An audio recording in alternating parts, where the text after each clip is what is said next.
I know all them blue lights keep me up at night. Follow you to the north. I know all them blue lights keep me up at night. I'm gonna follow this spark. Paved roads to my door. Had to leave my home before. I know we must go on, go on.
past leads me to forget. Tell me everything that goes on into your mind. Tell me everything that goes on into your mind. Tell me everything that goes on into your mind. Tell me everything that goes on into your mind.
Level up your gaming experience with over 8 billion playlists, only on Spotify, the official audio streaming partner for the 2025 Esports World Cup.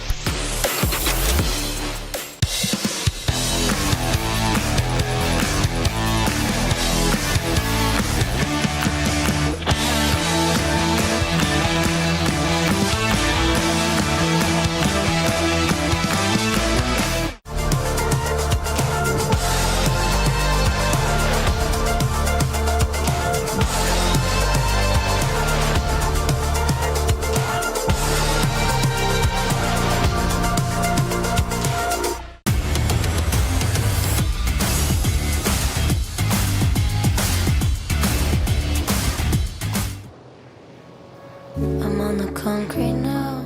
What's up, Free Fire fam? Here's your favorite duo. I'm Carol Bombshell, and I'm happy to be here with Yusu. We are here for Free Fire at AWC 2025. Yes, and we are very, very happy to be here. And here's our player launch. Me and Carol, we're going to catch some of our players to do a small interview. Shall we go? Yeah, let's go! Let's go! Next to me is Fluso, and I have my translator here, Carol. Bomchia Carol. Yeah. Okay, so let's ask them a few questions, shall we? So we will start with Bob first. Okay, Bob, so since you were the champions of our Purgatory Global, so do you think that they can finish the road here with another victory with a trophy very pretty of our EWC 2025? Já que vocês foram os campeões do ano passado, né, do Free Fire World Series, vocês acham que vocês conseguem manter a mesma rota de vocês para serem campeões do EWC? Eu acho que sim, esse é o nosso objetivo, é vencer novamente, não só o EWC, como também todos os outros campeonatos que estão por vir. Então, se Deus quiser, vamos seguir a mesma rota e ser campeões de novo. For sure, that's our goal, to win all the championships, all the tournaments, and basically that we want all the trophies that we can get. I would love to see a trophy belongs to Fluxo at this moment. So, okay, so how's Riyadh? Is everything good here? Do you enjoy your stay? Como é que tá sendo Riyadh aqui pra você? Tá curtindo? Como é que tá sendo as coisas por aqui? Tô curtindo bastante, é uma cidade bem quente, né, do que eu tô acostumado lá no Brasil, mas tô gostando, coisa nova é sempre gostoso de viver. Riyadh, for sure, it's really hot. It's a little bit different of Brazil. Brazil, it's hot too, but Riyadh, it's out of it. But we are enjoying our stay here, but we are main focus on the tournament. Okay, so you guys have only been staying here for, I think, 1.5 days, right? What do you like best about Riyadh? Vocês estão aqui só por um dia e meio, né? O que vocês estão achando de Riyadh? Qual que é a coisa que você mais gosta de Riyadh? Nós viemos ano passado, então a gente já foi direto num restaurante que a gente gostou bastante ano passado. Então um dia e meio já fomos do certo. Estamos gostando muito por enquanto. 1.5 day was enough for us to go to our favorite restaurant. We went to our favorite restaurant. Since we got here, we went to our favorite restaurant and we are enjoying it.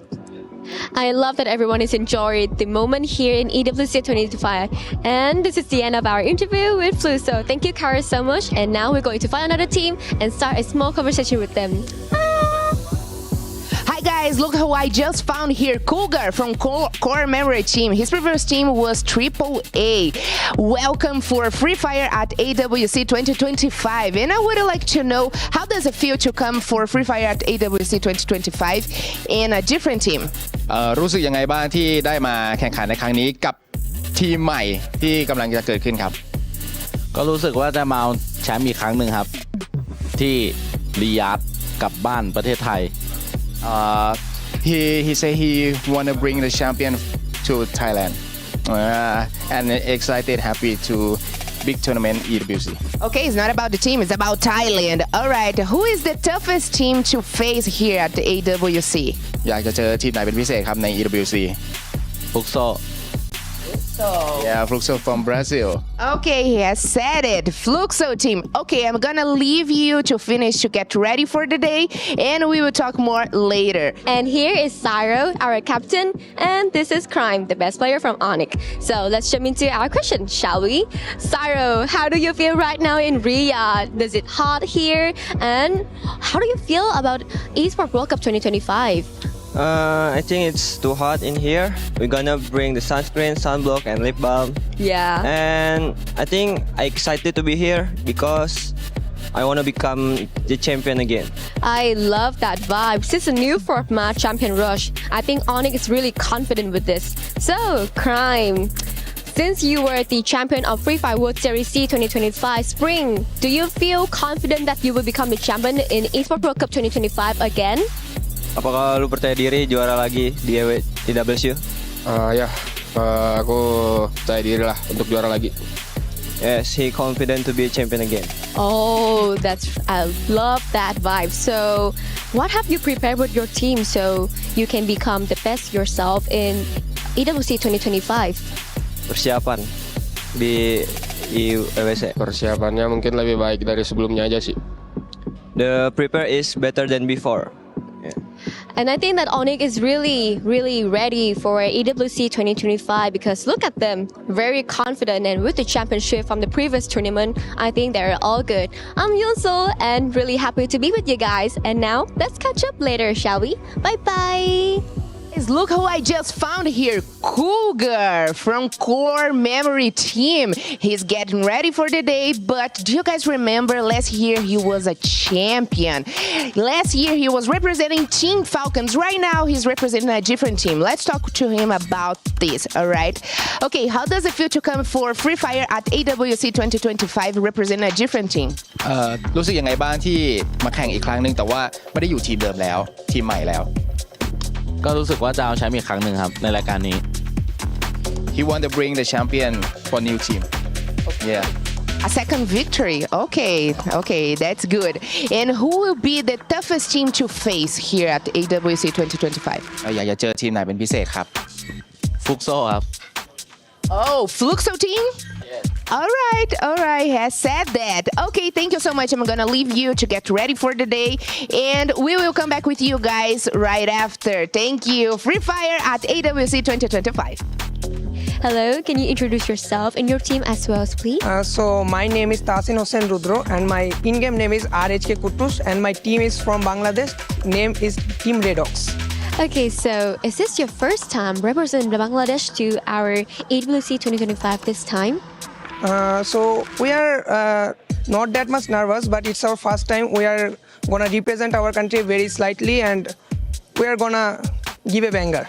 Okay, so I'm really glad to hear that since a new country that joined to Free Fire again, which is Bangladesh. So how do you feel about EWC 2025? Was it fun or you feel the hype? Do you feel the heat in it? That is too much fun for us and that's our first time. We also feel hype on this matter, but this is good. Yeah, I do feel like that. So how was your stay in Riyadh? Riyadh, we are traveling here for the first time and this is quite good. Because I feel the same as well. So, since this is the first time I saw Bangladesh in our tournament, so yes. I wish all the best to you. Thank you very Good luck much. to your team Thank you. fighting. Thank you. And we are back at the Players Lounge with Team Vitality. And I have here Koja and Chris. Okay, I would like to know Koja expectations for the debut day. Oke, Koja, kamu bisa bantu jawab gimana ekspektasi kamu buat di match day nanti? Ekspektasi aku sih yang pasti pengen lolos grand final dulu terus bawa piala. Okay, his first expectation is gonna qualify to grand final first, and after that, in the grand final, he wants the trophy. Okay, since we are talking about grand finals, I would like to know what are his main strategies. Okay. So, Koja, gimana nanti strategi kamu ketika bermain di final? Kalau strategi sih nggak bisa dibocorin, ya pasti kita udah diatur oleh coach, udah itu aja. Okay, for strategy is secret. He cannot spoil it to the camera, and he trusts the coach for the strategy, and the coach is me. Okay, since he is a support player, I would like him to tell me 3 names of one of the best support players. He can be from different regions. Okay, Koja, kamu kan sniper nih sekarang atau support. Nah, kamu bisa sebutin 3 pemain support yang menjadi terbaik versi kamu. Number 1 MT7 Fluxo, number 2 EVOS Russia, number 3 Koja. good. Yeah, that's what she's talking about. Okay, we have it. Thank you so much, Koja. Thanks so much, Chris. Enjoy your stay here. And that's it, guys. Thank you so much. Good luck for Free Fire at AWC 2025.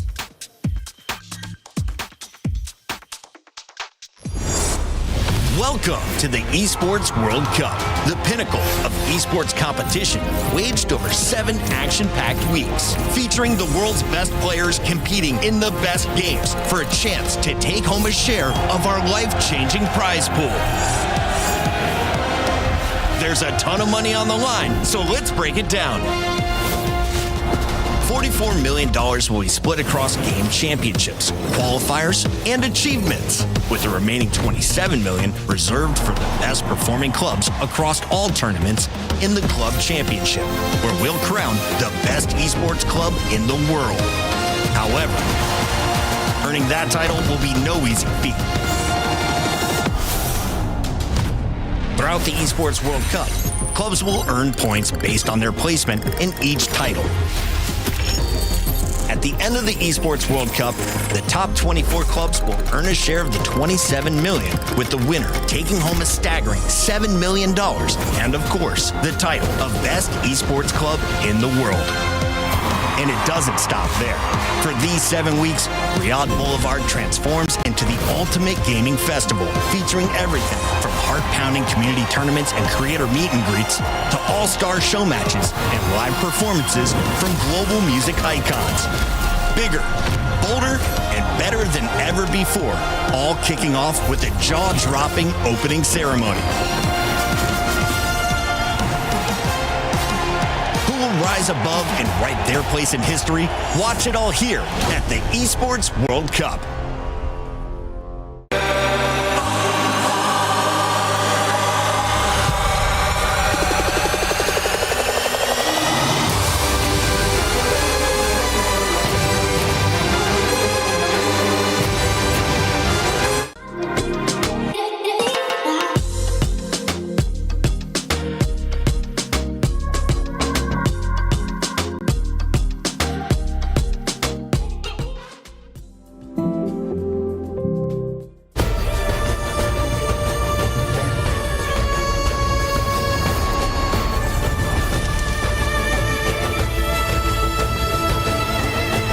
This land is calling.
Welcome to Free Fire at EWC 25. We are back for another year here at Riyadh to crown a brand new champion for the Free Fire division. My name is Dana Lee. I'm going to be your host over the course of this amazing week. And to my left, joining me are my wonderful panelists, my analysts, my experts in the making. We have Raja, Neptune, and Gideon.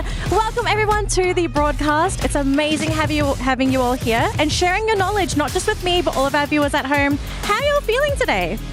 Well, I'm feeling very excited. That's my first time doing something in English, so it's a brand new experience to me. But I'm really happy to be with you guys.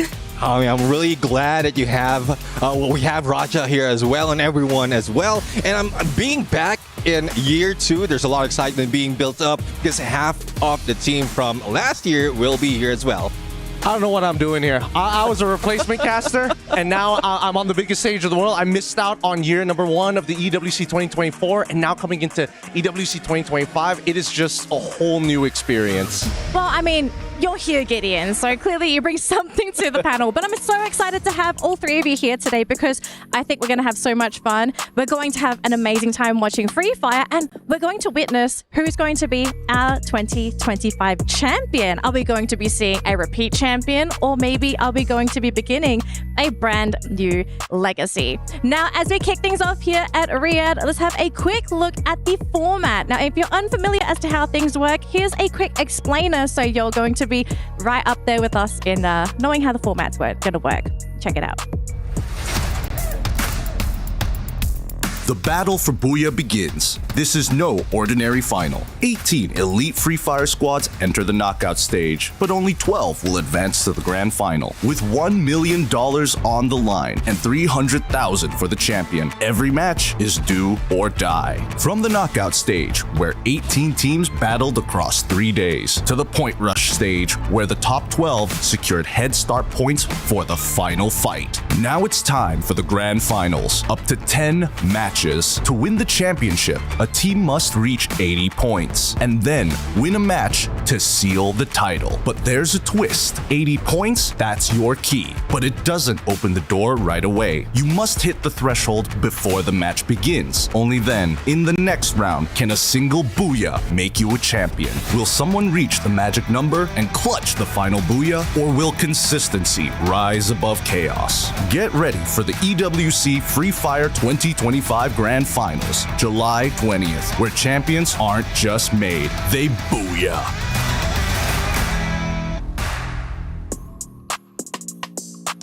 So, 2025, we bring a brand new twist to the Free Fire format. I know it's very exciting to see something a little bit new here at the tournament. Neptune, I want to pick your brain on this because you're basically an expert on the brand new format. I want to hear your thoughts on it. What are the benefits of this new format actually at EWC? Well, at first, we go in for Champion Rush because there's a lot of potential for the underdogs to be able to grab that championship. But we also have Point Rush before that day, so more chances of them of grabbing points even before reaching that 80. Well, I don't know. Based on what I heard from the VO, that dude sounded like some kind of nerd. It's crazy. But I think for the most part of it, it's interesting to see how this format is going to change the landscape of Free Fire for the most part of it, right? Because, again, it's a format that most people are prepared for or might not even be ready. Well, it's way different to me because in Brazil, we usually don't use that type of format. So it will be really surprise for me. And I'm really anxious about what Brazilians can do, knowing that they need to work in this different type of game, you know, like they probably will need to be more aggressive. Lots of homework, I suspect, for the Brazilian teams. But hey, sometimes need a little bit of pressure to perform. Now, speaking of performing, what are these teams aiming for? Well, I'm glad you all asked because we do have a massive prize pool here at EWC. And the major prize pool, first place, $1 million is on the line for our team at the very tippy top. $300,000 for first place. Second place, you nearly get half of it. You only get $180,000, but this is life-changing money for a majority of these players. Yeah, definitely. I mean, everyone on the line, everyone who will be stepping on the stage will have a piece of that prize pool and just have to hustle a little bit more so that they will have more. Exactly. So with so much money on the line, can you really afford to make any mistakes here, folks? I mean, this is the pinnacle of Free Fire. Aside from the World Series at the World Championships, like this is the second best thing, really. So what's on the line here aside from the prize pool? The glory, I think we also kind of have to mention, we do have our champion from last year here, Team Falcons, right? They were the champions of 2024. Is there pressure for this team to actually preserve their title? Or are they maybe sort of a little bit lower on the stepping block here because, to be fair, we did have a conversation backstage about this. Falcons not looking great this season, gentlemen. Yeah, I mean, it does look like they are not that prime team, especially when the OG teams from last year are playing. Two of them are new, but had some experience in terms of dealing with those in the World Series. So I guess we have to find out right now. It might be smokes and mirrors for Team Falcons just to throw us off in our game. I don't know. It sounds like you're pulling off those smokes and mirrors for them. You're already sprinkling the smoke screen, Neptune. I see what you're doing here because, again, I think that Southeast Asia is looking at this tournament after seeing what the Free Fire World Stage has given to these players. And not to mention that Brazil was able to take the World Series last year. So therefore, I mean, this is a tournament we want to win bad. Yeah, I think they really won that, but I think it's good to remember that it's a type of it's a different format for the last year, right? Mm-hmm. So maybe Team Falcons can do the same as they did in the last year. Anything can happen at EWC of all places, Got to pull out some of those tricks. Now, speaking of tricks, we're not going to have too much of a trick here because this is today's schedule. If you keep up with competitive Free Fire, it's pretty standard in terms of the map order, so nothing too crazy, but this is the order of maps we're going to play for today's games. And remember, folks, we are playing with teams in Group A and B. We are not having everybody play today. We have split the teams into 3 groups, and A and B, they'll be playing the maps in this order. Neptune, any kind of words you want to add here for the maps? One thing I would say is Bermuda is mostly scrappy because everyone knows the map. It's an OG map, so you would know the rotation, you would know how to work it out for each compound, but some teams use this as an advantage because of all the chaos, and it's day number 1. So we don't have the drop spot specific yet for each team. So if you can stay away from everyone, just watch them out for the edge of the circle, you might get a lot of eliminations, similar to what we've seen Falcons did from last year. That sounds boring. I think they need to start right from the get-go, prove that they are the best team, that everybody, this is our drop spot. Nobody else gets to play here for free, not without a cost. Absolutely. Now, speaking of Free Fire, it's not just Free Fire here at EWC. We also have the Club Championships. Now, we're going to be jumping into the STC Club Championships update so you guys know what is currently happening with the point system. Throw the video production. This is the Esports World Cup Club Championship, the ultimate cross-game competition that will crown the best esports club in the world. Let's break down how it works. Clubs will be able to compete at the Esports World Cup and as many titles as they can qualify for. The clubs will then earn points based on their placement in each title. To qualify for the Club Championship, a club will need a top 8 placement in at least 2 competitions. But to win the championship, a club must place first in at least 1 competition. At the end of the Esports World Cup, the 24 clubs with the highest number of points will earn a share of the 27 million. With the winner taking home a staggering $7 million. And of course, the title of the best esports club in the world. Who will rise above and write their place in history? Watch it all here at the Esports World Cup. Hello, I'm Yunsul and welcome to our Club Championship Weekly Recap.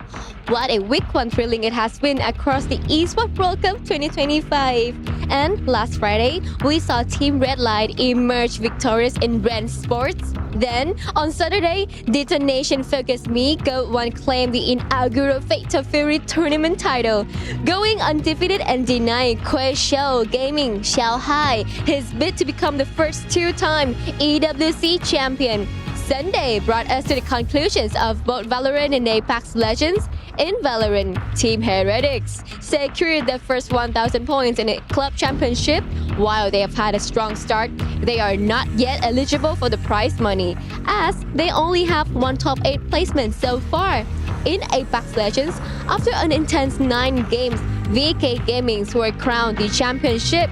Looking at the updated club championship standings, we now have 5 clubs tied for the first place. 4 of these, Team Heretics, Detonation Focus Me, BMW M Team, Red Line, Red Bull Sim Racing, and VK Gaming won titles this past week. Gen G Esports is the only club in this leading group has yet to win a game title. Further down the board, 5 clubs are tied for the 6th place. 4 of Team Virtus.pro, ROC Esports, Fnatic, and Quaisho Gaming secured a 2nd place finishes in titles this week. Team Falcons is the only club in this group that did not place 2nd. Crucially, after week 1, only 3 clubs participating in the club championships are currently eligible for the prize money, having secured 2 or more confirmed top 8 placements. These are Gen G Esports with 1,000 points, boasting 3 top 8 placements in Valorant, Apex Legends, and League of Legends. Team Falcons with 750 points, having achieved 4 top 8 placements in Ren Sports, Fatal Fury, Dota 2, and Apex Legends. AG.AL with 400 points, with top 8 placement in League of Legends and Honor of Kings. These 3 clubs have successfully claimed at least 2 top 8 placements, making them eligible for the Club Championship prize money. What a fantastic start to the EWC Club Championship. Thank you so much, Yunsul, for the STC Club Championship update. We're going to be getting some more updates later this week, so keep an eye out if you do have a club that you are cheering for. Now, we are getting closer and closer to our first match of the day here, ladies and gentlemen. Group A versus Group B. The most important match, really, for both of these groups, because you want a good start. You don't want to be starting on that back foot, and a lot happens in this first match. And it looks like we are getting an update. We're getting the Jamal Motorsports player arrival cam. Players are arriving to the venue. And as you can see here, we are seeing some of the players still at the hotel, boarding their shuttles, getting ready to go. So once the players are here, they're going to be set up and they're going to be ready for this match. But a lot of thinking, a lot of talking, a lot of discussions are going to be had as the players are sort of getting on their way and getting ready for that first match. But Gideon, if you were one of the teams competing at EWC, what would be the first thing that you'd kind of want to talk about on the way to the venue? I think the first things that these teams are going to be talking about is, number 1, mental strategy that they're going to be coming on, and most importantly, how much of a statement you want to make on the very first day. Keep in mind, it's not like we have a lot of days of play. It's not in a full entire league. It's a tournament format. So each map, each day really has to count. It's quality over quantity right now. I mean, for me, I had experience being a coach, and one thing I tell a team, or similar to what the team that we have right now in this group is, treat this day as if it is the last day. Treat this day as if it is grand final, so at least you have to give it all. Absolutely. Raja? I agree with everything. I think the first day is really important, even for the Brazilian players, because they need to understand like the landing spots and this type of stuff, because it's going to be really important at the final. So they need to know what to do in the beginning of the game. All right, now we do have our power rankings from my panelists as well. I'm so excited to talk about this because you guys, you're going to kick things off for today with your top 3 teams. And I think our viewers are kind of keen to know who you think are going to be our top dogs. So let's have a look at those power rankings, shall we? And see where my analysts have placed our teams from Group A and B. We do have the Club Championship points. Just a quick update in case you guys did previously miss it. But we will have our power rankings in just a second. But before the graphic pops up, I do know that you guys all had the same top 2 picks. Walk me through this. How did she know? Who leaked it? Who leaked it already? Okay. I know everything. The third eye. Oh man. Okay, look. So no big secret here. Obviously, when we saw the groups earlier, everybody's going to be leaning to the big favorites of Group A and as well as Group B. It's going to be that Fluxo. It's going to be that Falcons, simply put. Yeah, I think we need to agree that Fluxo and Team Falcons, they are really consistent. So that's important, and we need we need to see everything, and we need to point this. And I also put Alpha 34, but I was being optimist. I was trying to put another Brazilian team. I could put Pain Gaming, but I don't know. I like Alpha 34 too, so I don't know. That's my pick for my 3 picks for today. Neptune, I want to hear your third pick. Yeah. Why did you go for EBOS? Not only did it go second place from last year, but we also are about to see the Wonder Kid, Russia, play in here. So I want to see this guy beat up like a lot of snipers in this stage, and just a kid being the best. Kid being the best.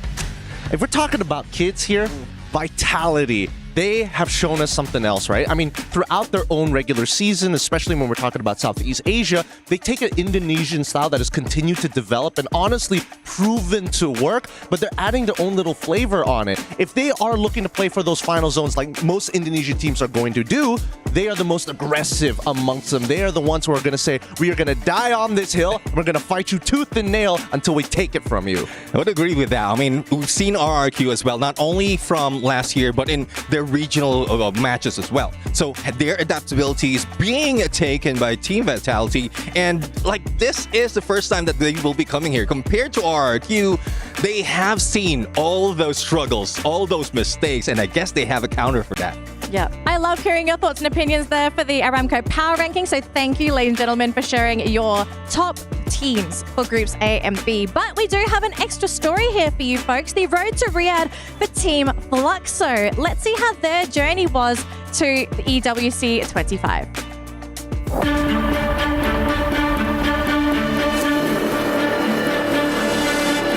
Eu acho que foi a gente teve mau desempenho devido à falta de experiência.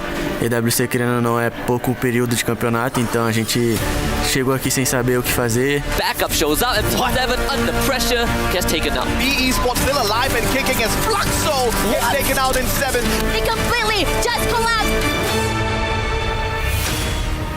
Mas acabou que esse ano a gente voltou sabendo o que a gente vai fazer, treinamos muito e se habituamos ao campeonato.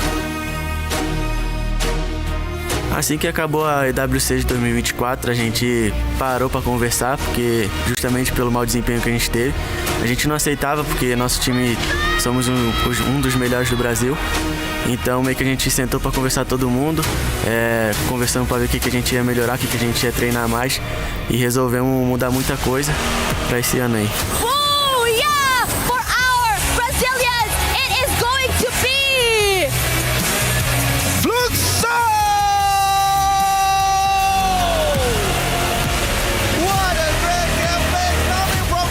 Agradecer a torcida porque vim pra esse ano aí fazer diferente, a gente veio fazer diferente. Sei que ano passado foi um desempenho muito abaixo da gente, só que a gente veio com a cabeça erguida pra esse ano, pra fazer totalmente diferente e sair daqui com o título.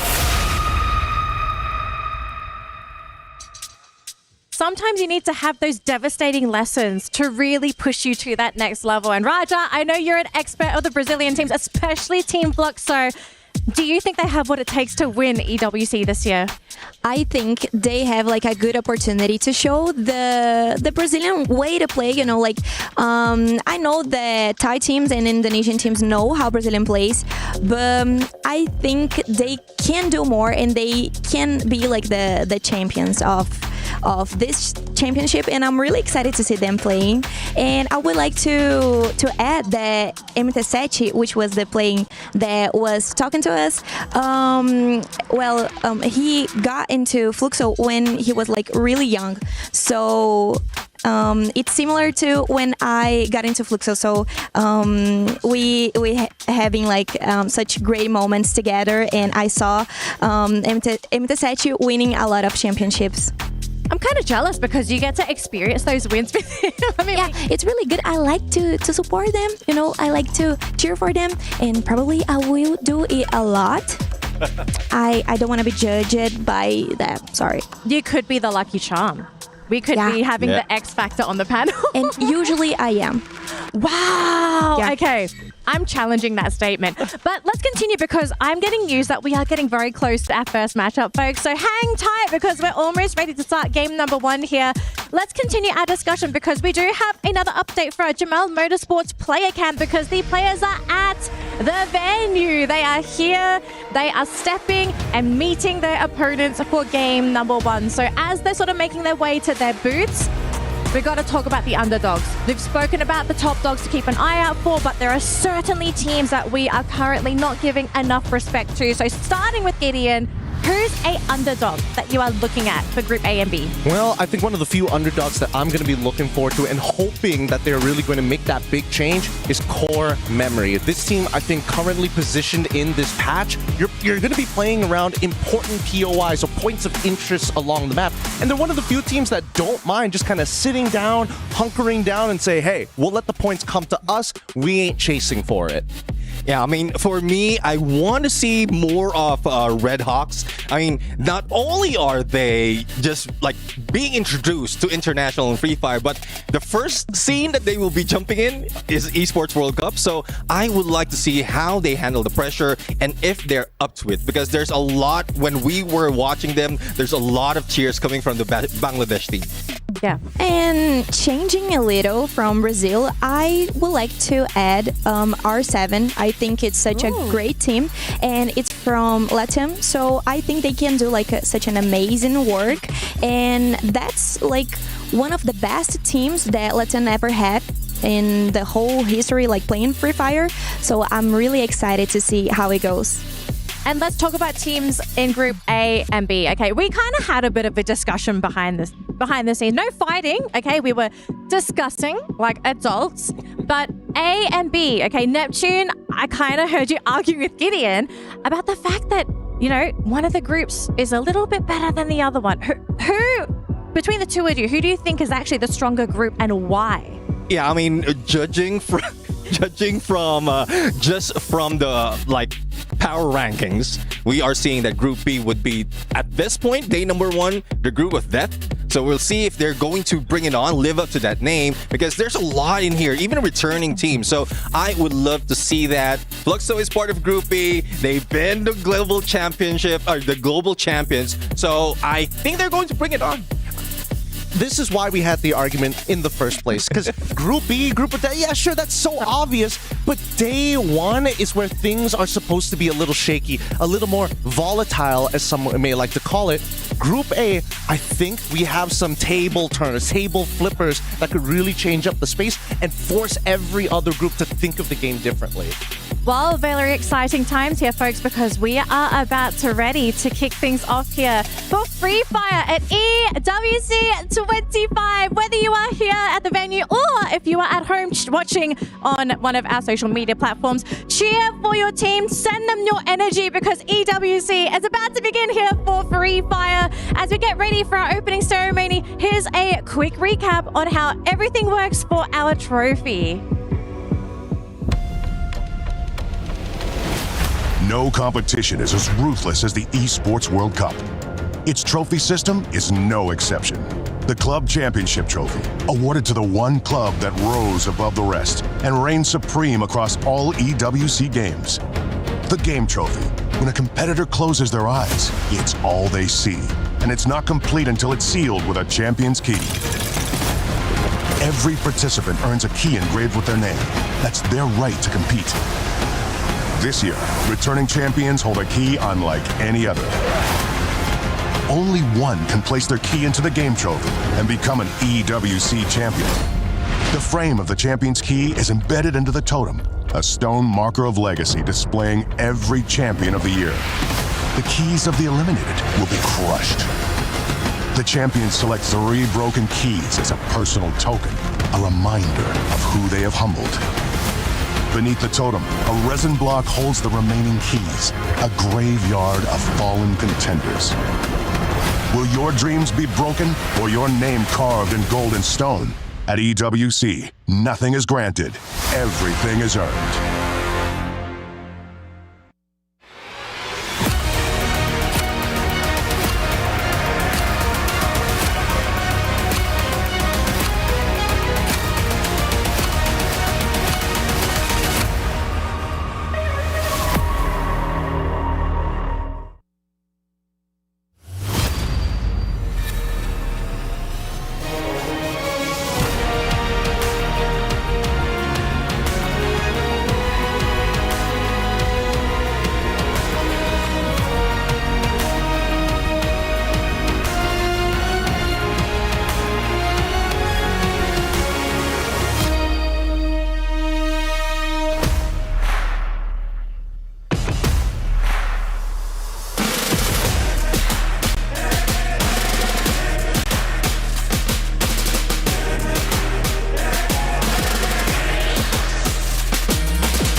Welcome to Free Fire at Esports World Cup 2025.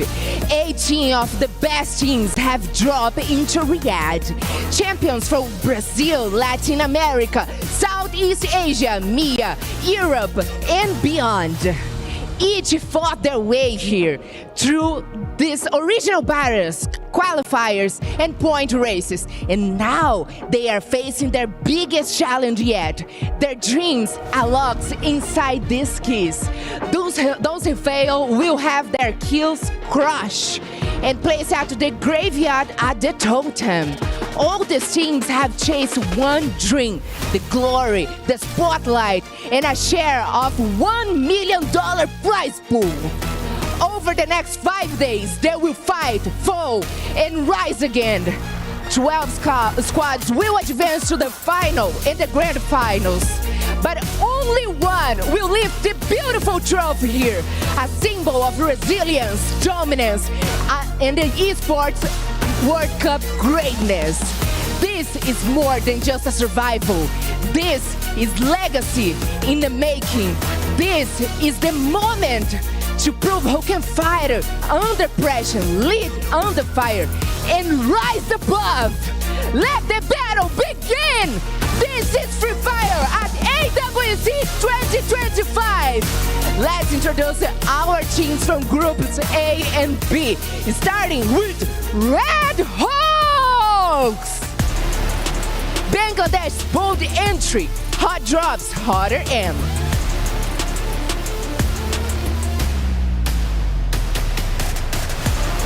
Virtus.pro! Southeast Asia fire under a rush banner, fast, fierce, and focused.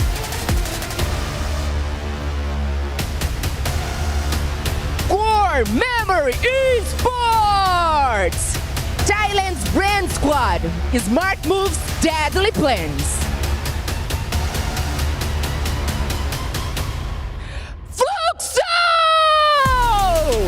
Brazil's global champs, the boogeyman of end game.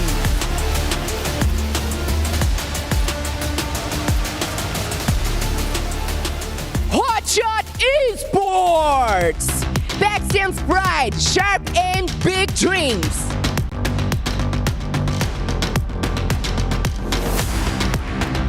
Evo's Esports. Indonesia's elite, clean plays, goal decisions.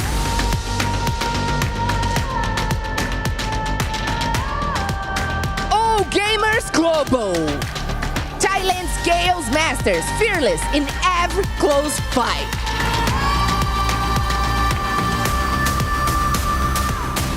Team Vitality. Indonesia's elite, clean play, goal decisions.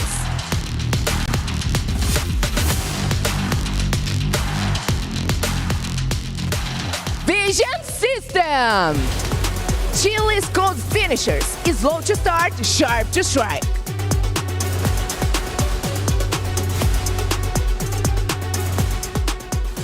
Big Gaming. Brazilian's veterans, smart, steady, and deadly in the zone.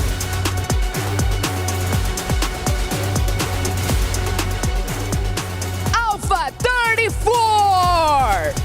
Brazil wild cards, fresh, fearless, and ready to shine.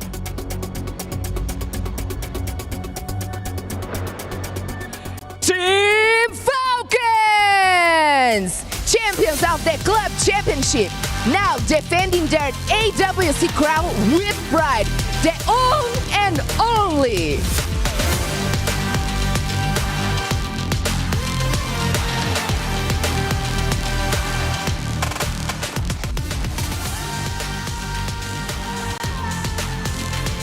We have just witnessed a great power of every teamer that just dropped into our stage here.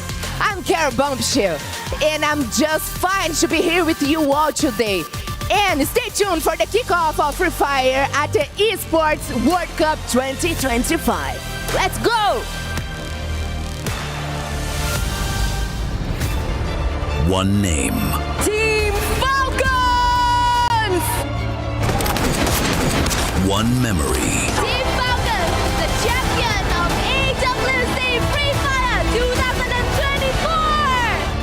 one man still standing, still on fire. The return of the defending champions. They were unstoppable in 2024. A team that blazed through the battlefield and claimed the booyah that echoed around the world. But in 2025, everything's changed. Team Falcons return to the EWC stage with only one piece of the original puzzle. On fire. The lone survivor of the championship squad. The last flame still burning. This year, Team Falcons rises with a brand new roster, new names, new chemistry, new doubts from everyone watching. Can they do it again? Is On Fire enough? Are they still the same threat?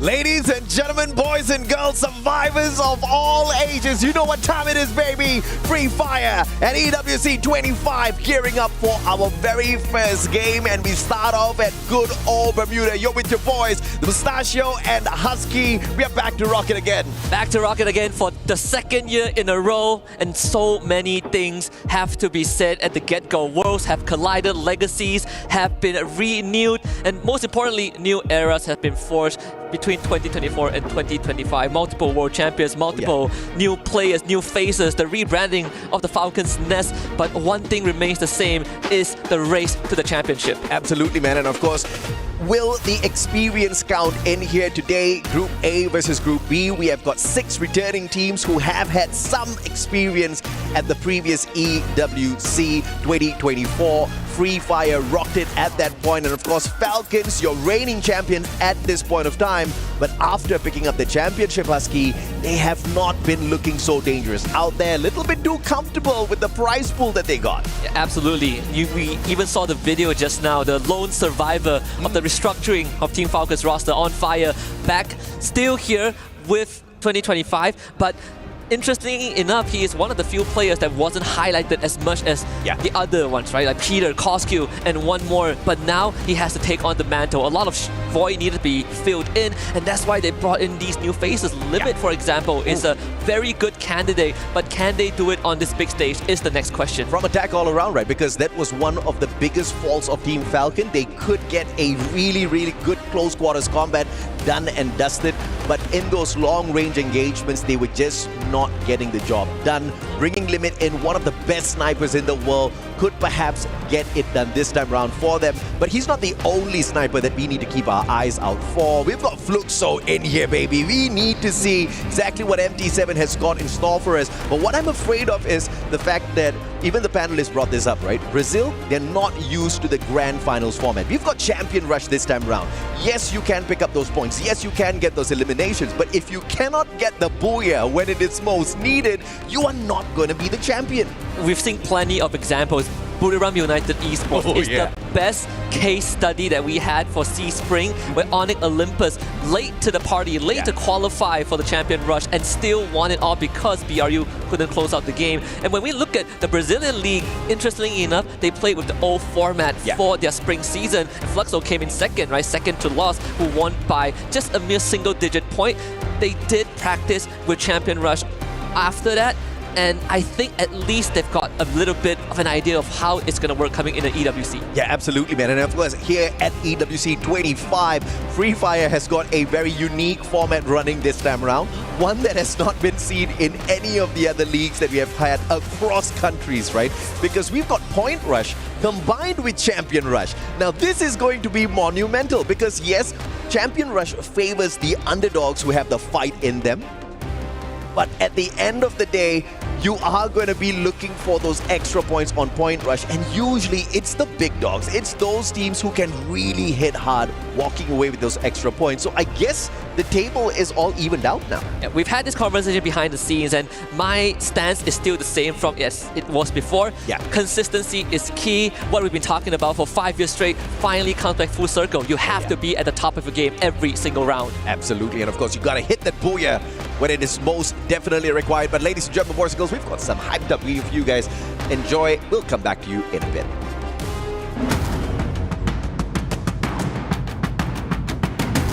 Mario are not going to give him that time. Mochi finds a bullet straight to the stadium, and Mochi with 2 in a row. Why? ผมไม่ได้อยากปกป้องแชมป์ครับดีที่สุดแล้วก็สร้างประวัติศาสตร์ของผมเพิ่มมาอีกก็คือแชมป์ผมจะทำให้ได้แชมป์อีกรอบ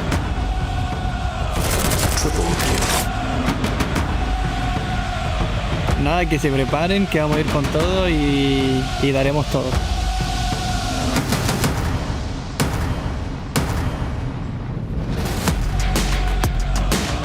And that means the AG have to refocus their attention and needed. Gonna be wiping out.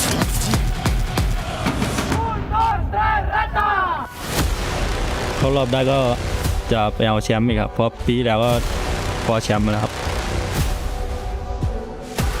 Eu acho que foi a gente teve um mau desempenho devido à falta de experiência, mas acabou que esse ano a gente voltou sabendo o que a gente vai fazer, treinamos muito e se habituamos ao campeonato. เปลี่ยนหลายอย่างครับการเล่นแล้วก็เจอเพื่อนร่วมทีมแบบใหม่เล่นไม่เหมือนกันแต่ก็เคยได้แชมป์ทุกอย่างมาแล้ว E queria deixar recado aí que vai ser bem disputada essa final e a gente vai ganhar. Everybody can talk the big talk, but who can walk when it truly matters? As we head on into Bermuda shortly, we will find out, Husky. The most important thing right now is the slogan. Everyone needs to know this coming into EWC, regardless of what titles you're in. Nothing is granted, everything is earned. Just like On Fire said, if he makes it through, Falcons are going to win another trophy for the Nest. But making it through is the hard part. I've talked to a lot of people, professionals, players, coaches, and even psychologists, sports psychologists behind the scene, how tough it is to win one championship and go on to win the second one the year after. It is incredibly tough. Nearly impossible. Not everyone can be like the Brazilians, right? Not everyone can be like what Fluxo brought to the table. And yes, you are right, Falcons, they were the champions of EWC 24 for Free Fire. But right after that, in order to qualify for this competition, they were ranked 9th in Southeast Asia. And that is not looking good for the brand at all. But of course, we have seen the Falcons do this time and time again, kind of fly under the radar, and when people suspected the least, they go in for the strike. But of course, they are not the only birds in the air this time. We've got Red Hawks for the first time ever. Bangladesh is going to be joining the fight, and they have got a really good coach behind the scenes as well. We've got Coach Duca, who has got all of the game knowledge you would ever want, you would ever need in the world of Free Fire. But it's all about the application of that knowledge out there on the battlefield. It's going to be nerve-wracking. I can't imagine how the players must be feeling, right? First ever international tournament that they qualify, and it had to be the Esports World Cup. I think coming into 2025, the most important thing when we look at teams like Red Hawks and Hotshot Esports is the underdog element that they bring. Hotshot Esports, they finished 15th last year, but who's to say that they don't have a closer shot this year? Especially when you look at teams that are dominating, like Team Falcons, you mentioned it, they finished 9th in spring, and they only got here because they were the defending champions. There was an alternate universe that we wouldn't even have Team Falcons.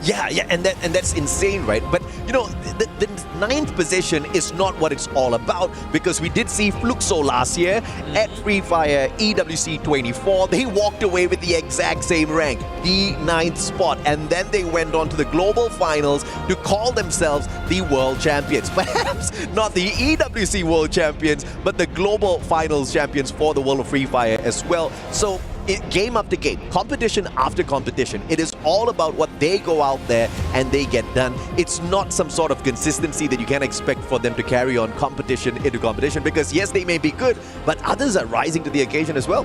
And some of them are playing today, like Core Memory Esports, for example. This is one of the, for me, the biggest underdog coming in from the strongest region in the world. Because when we saw them in spring, Core Memory really feels like not a Core Memory, right? They have been sidelined a lot of times. Their performance have been really up and down. You look at the players and you look at the accolades that they have, it makes you scratch your head what exactly went wrong. But yet they are here at Free Fire EWC 25, overshadowing Team Falcons, and it makes you wonder if they can take it further, or was that just a lucky stroke? Yeah, absolutely, man. And of course, we do see the fact that Falcons actually pulled away limit from their core, but what they got off of that trade was Cougar, right? Cougar has got that EWC experience. He was in participation. He is actually the world champ in core memory, so he carries on some vital memory from last year into this squad. Yes, they're most definitely the underdogs. They were ranked 8th from FFWSC. I don't think that is going to be a testament to how they perform in here today. It's a whole new sheet. It is how they balance the stress out there on that stage. That magnificent stage, by the way. I have not seen a stage that beautiful my whole life, Husky. When they told us they upgraded it, I didn't know what to expect, but this has completely blown all my expectations out the water. Though I would say, for anyone who got overexcited, I think we need to put this caveat out there, right? Cougar, yes, EWC 24 champion, but as a sub. We have to put it out there because we have to manage the expectation that, sure, he's a world champion, but he didn't play on that stage at that point, right? He wasn't the one that brought it home for the Falcons Nest. I'm not discrediting his efforts, but I think it's a very different perspective when you're watching on the sidelines compared to actually being on that stage and playing against 17 other best teams from around the world. That's how insane Falcons were last year, because this guy was a monster for sure in FFWSC out of Thailand. He didn't even need to participate, but I understand exactly where you're coming from. Let's see exactly how they get the job done out there. Core Memory Esports XKOG. That's how they are branded this time round. We want to see more from them. But Alpha 34, let's talk about the Brazilian squad a little bit as well. All new squad, aggressive flair, the underdogs out of Brazil, but I think Raja thinks that they're going to be faring pretty well this time around, and I think she has got her mind in the right place. I agree, right? Alpha 34, they finished 3rd. The only team that came behind them was Pain Gaming, and there was a substantial point gap when they qualified. So this underdog team, sure, that's going to be the title for now, but I think in an ever-growing landscape of the Brazilian League, if you can qualify for an international event off of the local tournament, that itself is a statement. Now, we want to see if Alpha 34 can continue to push that envelope, right? Can you start making a statement? Because locally, you can be the strongest, but what really matters the most is if when you clash with the rest of the world, are you still that fearful team? We've got the returning Tigers as well. Hotshot Esports from Pakistan, the finest squad out of the scene. In 2024 EWC, they managed to walk away with the 15th spot. Nothing much to scream about, but it is all about how you come back season after season, time and time again, a little bit better than you were the previous time. I'm expecting a lot from this Pakistani squad. Me too. And I think we have to really give them their flowers, because Hotshot Esports roster has been together for as long as you can remember, right? Till as old as time, from a region that has been struggling on the international stage for so many seasons. The fact that they're still willing to stick together for another year, and then another year after that, is very, very commendable. Do I expect them to go far? I sure hope so. But once more, this is the proving ground. They gotta earn that spot, and if they can finish 15th last year, this year the bar is gonna be set slightly higher. Virtus.pro as well, you see them on the screen. Veteran experience. The players have got a little bit of experience from Free Fire at EWC 24, and the returning trio. You've got Diamond, Nameless, Exposi, along with a couple of new faces on the squad as well, mainly Fuvarak and Boonjaim on the sub. But of course, we have got a video from the Falcons Nest awaiting you guys as well as we gear up Bermuda. Enjoy. We'll be back with you in a second. We are live here at Esports World Cup 2025 Boulevard, and as you guys can see, we are at a very special place. What a vibrant vibe, isn't it? At Falcon Nest, and it is the headquarters of Team Falcons. So into our main course today. This is a very vibrant place, a very special place to who those love gaming, esports, and here is a showcase that all of the achievement and of course the academic belongs to Team Falcons. So today, let's catch up with me some little information about this thing, shall we? Last year, on home soil, Team Falcons competed in 18 of the 22 esports at EWC 2024, demonstrating impressive level of play across a variety of games. Their performance was highlighted by the first place, finishes in the Esports World Cup Free Fire, my beloved game, and Esports World Cup Call of Duty Warzone. They also secured the second place finishes in the Mobile Legends Bang Bang, the Mid-Season Cup 2024 Esports World Cup, Esports World Cup Apex Legends, Esports World Cup featuring Rocket League, and Esports World Cup Tekken 8. The organization's stellar results here in Riyadh were more than enough to secure them the first place to finish in the EWC 2024 Club Championship points. Now, in 2025, Team Falcons are currently holding 750 points and they are competing in 19 games. Of course, they are hungry for more points. Do you guys think that they can secure and defend the previous club championship? I do, they can, because this year is going to be really tough. That is all we have.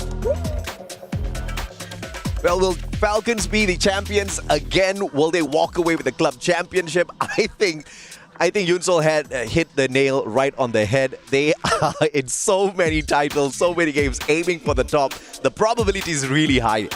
If I see a shelf behind the scenes with that much trophy, you bet I will put my money the Team Falcons have a really good shot at winning the club championship again. And Free Fire was a contributor to it. Yeah. In fact, when they won Free Fire in 2024, it was the second championship title that they won for EWC at that point of time, and then they follow up with a lot more. But here we go.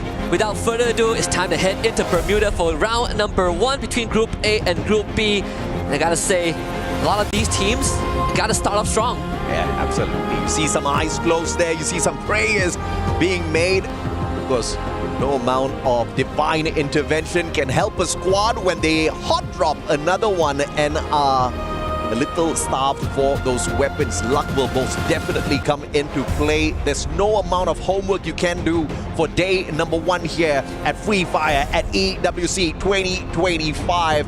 Because another squad might be thinking exactly what you've got in your mind for those drop spots, looking for those weapons early on. And some teams that, you know, it's worth mentioning since we do have some time, hopefully before they start shooting at each other. Vision System, right? One of the few underdogs. Like, we remember some of their names, like Jota, he's been here, but the fight has already broken up. And speaking of the devil, it is going to be Vision System right on the money with Core Memory KOG. Jota knocked down by Zensi, and that is not really what you want. And CXK are making it work. Yeah, fantastic bait and switch there. And it is Cougar with the very first elimination of the game. And it looks like Zensi continuously on fire. 4 eliminations, the first squad to get knocked out. Vision System, unfortunately, they did not have the vision to stay away from one of the deadliest squads out there. I am so sorry. I was doing my job at a Vision System. Not the exit that anyone would want, but that's how competition is. Core Memory, strong start. It is also a team that we talked about, the underdogs from Thailand, and you don't really get that title easily. And the fact that Core Memory got off to a 4-point start, it is a dream opening, especially when they have control of Clock Tower. Yeah, and we were highlighting Cougar as well as to how he was the sub out of Falcon. When you let this guy play, you see exactly what happens, right? First blood material in Core Memory Esports. XKOG picking up the first 4 points, the only squad to get into a tussle early on and to walk away clean, not allowing their opponent's Vision System to get away from Clock Tower at all. But of course, that is not to the... we can't really judge Vision System all that too early, right? Because these hot drops can be absolutely deadly sometimes. Once again, luck comes into play. You never know what sort of a weapon you're going to be finding out there. And unfortunately for them, luck just wasn't on their side early game at Bermuda. Yeah, could be on our side though. Sometimes we say something and it just happens. That's all the time. Yeah, it sounds scripted, but I promise you, we did not plan this at all. Kyung actually gets knocked down by Peter Afar. Vitality now being caught in the crossfire. The Team Falcons on the tail. I do wonder how this is going to turn out, right? Especially with Peter, it's going to be forcing the rest of Vitality away. They will escape the Falcons. Thanks for now, Diggs out in the air, but no follow-up shots, so Falcons only find 1. Yeah, well played by Vitality. So if anyone is wondering, like, Vitality, where did they come from? If you know of a squad that used to be known as the Falcon Hunters, Bigatron Esports, they are the brand that was acquired. Vitality, they have got what it takes to really wreck some of the hopes of these other squads out there. But early game, being caught in a tussle, not faring them all that too well. Thankfully, they had their jump pad in hand, managing to quickly reposition Booga and squad now. Core Memory continuing their prowl, compound to compound, looking for those vending machines because you know you want those helmets, you want those level 3 Wests out there as well. Yeah, get the revive if there is a need for that. We see Oscar equipped by Cougar. A good time to talk about the very recent update, July 1st. Bye-bye Tatsuya. Bye-bye Tatsuya. Good riddance. To a certain degree, I know the whole world hated Tatsuya. Well, not the whole world, but most people didn't like how the direction that Tatsuya is heading towards. We get Oscar back. We get some decent buffs, you know, Skylar, Homer, Cassie got buff. So it gets me excited every single time. And here it is, Falcons catching up to Vitality and finds 2 more bodies to add onto the list. Yep, absolutely. And this is the kind of pacing you gotta fear if you're the opponents of Falcons. You don't want to be coming across a squad that is desperate to go back-to-back in terms of championship. They are, once again, the champions of Free Fire at EWC 24. They want to pull in 25 as well to their side. And obviously, Club Championship is waiting for the brand. Koja flies away. Peter has got the right gun and knocks him out of the air, putting Vitality down onto the ground. One final survivor quest. Oh, that was the last one guy. goes out as well. Bye-bye Vitality. Too early.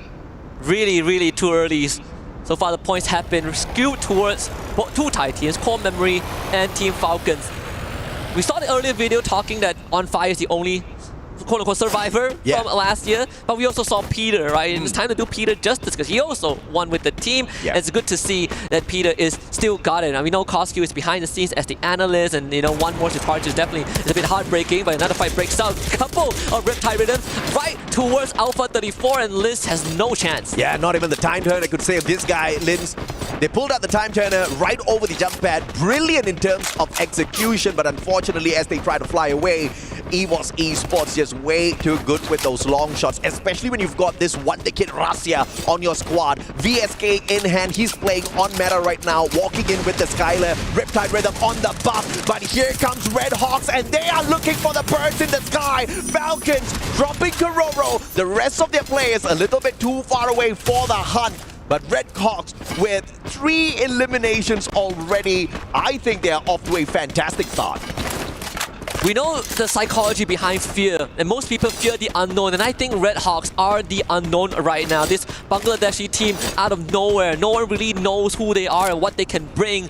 Taking 3 points for themselves at the very start. And I think when you play with this mindset that no one knows who you are and you really got nothing to lose, maybe that's the motivation that Red Hawk needs to push it further. EVOS Divine now arriving at Factory, and that other occupants, you have Core Memory, you have Alpha 34, basically scattered around this compound. EVOS, they're not going to make an entry just yet, but I think holding this perimeter is perfect. Yeah, absolutely, man. And of course, you've got Liu here as well. Alpha 34 managing to get away from harm's way just moments ago, but perhaps out of the pan, straight into the fire. They've got a good wall now, blocking off the vision of Core Memory from spotting them out in the open. But the question is, does somebody rotate behind them? And as I asked that question, thank you very much, production. You've got Red Hawks heading straight in towards Factory as well. This is really dangerous. Alpha, they need to quickly reposition if they want to live another circle. Question is, where is this next circle going to bring us though, Husky?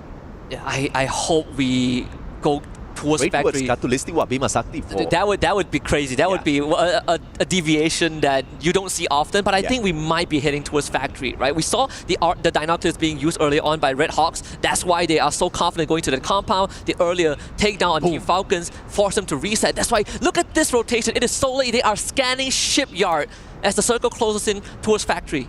And Falcons just playing the game of revival outside the circle. Now, this zone is not going to hurt you all that too much for the time being. They're looking for those coin machines. They're looking for the extra cash in their pockets to get those upgrades before getting involved in yet another tussle. And obviously, with all of these coins, purchasing a jump pad, going in for the very quick reposition is not going to be too difficult at all for Falcons. The veterans playing this really smart. Absolutely. Even in the bigger scheme of things, there's a couple of teams that like to play slow, right? Yeah. We heard earlier on when Carol was doing the team introduction, she said the boogeyman of the final circle, Fluxo.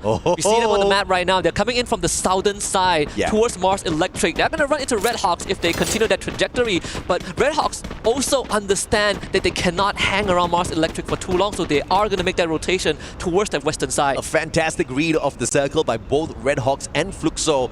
And Red Hawks trying to flank around towards the southern side as well. Spotting out Team Fluxo makes the right decision to back away, because out in the open, it's not like they can't take a fight, but you're going to be using a lot of your resources, losing a lot of your glue walls, medkits, just absorbing those shots. That's not a fight you want to take.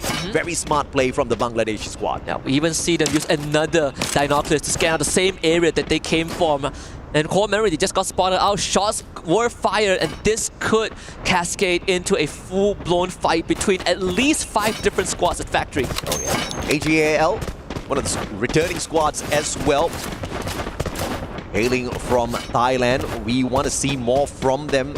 And obviously, the bigger question is whether or not Dew is going to be in his top performance today, because we've seen time and time again, whenever Dew is not hitting those long shots, you just don't see AG.AL walking away with a lot of points. One of the few players that has experienced the lowest of point in his career, right? The biggest heartbreak, and still stuck around. Through thick or thin, he came close to a World Championship title 2-3 years ago, and then he never got the same achievement after that. Look at that. Something so rare, man. The portal goal being used after so many seasons. That is an expensive investment, but it did put Core Memory in a decent position. Yeah. But I do feel if this circle closes down to the southern side, Core Memory are going to have to jump. I think this is a brilliant play from Core Memory, using that portal go to get on top of the silo. They've got that bird's eye vision. They've got the long-range weapons in their hands as well. You've got the Woodpecker on their side. You've got the AC-80 that is spotted out as well. I will not be surprised if one of them got to their airdrop to pull out an AWM. But we have to catch up with them in a little bit. AG.AL, as they rotate around, the bigger question is, will they be able to find the players of hot shots before they find them? Because this next circle is going to be really important, and quite a number of teams are betting on the fact that it's going to be at Factory, and that is where we go. So AG.AL is most definitely going to be pulled straight towards Team Hot Shots, and this is just not good for business. Fluxo on the way into that circle as well. There's a potential 3-way outside the circle, because neither one of these 3 squads can sneak in towards that next zone undetected. This is such a Fluxo thing to do, right? Playing it slow. We know that they like Mars Electric, and there's a good chance that that's where they're looking to take over. But with this circle moving closer to the western side of the map, I think Fluxo might just think about booking it straight into Evo's Divine and Red Hawks, and maybe giving AG.AL a free pass towards Pochinok, where they will meet up with Hotshot. Finally, the southern side of Clock Tower is where Team Falcons have perched their birds for now. Rain Gaming, a team that we haven't highlighted all that too much just yet. Qualifying in here from the 4th spot out of Brazil. Built for the big stage for sure, despite being overshadowed by Fluxo pretty much all the time. This is a squad that has got consistency built into them. You want to see a little bit out of that as well. Recent top 6 in the global finish as well. So this is a team that brings in a lot of promise to the EWC stage. You see the airdrop collected by Team Falcon, so they were able to finally take their time and get ready for the end game, right? Yeah, that's a big play there. It's incredible. The fact that they were able to really read the situation right, understanding that most teams are going to head for the circle, and Fluxo likes to play south side. Yeah. Falcons got the entire north arsenal to themselves, and now they are ready to begin a potential siege into Factory, but I think the smarter way is to wait for Alpha 34 or Evo's Divine to start an engagement. Yeah, and you know we are on standby for some pandemonium. 12 minutes in, 10 squads still alive and kicking. Each and every single squad stacked with players. 40 players out there on the battlefield right now. And this circle is going to get a tad bit too tight in a couple of seconds. This does not look good for some of them who are outside of Factory, baby. And I can't believe AG.AL ran into Fluxo. MT7 needs to go, but at least they found Horace Dew with the backup of the rest of his team, and the play zone knocking down MT7. Fluxo down to just Bobs against the might of AG.AL. This could be his final resting spot on Bermuda. Bobs has nowhere to go, takes the launch pad, wants to escape, but Cypher says no. Fluxo are out. As anticipated, they bump into each other on the way towards Factory, and Fluxo, unfortunate in the first bout, the first engagement they get into, they walk away with just 1 point on their side. But of course, they've managed to take away a player from the side of AG.AL. Perhaps that will punish them a little bit later on. Virtus.pro circling on in. Hot shot. Can't get the job done just yet. And Pain Gaming showing them exactly how to get the job done. Action stealing away Diamond from their hands. Pain Gaming a tad bit annoyed, but they will go all out to shut down Hot Shots as well, who have not gotten into the factory compound just yet. Virtus.pro, a desperate move to beeline into Factory, did not pay off at all. Completely sandwiched by two different squads. And because of that hot shot, they now get some room to breathe. They have ended up alerting Pain Gaming of their position, but it is still a far gap to close. We see even on the kill feed, Red Hawks, they are starting to make their presence known. Okay, X-Bozzy now needs to start to move. He's got the VSK in hand. Good rate of fire off of that sniper. But the question is, if you bump into too many players, what can you do? Red Hawks took out AG.AL. That is impressive. Very. And here comes the siege. Next on the list going to be Evo's Divine. Not an easy one, but Flicker, you see the smile on his face. They're feeling really confident about this. Yeah, man, this is not the kind of zone you want to be flirting with. And Red Hawks circling on in. And this time it's going to be up against EWC Esports. But Nate from afar. Rasya wants a piece of this and he finds Scooters. Coach Hill with the God Nate. Ray with the M590 looking for one for himself as well. They won't find those glue walls first. And quickly repositioning. Smart play out of the Indonesians. Flicker, the final one standing here for the side of Red Hawks. Impressive, just perfect frag from Kochu to set the team up for success. Red Hawks runs in game 1 ends right here. Virtus.pro also out of the equation. And now we're down to just 6 teams. Evo's Divine now having to come into Factory from the perimeter. They gotta deal with Falcons. Yeah, as expected, back-to-back eliminations here, just way too crowded. But surprisingly, the action hasn't gotten out of hand just yet. And look at Falcons, man, from being close to wiped out, they are now one of the top 6 squads, and they are all geared up for victory here. Peter and squad, they've got the loot needed, they've got the weapons needed as well to find dominance in this final circle.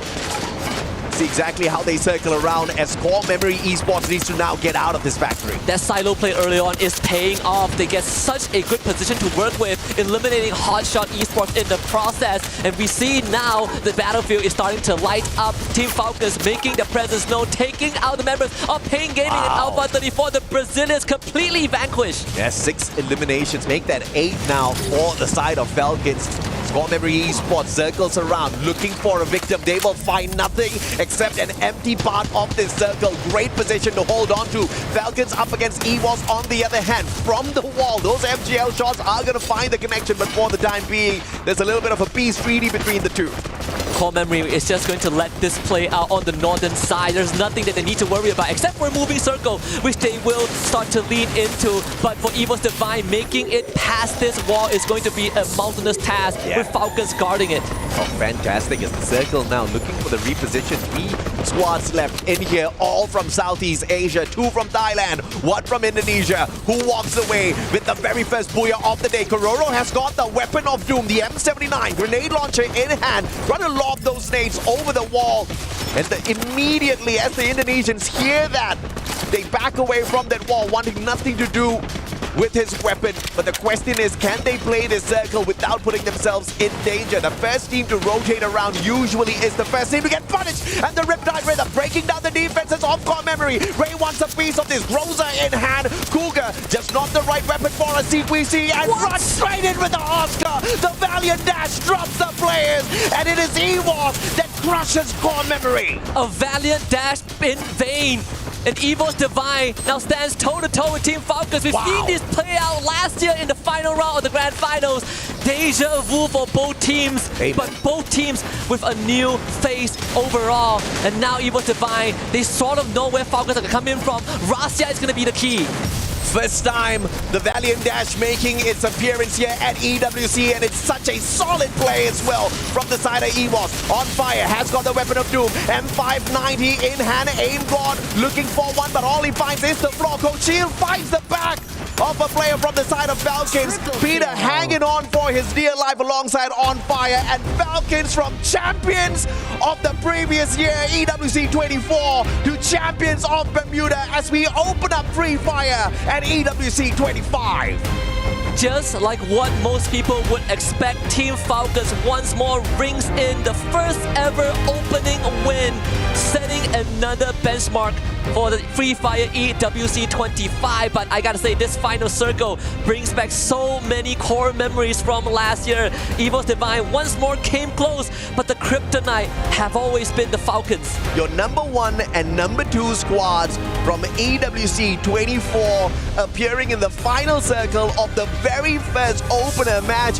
Dude, it seems like we scripted this. It cannot get any better than this, Huskies. There's no way that we could write a script that is as good as this. But it really sets the precedence for the rest of the team. And even when we look at some of the competitors that were knocked out early on, I gotta say, teams like Red Hawks also made a splash. Hotshot Esports also made an impact by threatening teams like Virtus.pro as we approach the end game. I think if you're EVOS Divine, there's nothing to be disappointed about that round 1. Rasia put up a hell of a show. But at the end of the day, when you're up against Falcons, you have to be at 101%. And Red Hawks managing to shut down AG.AL as they would desperately try to get in towards that factory compound.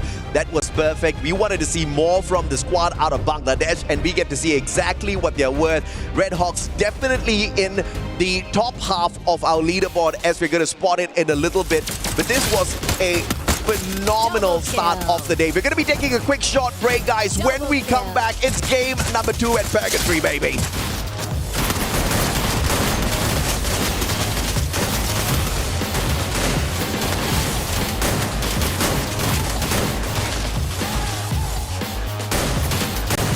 Triple kill.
มาดิเล่นได้กดซ้ายไล่ซ้ายตีแล้วไปดิไม่เกี่ยวไล่ซ้ายนะสกัดเลยนะร้อยได้กันแล้วตีเป็นโดนใบอยู่นะเว้ยโดนใบอยู่ไม่ต้องรีบบอกขวามาคนนั้นนี่ M7 จะหมดเหรอเพื่อนเก็บปืน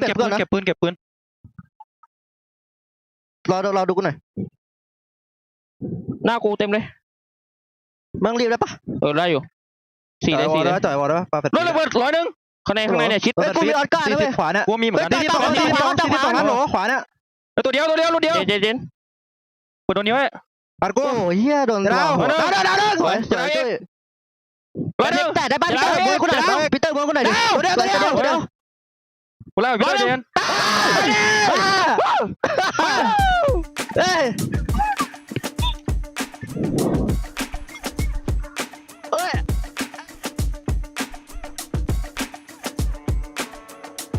The calm before the storm as we see Falcons' point of view before they secure the first ever booyah here at Free Fire at EWC 25.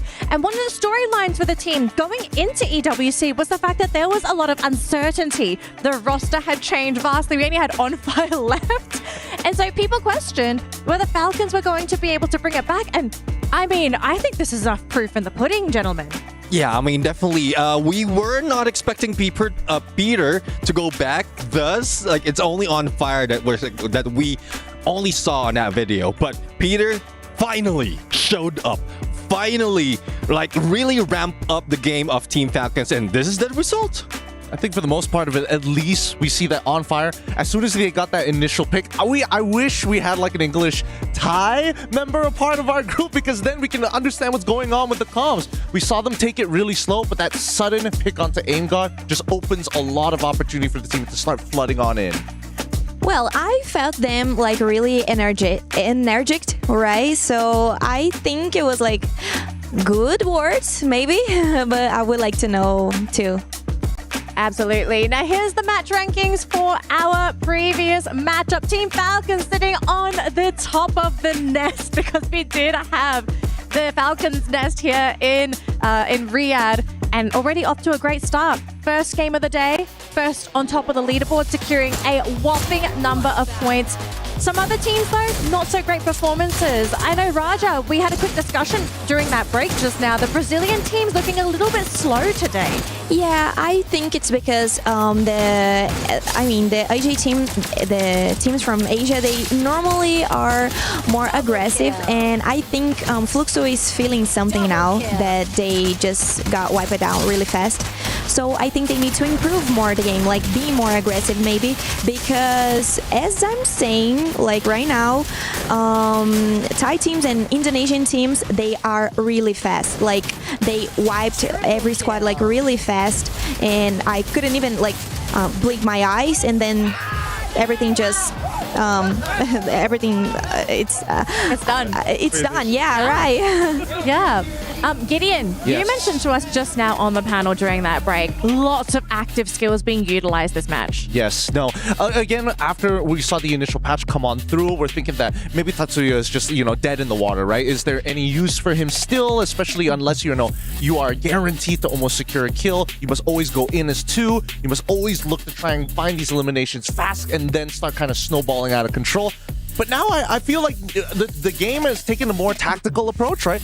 Great utilization of Oscar, and not to forget, of course, you got to pair it up. Those Riptide rhythms still as deadly as ever to open those holes. Yeah, definitely. I mean, if you have a great sniper, the Skylar, the Riptide rhythm, that is a must. Now, the Oscar, though, probably it's because of the 1st of July changes for Tatsuya, so we barely see Tatsuya being used. Oscar, that's a great play. It was pointed out by the caster earlier how they managed to use that in perfection. And as you mentioned, Raja, I mean, as quickly as that, they managed to eliminate a squad. Yeah, and then Neptune, I think you put EVOS as one of your top picks, right? Mm-hmm. Okay, why did EVOS really fall short in that matchup? Because they looked really good in the initial fight. It was just that last closing battle with Falcons. Like, where did they kind of fall short here? Was it positioning? Was it a weapon disadvantage? Like, what really held them back here? I think they're trying to keep distance because Razia, the sniper of the team, usually it's a 3-1 split for them. And because it is a small circle already, there's not so much of space, even the position of those silos and the wall, so they couldn't get away from that. And once Team Falcons managed to use that Oscar against them, they just started falling down. Only Cold Chill was remaining, and there's not so much that you can do in a 1v2 situation. Well, I mean, that's not it. And that's not the only part of the story, because I feel like EVOS Divine notoriously aren't a team that kind of plow through multiple teams at once. They're always, hey, I'll take you on. Okay, quick reset, and then we go back out again. And unfortunately, the call from Aim God was like, all right, we got to take a step back. Had they just taken a 0.5 moment to, hey, show some presence against them, maybe Falcons would be a little bit more hesitant to walk up or force them to use a couple of glue walls, get those resources out early. Well, I think we need to see for the next matches, because they need to keep they need to keep the same game that they did in this last one, because I'm not sure if this will affect, for example, the Brazilian players. I think they can be like different from the next match, and I'm really anxious about it because I don't want to see this things happening, but of course, course, we all had like high expectations from Team Falcons, and they really did it. They did an amazing job, actually. I think not only an amazing job, but I think, I feel like just based off of not only the landing zones, but a couple, even, Alpha 34, taking their time, they denied points at the very end. So it feels like Latam as a region is looking to kind of download how everybody else wants to kind of move across the final few, especially those last 3 circles before anything else. I mean, one thing I know for sure, especially for Falcons, they want to ramp up into points. And then after that first match, they will study the opponent. So I think there will be a slowdown on the next map. The other teams will be ramping it up, but they will just be like the Falcons, like flying through the sky. Like the eyes are on them, studying where they will be rotating, and then later on, we'll see more elimination. Yeah, and it's good to add that they did like a bunch of eliminations. I think it was like 15 maybe. 15? Yeah, something like that. Yeah. But it counts a lot. Like talking about points right now, it's really important to them. So they can be like slow in the next match. I think it's safe for them to do it. Yeah, I think I have to agree with you there, because we see some teams, and I think this is historically a Free Fire thing. Anybody that does well during the knockout stage never wins the tournament. Ooh. So, do you really want to do well during the knockout stage? Because you might be giving away too much information to your opponents, right? There's a lot of mind games that happen with Free Fire, and you need to be very careful to play good enough to make it through to the next stage, but not too good, in that people figure out where you like to drop, how you like to play. It's a very scary time to be a Free Fire player, but we're looking at the best of the best here. So they're clearly confident in their skills.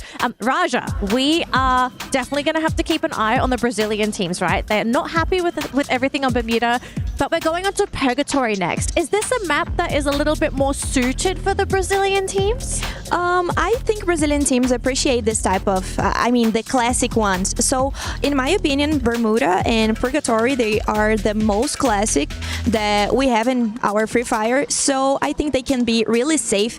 And the landing spots of the Brazilian teams are really good, but we just need to pray that no one try to get into our landing spots, since the Brazilian teams really didn't like a really good job in the last match.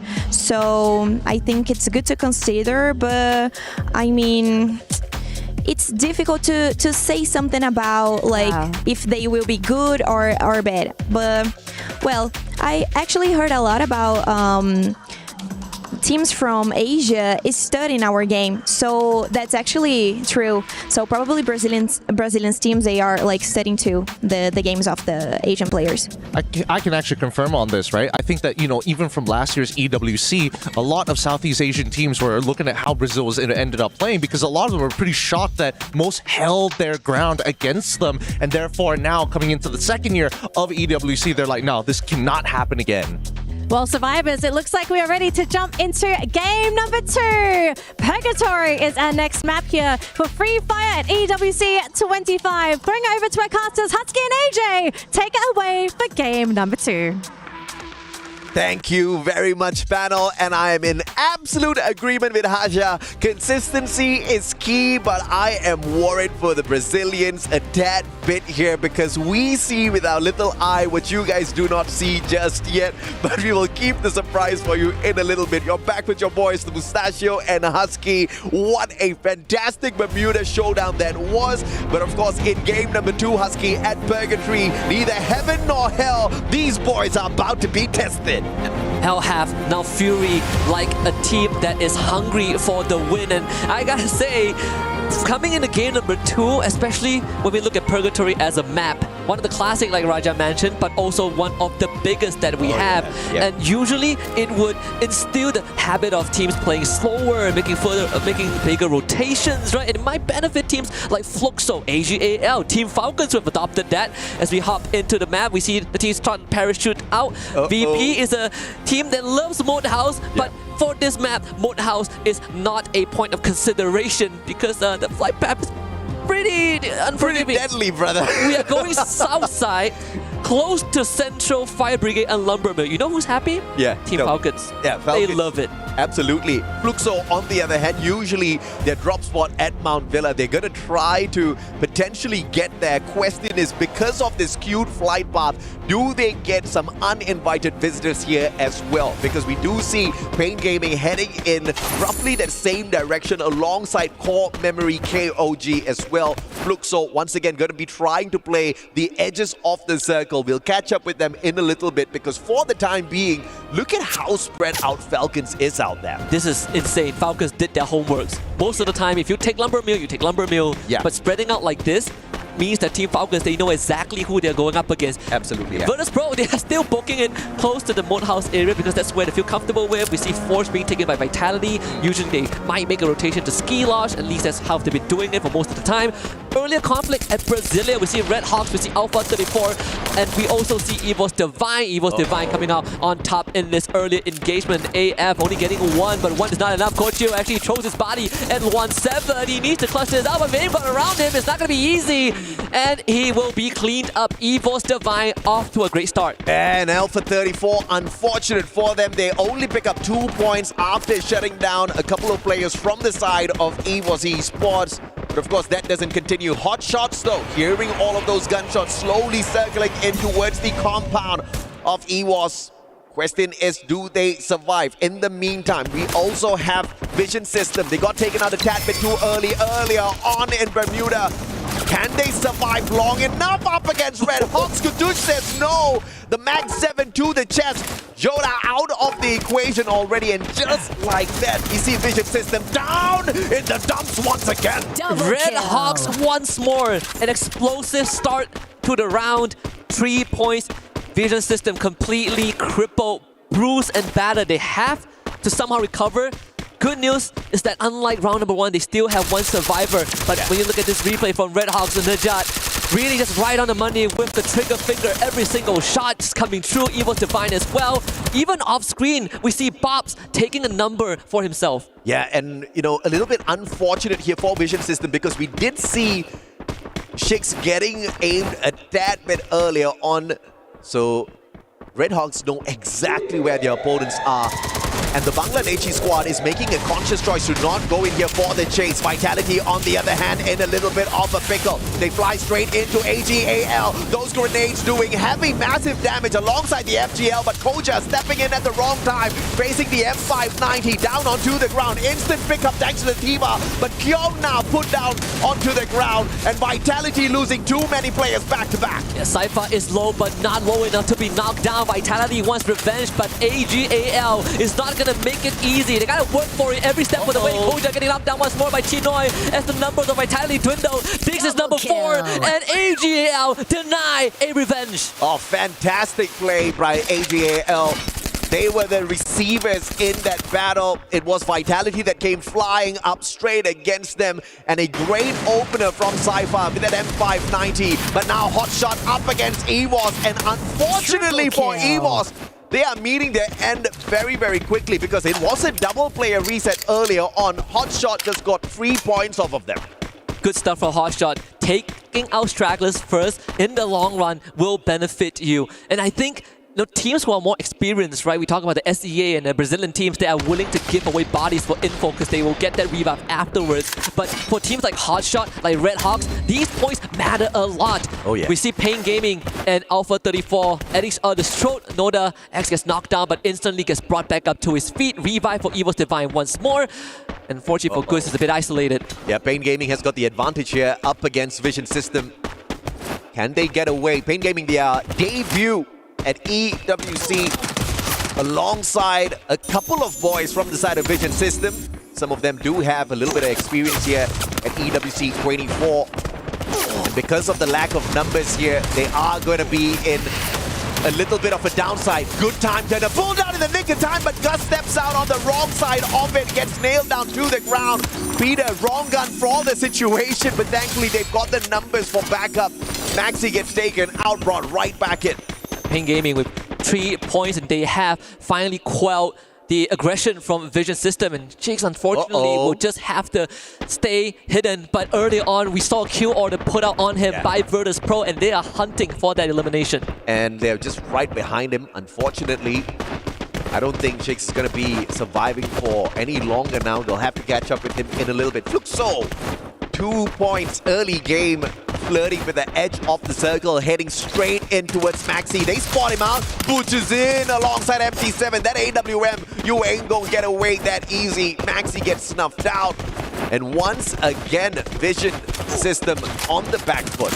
Core memory right across, Jump taking a heap of damage. Now they can try and spam that glue wall. It goes down. Jump trying to play some footsie work. Actually gets to cover, but Fluxo now kicks in the high gear, running straight at Jump, but they have no idea where Cougar is just yet. Jump not able to buy enough time, and Bobs finds that knock. A beautiful play with that XM8.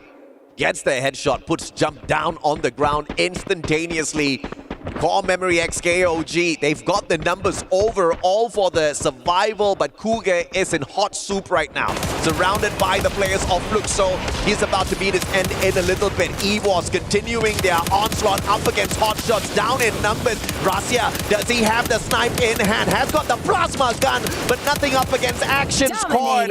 Has got the rate of fire, and Rasia gets knocked down as well. EWOS again on the back foot. 2 more survivors left out there. There can only be 1 out of 2 Tigers on the top of the mountain, and so far the Pakistani Tigers is reigning supreme. Evil's Divine still in it with 2 members.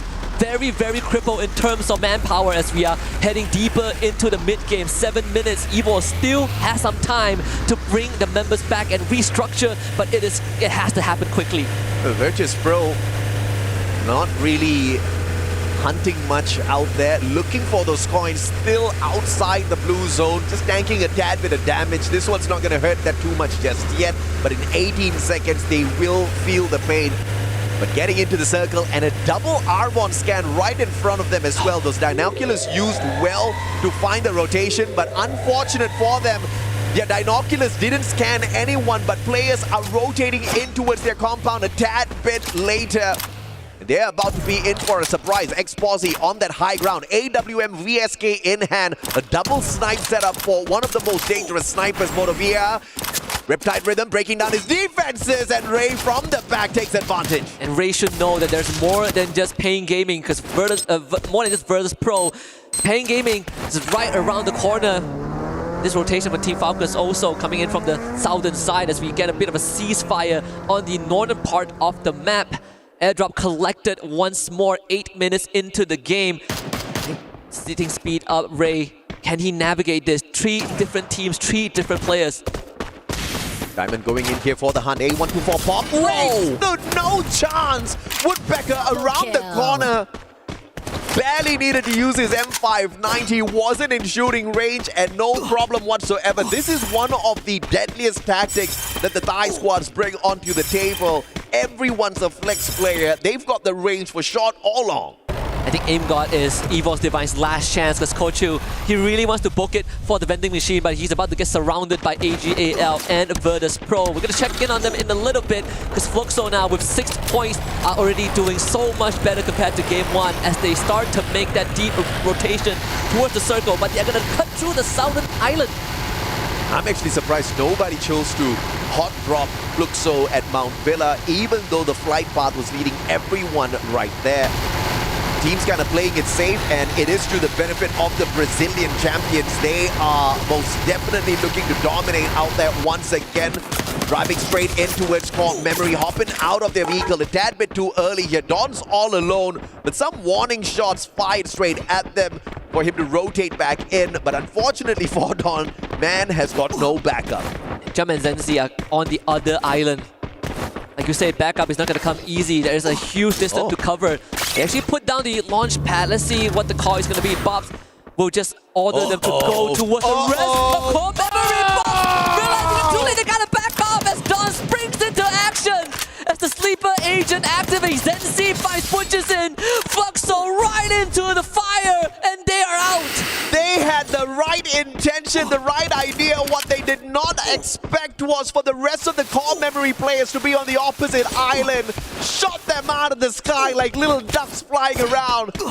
It's barbecue time later on for Core Memory, but the question is, can they get into the circle as well? We'll catch up with them in a little bit. Virtus.pro now in a 4v4 up against EWC Esports. Virtus.pro though has got that high ground advantage. Both of them about to be pressured by the circle in 10 seconds. And the difference is that leverage, that bird's eye view that they have. But the levitation favors Virtus.pro. Rasia takes a big hit to the back, thankfully makes it out alive. The vest that he has, but for EVO's Divine, at least they could make that beeline straight into the circle if they want to. There is still some room to work with, but for Virtus.pro, if they can stall this out a bit more, it is going to be a nightmare for EVOs. This is unexpected. Aim God, who was outside the circle, far away earlier on, now slowly circling in. He could just be the one that dismantles the squad. We'll have to catch up with this action between Virtus.pro and EWC in a little bit. In the meantime, it's AG.AL taking on their brothers from Thailand.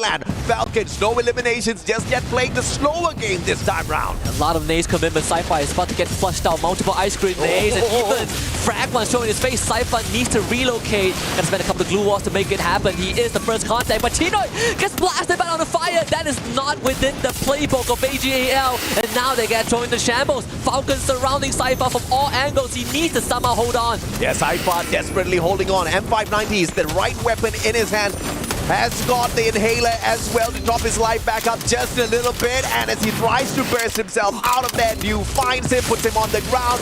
Barros though traded out, Dew being found. Final player on his feet for the side of AG.AL, and Falcons about to eat another one right up. Limit with the VSK, that's the distraction. Riptide Rhythm breaking down the defenses as well, as Limit takes advantage with that long range capability. VSK finds a victim, and unfortunately it's the final player of AG.AL. Surgical as always. The circle now again shrinks with Pain Gaming against the Red Hawks. Pain Gaming taking the fight straight to the Bangladeshis, but not really sure if that's a right idea because Pain Gaming don't have the help to work with. Motovia, he stands back up in the play zone, is gonna knock him down again. Red Hawks are in an advantageous spot. Flicker just needs to play around this building and hold ground. And Cougar's just hoping and praying nobody spots him out just yet. A back and forth between Peter and a player from the side of Red Hawks, but the pickup is instantaneous. They're playing the Thiva like a champ, and Pain Gaming now just trying to stay away from the rest of them as Red Hawks barricade themselves into the house, but the rest of Core Memory dropping on two of the roof, and Pain Gaming wiped down. No rest for the wicked if you are Red Hawks. Core Gaming here, Core Memory here, up the mess. Dawn with the ice grenade, knocked down Ninja, jump gets flickered out, and that's already 2 for CXK. Number 3 comes right through. Red Hawks, they do not stand a single chance. Blade instantly dealt by jump, and Core Memory continues their warpath. Yeah, an unfortunate run here for Red Hawks. They did phenomenally well up against Pain Gaming, but Core Memory just swooped on in, all thanks to the information Cougar gave away, sitting down on top of the roof, really comfortable, waiting for that opportune moment, and the jump pad leads the whole of Core Memory to their compound, and Red Hawks gets taken down as well. Not knocked down by the circle. They did have the Thiva, so picking him up shouldn't be too much of an issue. As jump and Sensi tries to get up the hill, but Rasia, unsuspecting outside the circle, tanking damage from the blue, pulls away a core person from the Core Memory Esports squad. That's why you tie up loose ends. EVO's Divine. Now the fate rests all on this Wonder Kid. Wow. The new addition to EVO's Divine. We know what he could do. We've seen him in action even before he was legally allowed to play due to age restriction. And here he is. CXK with 12 points. They're not going to make it any further. Rasia also perished to the blue. We're down to just 3 teams. Falcons. Can they go for a back-to-back? 100% top 3 rate for this squad. Up against, believe it or not, Pakistan's hotshot esports and Virtus.pro. Virtus.pro, we expect Riptide Rhythm, courtesy of Pakistan, breaking down the defenses of Peter. Yet another Peter exposed, but has got enough glue walls to keep himself protected. The crossfire being set up here by the players right at the back. Unfortunately, Exposy tried to get involved. He will get involved and puts on fire and Limit down onto the ground. Anas takes advantage, and Falcons getting mowed down by the 2 squads. Such good tactics from Hotshot Esports. They knew exactly how to dismantle the defense of the Team Falcons. Anas is putting numbers on And the 4 Team Falcons are no longer in this game. 11 eliminations for a hot shot. The Pakistanis might have a chance to make a statement. It's them and Virtus.pro. It's the Polar Bear and the Pakistani Tigers. Oh, Pakistan Zindabad, baby. It is 4v4, all equal on both sides. And Hasuex has got the right gun as well. And what a pull on that Cassie. Linking them up. Action is ready for a little bit of that. The Steffi blocking out the damage from those grenades as well. Brilliant play thus far from the Pakistani squad. Waiting to cut down the distance. Oscar breaking down a couple of defenses, but the super defense with those glue walls erected once again. And Action missteps being put down to the ground. Yeah, they take the fight straight to VP, but VP more than ready. And Ana's exposed. Virtus.pro locks in. Booyah. What a play. A little bit too aggressive from the Pakistani side, but that's exactly what we wanted to see out of them. They delivered. Virtus.pro just proving to be the better squad. Patience paying off towards the very end. A little bit unplanned with that Oscar, and that's one of the downsides of using that Oscar. The Valiant Dash, you gotta be valiant enough to get a knock right after, but you never know what's awaiting you behind those glue walls. And I think Hotshot Esports, they definitely have made a statement piece coming into this. Remember, it's not the goal isn't to finish number 1 in the group stage, is to just finish top 12. And this is going to catapult Hotshot Esports into a good position. And not just them, right? Red Hawks performing like champions. I mean, a tad bit unfortunate in that bout between Pain Gaming as well as Core Memory Esports showing up.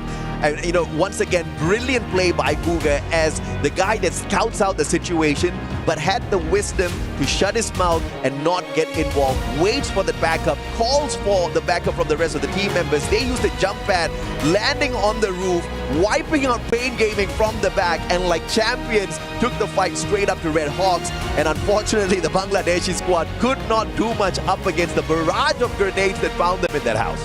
Overall, Virtus.pro showing us what this team is known for, right? The potential of Virtus.pro. You look back at the roster, aside from Saming, who is not playing in EWC 25, replaced by Boulevard. Previously, the first ever Mobile Masters, they were the champions. They were the first one to lock in a slot for EWC 24. And now with this Booyah, they're in an even stronger position. Absolutely, man. Diamond, Kumara, Nameless, all jumping on in here. Brilliant plays overall, but of course he was a tad bit unfortunate. We'll have to wait to see what they can do later on. But of course, a quick short break. We'll come back with Game 3 in a bit. Double kill.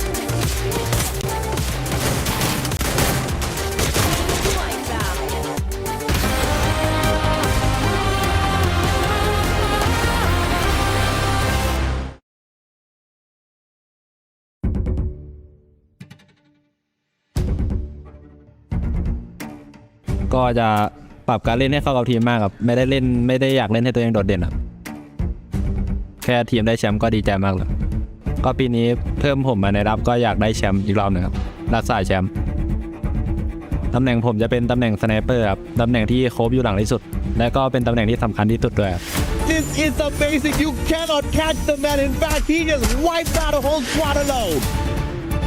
เป็นแชมป์อีกรอบหนึ่งครับในวันใจของผมก็คือน่าจะการที่ยังไม่เคยได้แชมป์โลกครับแต่ก็เคยได้แชมป์ทุกอย่างมาแล้วเหลือแค่แชมป์โลกแชมป์เดียวครับที่ผมยังไม่เคยได้ก็เลยอยากได้แชมป์นี้มากๆครับผมแค่อยากจะทำให้แรปนี้เป็นแรปที่ดีที่สุดแล้วก็สร้างประวัติศาสตร์ของผมเพิ่มมาอีกก็คือแชมป์ผมจะทำให้ได้แชมป์อีกรอบ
นายไม่เหมือนใครนายพลาดนายคือบุยาตัวจริงใจเย็นหน่อยเพื่อนนี่มันแค่สกิมนะเว้ยไม่รู้มันมีเปล่ามันจะกลับมารับนะเว้ยก็ไม่น่ามีทั้งเงี้ยไม่น่ามีแล้วหน้าเรามีนั่น2ตัวไหนละ3เลยมันเปิดเต็มแล้วลงไปซ้ายเฮ้ยออสการ์ชนเฮ้ยโหลเฮ้ย70มันเล่นนะเว้ยมาหน่อยออสการ์ดังใบแล้วชิกู100โลเดียวเล่นต่อนะเว้ย100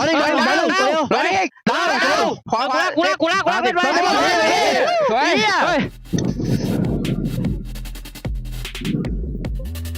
10 คิวเดือดสวยแล้วเดี๋ยวแล้วเพื่อน Welcome back to the panel, survivors. We've just wrapped up game number 2 on Purgatory, and things are just starting to heat up here at Free Fire at EWC 25. Gentlemen, ladies, my panelists, we are starting to get a better picture of how these teams are performing here at EWC, and so far there are a couple of things we're actually starting to notice. Raja, 2 things for you. Fluxo, not looking so hot, but you also have a team that you're kind of impressed by. Well, Fluxo, it was for me. I think they are like kind of slowy. Well, they start getting some eliminations, but then they can just get inside of the safe zone. So this was like a huge problem for them. And Pain Gaming, it's like probably the same. They are kind of slowy, so that's not good for them because they need some points. They need to do elimination. So I'm hoping they can do it in the next match. And it's good to see Pakistan teams like doing that well. You know, we can see like Hot Shot. They got some eliminations and points, and it's really good to see because we are not expecting this, right, guys? No, we went, and remember actually last year, Hot Shots almost made it through to the second stage. I think, Neptune, you would remember this. We were cheering for Hot Shots. We were on the panel saying, go Hot Shots, you're so close. And they might have fallen short last year, but it looks like they might be getting a little bit closer to actually making it to that second stage, Neptune. But Neptune, you don't actually look at Hot Shots. You are looking at Red Hawks. Tell us, like, what is it about Red Hawks today that's actually making them stand out? Yeah, I mean, looking at Red Hawks right now, it doesn't look like a team that has been introduced recently to the international scene. Like how they play, how they move. I think they studied their opponents, especially from those in Southeast Asia, because judging from the movements, those are Southeast Asia teams' movement.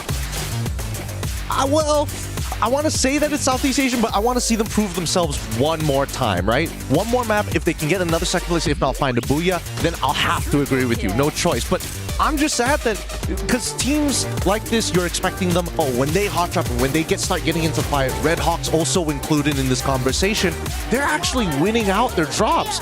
Unlike Vitality, Team Vitality, please, we can't be botching up these engages like that, right? You see them get into that corridor, AG play it well, take their time, and unfortunately, the hot-blooded Indonesians, this time around, it costed them. Yeah, I mean, Team Vitality, what we call the Falcon Hunters, it doesn't work here. I mean, they're close to their nest, they have their strength, and it's tough, really. But another team that I want to look into is the Booyah Takers in that second match, Virtus.pro. They played it slow, not so much of elimination compared to other teams, but we just saw the match ranking and they're number 1, even ahead of Hot Shot. So Hot Shots was the elimination leader at that point, and it's just that Booyah moment that made that lead.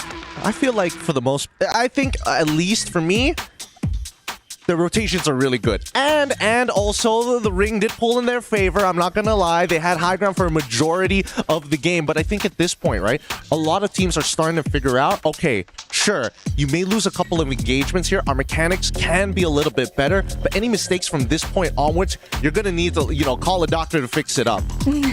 And talking about Booyah, that's the reason why it's so important, because our format, it's probably all about it. You need to get that Booyah. So it's good when you see like a team that can do it really well and can do like eliminations and get the Booyah and everything. So I think Virtus.pro, probably they are like really happy for it. Well, we have to see if the momentum is going to carry for that team, because we've seen in the past, if you grab that Booyah, all of a sudden, mentally, you're looking good going into that next game. But we have a bit of an exception because, FYI, we got Kalahari coming up next. But before Kalahari, we're going to give the players a bit of a break just so they can get ready for the hot desert of Kalahari. And instead, we're going to have a little bit of fun with you guys. We have the Dr. Sulaiman Al Habib hot takes. Let's have some fun, survivors.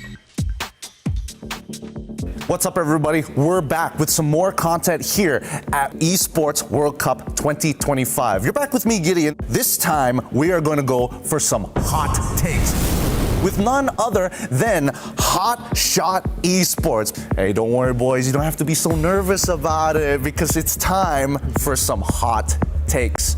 Let's first talk about teams. Do you have any hot takes on some of the teams playing this time around? मेरे ख्याल से मुझे falcon काफ़ी अच्छी लगती है लेकिन उनको मारने में ज़्यादा मज़ा आएगा एंड R7 भी मेरी फेवरेट है Oh, R7. Okay. I'm going to put you on the spot here. Who do you think is the worst team coming into EWC 2025 Free Fire? पेन गेमिंग मुझे अच्छी नहीं लगती I'm so sorry I put him on the spot there. That's on me. That's on me, Payne. That's on me.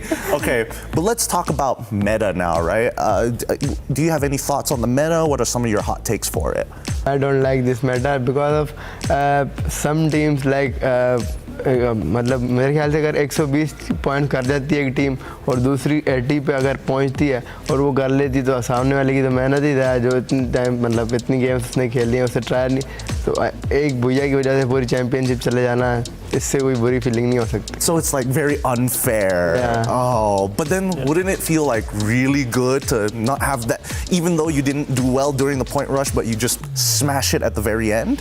अगर आपका luck हो और अगर आप मतलब जोन अच्छा पकड़ लो ऐसे भी होता है कि कोई टीम ना आप पे घुस जाती है मतलब आपको रश कर देती है वो आपकी पूरी गेम ख़राब कर देती है लास्ट जोन में तो वो 3 टीमें रहती हैं वो उस पर डिपेंड करता है टीम पे कि वो रश करती है नहीं अगर गलत रश कर दिया तो अपनी तो गेम ही गई I agree with what he says. It's good. It's a good opinion. Very good opinion. Thank you so much, Hot Shot. This is again. Hey, let your fans know who you are, what you're expecting to do. Give some final words before we close this out. हम लोग अपनी पूरी try करेंगे ये world cup जीतने की जितना हो सकता है अपना बेस्ट देंगे हम अपना बेस्ट देंगे 100% देंगे बाकी रिजल्ट हमारे हाथ में नहीं हमने अपनी पूरी कोशिश करनी है बाकी अल्लाह मालिक है इंशाल्लाह Thank you so much. Thank you. Appreciate it, man. This is sick. This is sick. Thank you. Hope you guys enjoyed the hot takes because the reaction on Raja's face when they mentioned baby. I disagree with that because I'm a Brazilian supporter, so I really appreciate Pain Gaming actually. They have like Noda, which is like a player, a really traditional player in Brazil, and he had like a good experience about like playing global tournaments, you know. So I think he's kind of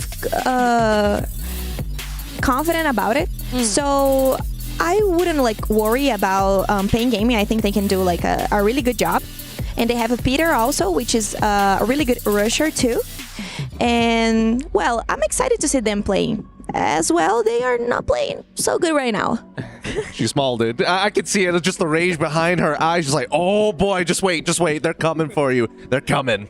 Well, before we jump into our next matchup, it looks like we are going to be having a little bit of fun on the main stage with AdMats and Tash Bunny. Guys, what's happening?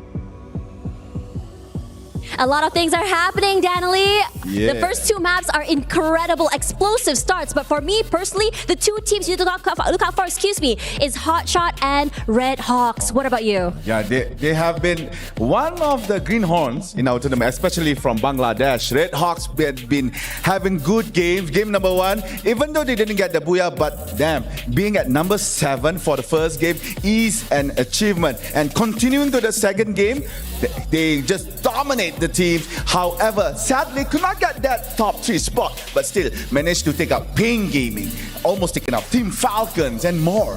Honestly, it's looking really good for them. A lot of teams are maybe underestimating them, not sure about what to expect from this team. Regardless, this is their debut into the international stage, and a lot is still in the dark for these 2 enigmatic teams. And for now, guys, we're gonna go back over to the casters for Game 3, so get hyped. Go, AG Husky. Thank you very much to the panel and of course our colleagues at Mass and Tash Bunny. We're about to head into the desert of Kalahari, so put on your dusters. It's about to get hot and heated. It's your boys Husky and Mustachio AJ back on the mic. And got a lot of things to cover. First of all, Raja ain't happy with what Hotshot said. But what are the odds that Hotshot faces off against Pain Gaming right off the bat? I mean, Raja, it's called hot takes for a good reason, right? And it was a really good hot take. I mean, you got to take your shot at somebody. Pain Gaming unfortunately took the L this time around, but at least they said they love Fluxo, right? They want to. I believe what they said was, you know, Fluxo's good, but beating them would be better. They happened to actually get that done. Yeah, and they also like R7, so I guess Pain Gaming takes the short end of the stick going into this game. But so far, all the results that we've seen in the first 2 rounds have been unpredictable. Right? I mean, of course, we have the Thai teams dominating, sure, but teams like Hotshot Esports, Red Hawks, from the 2 regions that are more underdog than underdogs, are now one of the pack leaders. Yeah, absolutely. And I think you called it out really well the previous time before we went in for a break. It's not about getting that #1 spot. It's just about squeezing yourself into the top 12 and earning a spot at Point Rush later on. And of course, you're automatically in the grand finals already if you are in the top 12. And that's not so difficult, which is also a good reason why the Brazilian fans don't really need to worry, because we've got 2 days of play for Fluxo, and this is the kind of squad that ramps up really late. They're just warming up at this point of time, and you know, you don't want to piss the Brazilians off. The fact of the matter is they're getting beaten down right now. You are happening to piss them off unintentionally. This is going to be bad.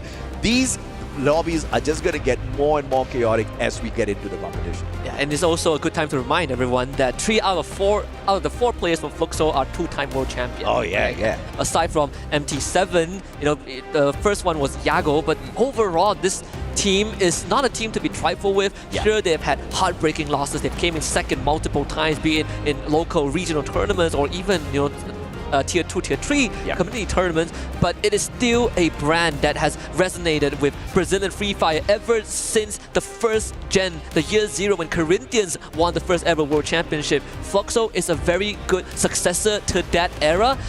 It's just my only gripe is how slow they play. And I think I want to see a bit more, because I know Fluxo can get aggressive, they can get down and dirty, but with how slow it looks, at some point you have to switch it up. Maybe this round 3 is going to be the turning point. I think that's key what you just said there, right? Aggression, but it's always calculated aggression. They are capable of it, but they are always calculating as to when to get in and to get into some of these hot battles. They've been playing it very slow for the first 2 games. Obviously, in Bermuda, they kind of got caught off guard a tad bit outside the circle as they were heading into Factory. Second game, it's always a Thai team at this point of time. But obviously, we're looking for more from them, and I'm very sure they will show us exactly why they are your 2-time world champs. We haven't even seen those great shots from MP7 just yet. This should most definitely be those warm-up rounds, but you take a little bit too long to warm up, and these teams that were starved of the championship, starved of opportunities, like we also talked about off-screen, Hotshot Esports. Last year, they didn't even get into Point Rush. This year, if they can keep this up, they sure as hell are getting there. And obviously, another team's got to pay the price by giving away their spot. Yeah, it's like a very fun game, right? I literally told you about what we kind of had fun with yesterday during our study. Yeah. I said that there are 4 Brazilian representatives, 9 from Southeast Asia. That's 13 teams. That's 1 extra team that can qualify to Point Rush. And if we have to slot Hotshot in, we have to get rid of 2 teams. And now, after round 2, it makes you wonder a little bit which team it's going to be, right? Which team is Hotshot going to be able to do just enough to overtake? For me, I think it's too early to say, but there's a good chance it happens. And of course, you talk about hotshots, but I think Tash Bunny brought up a really good other team as well, Red Hawks. Duca Gaming, one of the best coaches out there. He's so full of wisdom and intelligence. And the bigger question that I had in my mind was, is the application of that intelligence going to fare well on the world stage? And holy hell, Red Hawks are doing super fine at this point of time. Obviously, they kind of got wrecked by Core Memory Esports because I think Red Hawks were in a really good spot, right? As they saw Pain Gaming getting taken down, they could have taken advantage. That one miscalculation, playing it a tad bit too safe, put them in hot soup. I want to see more aggression from them, just like how we saw aggression from Hotshots in the final circle. But Hotshot shouldn't have gotten that aggressive. But it's okay. I think at least we kind of see what Hotshot is capable. Oh yeah. Right? Do I want them to keep it up? I think moderation is the key. Yeah. And hop into game number 3 is Kalahari, one of my favorite maps. But according to what Raja says, some of these Brazilian teams prefer the El Clasico. So Kalahari is not one of those maps. But at least the flight path is very forgiving. Right through the middle, Refinery is going to be a hot spot for the Indonesians. And the knockout stage leaders at this point of time will be your Free Fire at EWC 2024 champions, Team Falcons. How about that? From not performing well at all during their run at FFWSC to heading on into EWC and starting off things at the very top. They must be really excited, but of course, let's see if or not consistency would be their key to continue dominating out there. And very early on, Aim God is about to be aimed at. That's the brutality of competitive Free Fire, right? Yeah. It really doesn't matter how you start. The only thing that matters is the end result. As much as it sucks to hear that, only the end result matters. Only those who can step up when all the chips are down is going to come out on top. And at least that's the lesson that Team Falcons taught us last year. Refinery used to be a hotspot for Indonesian teams, right now taken over by Vision System. And a very slow start here at Kalahari, which is going to be deadly because all the teams will have their hands on those coin machines and, you know, enough room to purchase those hook guns, and rotation around the battlefield is going to be super easy. These snipers are going to have a tough time finding their mark when everybody's hopping up and down. Oh, okay, the airdrop's a little bit upside down this time around, but it's okay. For us scoring a jackpot right off the bat, getting an airdrop. Could not have a better start. He was the one that just instantly got into a vehicle and started driving the moment he dropped, right? Around the maze, which is one of the few deadly areas, at least in SCA. For some reason, people like to fight in the maze, but if you get control and you get access to a vehicle early on, you get these kind of luxury. And let's hope it pays off for Virtus.pro. They have a good spot to rotate to. They're scanning north side. Well, at least I think it's AG.AL that dropped the Arvon and scan Nameless. AG.AL are on the northern end of Foundation. And we get a quick shot here of Vision as well. They had Vision that they perhaps may be able to find a few extra points out here up against Virtus.pro, and straight in they go, looking for the hunt at the maze. AG.AL would have definitely seen them flying on in as well, so it doesn't mean Vision System has got the upper hand here. It's all up until AG.AL decides to drop by and say hello, Nameless. Almost got put down there. And I just said that teams like to fight here, and you know, it's good to see it being quiet, but Vision System is here to change it, that they don't want to play by the book. Vitality against Team Falcons. One body for another on fire. Blasted from the back by Evo's Divine. Falcons surrounded by the Indonesians. Absolutely. Falcons were going in for the hunt onto Vitality, but saved by the appearance of EWC Esports now. Angor Rasya all up at the top, dropping player after player limit. Question is, did he hit that revival before running on out? The team survives for a little bit longer. Limit getting the deed done, purchasing an insurance policy for the squad, keeping Falcons in. We saw this in Bermuda, almost on the wipeout list, and then they made a comeback for the Booyah, so we can't count them out just yet. Of course not, but on Kalahari, so much harder, right? So much more open ground that you need to be careful about. Jump getting knocked by GU as CXK now have to deal with Fluxo. That's the Reptile Rhythm. It breaks wall faster now in this new update, and Don will have to back off. Cougar being able to sidestep and take cover. Fluxo down to just GU and MT7. And the plasma gun, one that we have not seen in a long time in meta, is finally back with a bang. GU spots out Zenzi. Down you go, baby. AWM not quick enough. And GU will instantly pick up that elimination for himself. But here's the problem though, core memory, they are outnumbering the players of Fluxo. Butch is in as well as Bobs down on the ground. Eliminated too early. No vending machine in the area for a quick revival as well. Great rotation from GU. Does have the hook gun to facilitate that, but Don does not want to let him get away. Actually sees the jump, the timing a bit off for Don. Couldn't really take ground, get a couple of shots off. So GU once more gets into cover, but Don wants the chase. He has backup coming in, and GU now will have a 1v2 on his hands. Doesn't pull out the sniper just yet, but look at this. Don chasing GU straight into the hands of Limit, perhaps, who's actually on a revival spree, bringing back the rest of his team members. GU caught in a really tough spot here. And the impressive thing is Core Memory just sending in 2 players on for the hunt. They do understand that Fluxo does have another player alive and taking out there on the battlefield. Gio has the right gun, but doesn't have the numbers on his side. Too low on HP. Cougar with the M590 puts him out. Double kill. Pretty tough to fight in this environment when you are outnumbered, but a good attempt from GU. Fluxo still in the running with 2 extra members, so a revival must have came to at some point. A couple of highlights from the earlier stage of the round. We see Falcon and Vitality joking it out before Evil's Divine shows up and just shut the show down. Yeah, absolutely. And Vitality obviously really happy with that situation. They got to scurry away, hit those revivals, and back in here with a full squad. Unfortunately, though, they haven't brought any points up onto the board just yet. Vision System spotting out potential opponents here. Went in for the chase earlier on, but will drop back now to check out what AG.AL is all about. Jota with the Tatsuya and the Oscar has got a double dash there in hand, so he's going to be pretty deadly and probably going to give him a little bit of extra confidence as well, but instantly that confidence taken away by Cypher and his headshot. AC-80 to the head and will put the players of Vision System on the back foot as they try to get away. Instant disengage from Vision System. Virtus.pro will have to face up against Pain Gaming right here at Mammoth. Plenty of open grounds, plenty of crevices that you can hide yourself in and pop up for an ambush. Blue wall melter and ice grenade both thrown out at that singular glue wall. Goose and Peter drops another 2. It's going to take some time for VP to break right through, but enough time for Exposy from behind.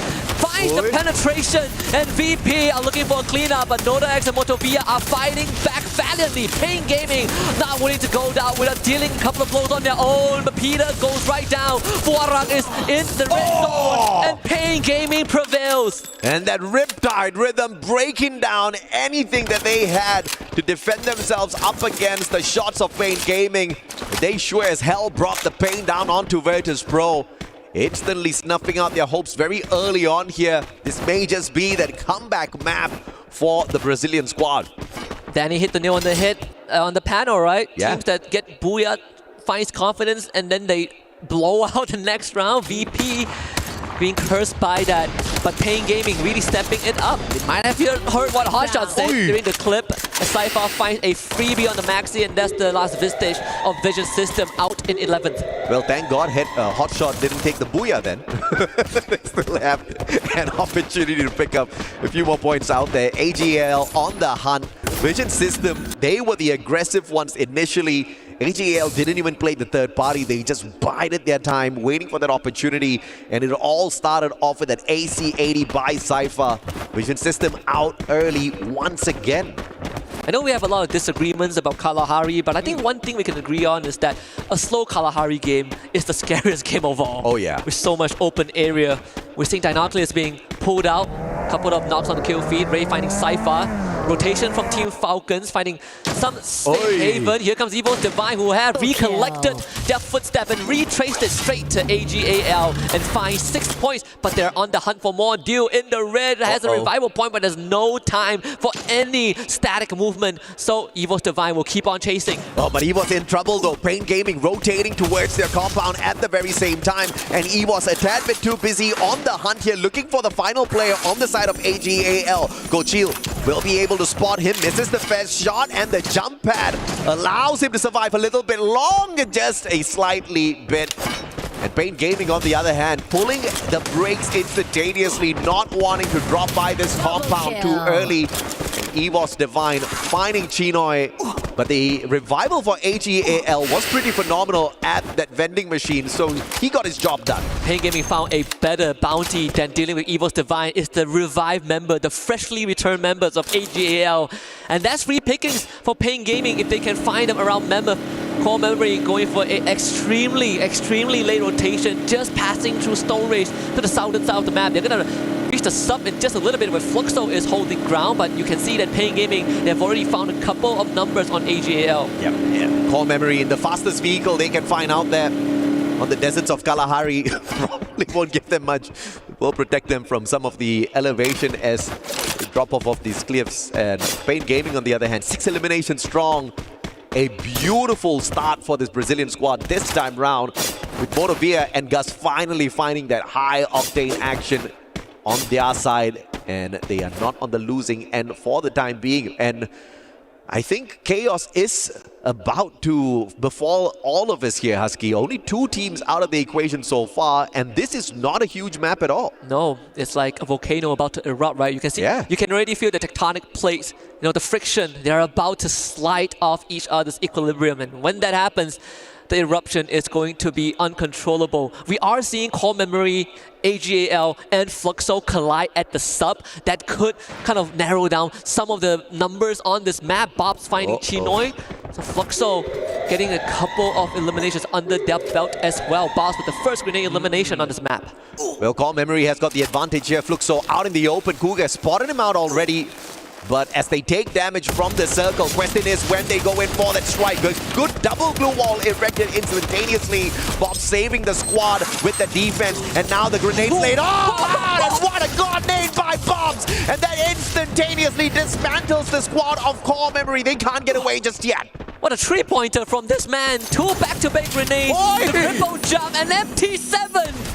Finds a Zensi. Core Memory stood no chance in this fight where they should have had the advantage. And now the rest of Core Memory are going to get dispatched one by one. Butchers it and Bobs comes in. That's a double for Fluxo. 6 points. And that's the snipe shot I was looking for, MT7. He delivers. Looking for Don now from afar. Finally, Fluxo are the aggressors. 6 eliminations strong. What a stand-up performance here at the sub. But now, dealing with the circle, making it into the next save zone is going to be a little bit of a problem because they're heading straight in towards the confines of Refinery. High ground action once again might just put them out of the count. They need to depend on those jump pads as well as a couple of scans out of those binoculars. Red Hawks are about to engage with Hotshot Esports as Hotshot started firing at Flicker. He did take the jump pad to rotate from Refinery towards the southern end of the compound. AG.AL doing the same thing, about to land right on top of what Falcons do. Gotta be ready, and he absolutely is, but Vitality is behind him. Gotta pick a poison. Oh, what a rotation here by dude. But he's gonna get shot at by 3 squads at the same time, and it is the Pakistani players that get the shot in action with the card of all guns bumped in the season and performing really well in the hands of the Asian squads. We see a binocular scan as well. 5 players being scanned now. I think it should be courtesy of Red Hawks as Core Memory gets eliminated in 10th place. 9 teams remain. Here comes Evo's Divine about to fight the compatriots from Indonesia. Vitality right on their radar, and Evo's Divine on the hunt. Evo's Divine, one of the leaders at this day 1, looking to continue their prowl into the next circle, but Alpha showing up out of nowhere. Let's see if or not they can get away from this one, because Evos knows exactly what they need to knock down. Vitality standing right in front of Alpha 34. R7 rotating around. Hook gun to get him out of trouble, but they all get sprayed down. By who? By the players of Hot Shots of everyone at the high ground. They take advantage. Alpha 34 with that rotation. What was that? They signed their death sentence just with that move without enough information. Evo's Divine now gets to move on forward. They got to bring Ray back up, and they do just that. Ray back up to full. Vitality holding behind this container. Azure 25 has a huge job to do. Sees Kochu, tags him a little bit, forcing Evo's Divine back into this factory area, this garage, this warehouse. And that's going to slow them down for a bit, but Pain Gaming now arrives. Hotshot versus Red Hawks. That's a battle that we are about to see. And Falcons, yet another bird hopping on into the mix as well. Then some hot action about to kick off on the opposite side of the battlefield. And we get there in time. AG.AL, the Jar takes him down. VSS time, baby. Sanjit finds one for the squad as well, but the container, all the Falcons have for in terms of defense. Red Hawks is playing on the low ground as well as Fluxo now receives some fire, not just from Hotshot, but also from Team Falcons. Limit with the Riptide Rhythm is going to make it even tougher for Fluxo. They're putting up the glue wall, and it's just enough, but a second one comes through. Fluxo could not catch a break at all, but a couple of containers is going to keep them safe for now. Pain Gaming out. Using the terrain to their advantage. Great play from Fluxo to not waste their glue walls, and they are on the very edge of the next zone as well. So not a lot of space to rotate around. Therefore, Fluxo should be in that final circle. The rest of the chaos about to go down now. But Hot Shots with that high ground advantage. Falcons wants to call their shot here, meeting them halfway. And Peter has already found Anas, and this is already not a good start for Hotshot. Can they hold on? Sajin gonna get knocked out by Kororo. The glue wall secures this demise. Is down down in this 3-4 hot shot. They need to hold this ground. Falcons knows that. The takeover is one step to completion. Cororo from the flank couldn't find an entry in, but hot shot, they got a lot coming their way. Yeah, the Steffi was pulled out a tad bit too late, but it does defend them from a couple of grenades. Now Hotshots barricaded by their own glue walls. Falcons finally making their way around, but yet another defensive glue wall pulled out. But that one falls like a paper wall. Final survivor left here on the side of Hotshots, and Falcons are not slowing down just yet. Action gets away for the time being, but that's about the end of it as Peter pulls away the final player from the side of Hotshot Esports. It's either death by the hands of Falcons or by Fluxo, but with that takeover, Falcons currently, at least for this moment, is going to have some space to breathe. It's a good area to be on this high ground, but the Circle is going to move away from that. Evo's Divine, 14 eliminations as they now face off against Red Hawks on the low ground. Come on, man. Consistency is key, and Red Hawks are kicking it out there. Still alive, but 5 squads remaining here. Make that 4 as Cypher shows up in front of Peter, who's on absolute fire in this final circle. Circle's moving on. Fluxo doesn't really need to rotate all that too far. Limit with the smart plays, with the glue wall melters before those defenses can even be erected. This is going to be a tough rotation. Red Hawks wants to make the first move, but AimGod finds Blade, and there's not really much time to bring him back out. The glue wall is desperately being thrown to protect him, but Kutush ends up being a victim of that as the rest of Evo's Divine are going to show up to clean up what they started. Blade takes out Ray with the trip mine, but that's pretty much it. Red Hawks out in 4th. Out in 4th, Fluxo down by 1 man. They've got a little bit too little in their tank bombs with the rotation. Jump pad now right in front of Evo's. Fluxo, I don't know if or not they are calling the gods of shot straight towards them, but now Falcons at the very top. They wanted double booyah at the start of this day, and they may just as well pull this one off. Again, they took over where Hotshot was, and it gave them the best position to work with. High ground leverage, and on top of that, good rotation into this moving circle. Evo's Divine getting dispatched left, right, and center. Falcons with 9 eliminations under their belt. Ball's about to run into Peter. This is a good angle for them to go for the swing. And now, with EVOS kind of slowing things down a tad bit, Falcons are in trouble. Fluxo knows exactly the kind of danger that awaits them from up above. Those grenades could come raining down on them, but everybody's waiting for that circle to close on down. This one is now turning out to be a troublesome situation. Do we depend on those medkits, or do we depend on some final second pandemonium as Butches in finds AimGod, puts him down 6 feet under as well. EVOS has no chance to pull the booyah. That is good for Fluxo. They got 3 members left. They just have to hold this ground. Starts by taking out EVOS Esports, because that is the contender. That is going to be the one, the team that is challenging them for space. But if they can hold this, they are going to force Fluxo to play level.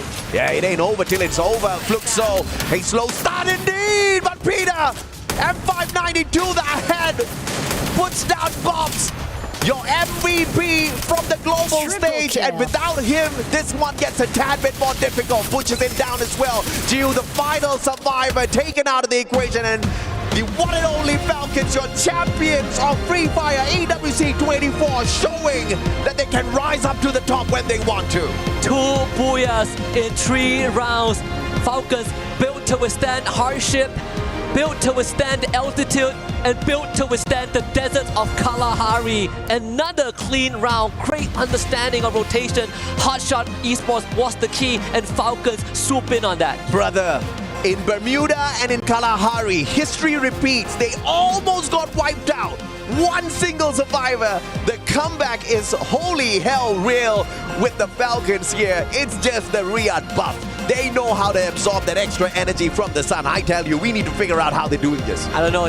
This team is this Team Falcons are the closest to the headquarters, right? You feel the energy from all the trophies they collected, the plaques from last year. But there's another team that I want to give special credit to. Just a tad bit of mention. Evo's Divine once more stepping it up. Yeah. Sure, they didn't finish with a booyah, but they finished in 3rd place with a heck of a lot of eliminations. And once more, the top 2 teams from last year are stepping it up again. Absolutely, man. And with Russia on their side, the Wonder Kid finally able to play on the big stage. The only thing stopping him in the past was his age. He's just 16 years old. He's got millions of fans on YouTube all through Free Fire, and he's now here to show the seniors how to play the game really well. And unfortunately for him, the Thai team still a step ahead of the Indonesian squads. EWC Esports, although they do beat them in eliminations, they just could not grab the booyah for the first time in the day. But of course, they are dangerously close to that final circle. Time and time again, consistency is key, and they've got that.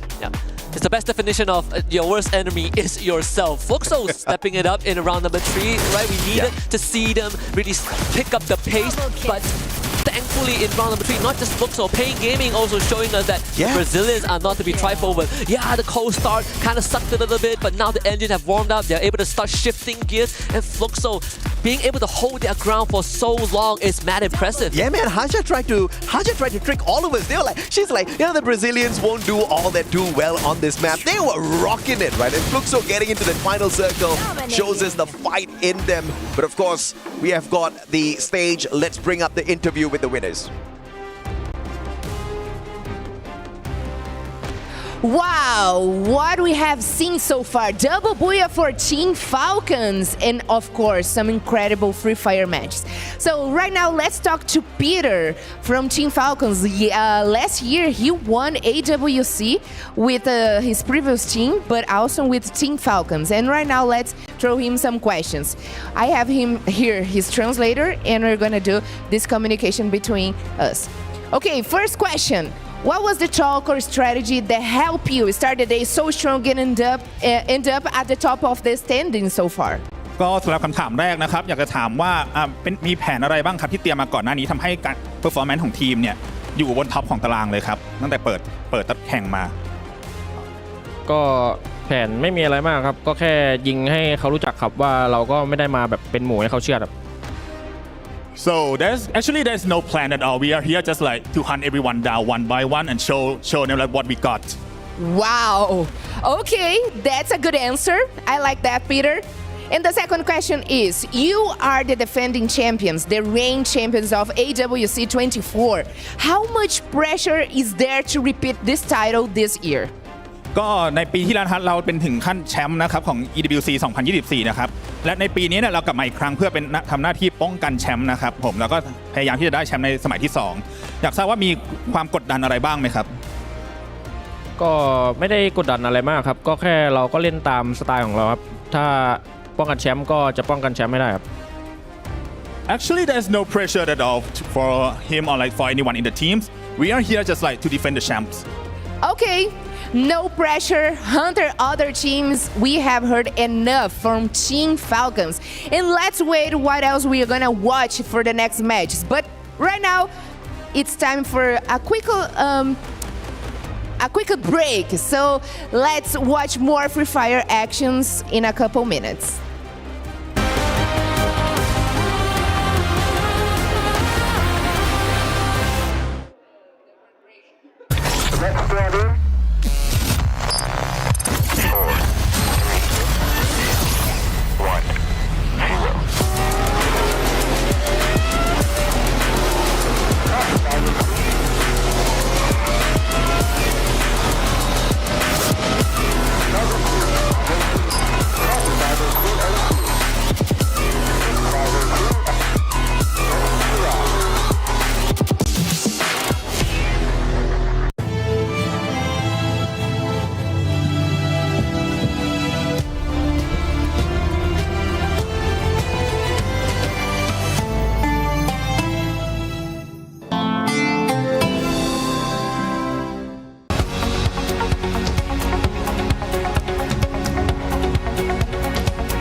นี่มาเดินแล้วเฮ้ยกูฉีกไปเล่นไกลๆได้ป่าววะฝั่งนู้นนะจุ้ยฉีกได้นะกูฉีกไปขวาตัวนึงได้จุ้ย ล่างนี้หมดเลยมาบนตัวนึงเอาตายแล้วสวยมาเล่นเหลือ4-3มากูมาละเติร์นล่างได้ปะล่างได้กูลงนะกูลงฝั่งนี้นะให้หน้ากูตัวนึงให้หน้ากูจะดาวช่วยกันก็2ตัวเพื่อนหลังไป80 120ไปโอ้ชิวสัตว์แค่นั้นแหละกูไม่ได้ยิงเลย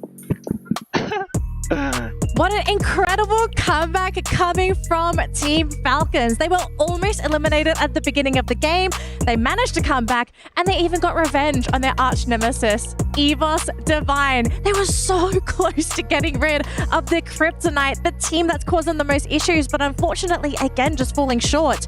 Another thing to note as well, folks, Fluxo, this team, unfortunately, having a very slow start today, is starting to wake up. And I know, Raja, you are very excited for this because you know the potential of this team. Let's talk about Fluxo. What did they do right in game number 3? Yeah, first of all, I agree with you. I believe a lot in them, but I think they are like kind of waking up just right now, which is a little bit early. But okay, I mean, we still have other matches to play, so I think he can decide a bunch of things and we can wait for them like to grow.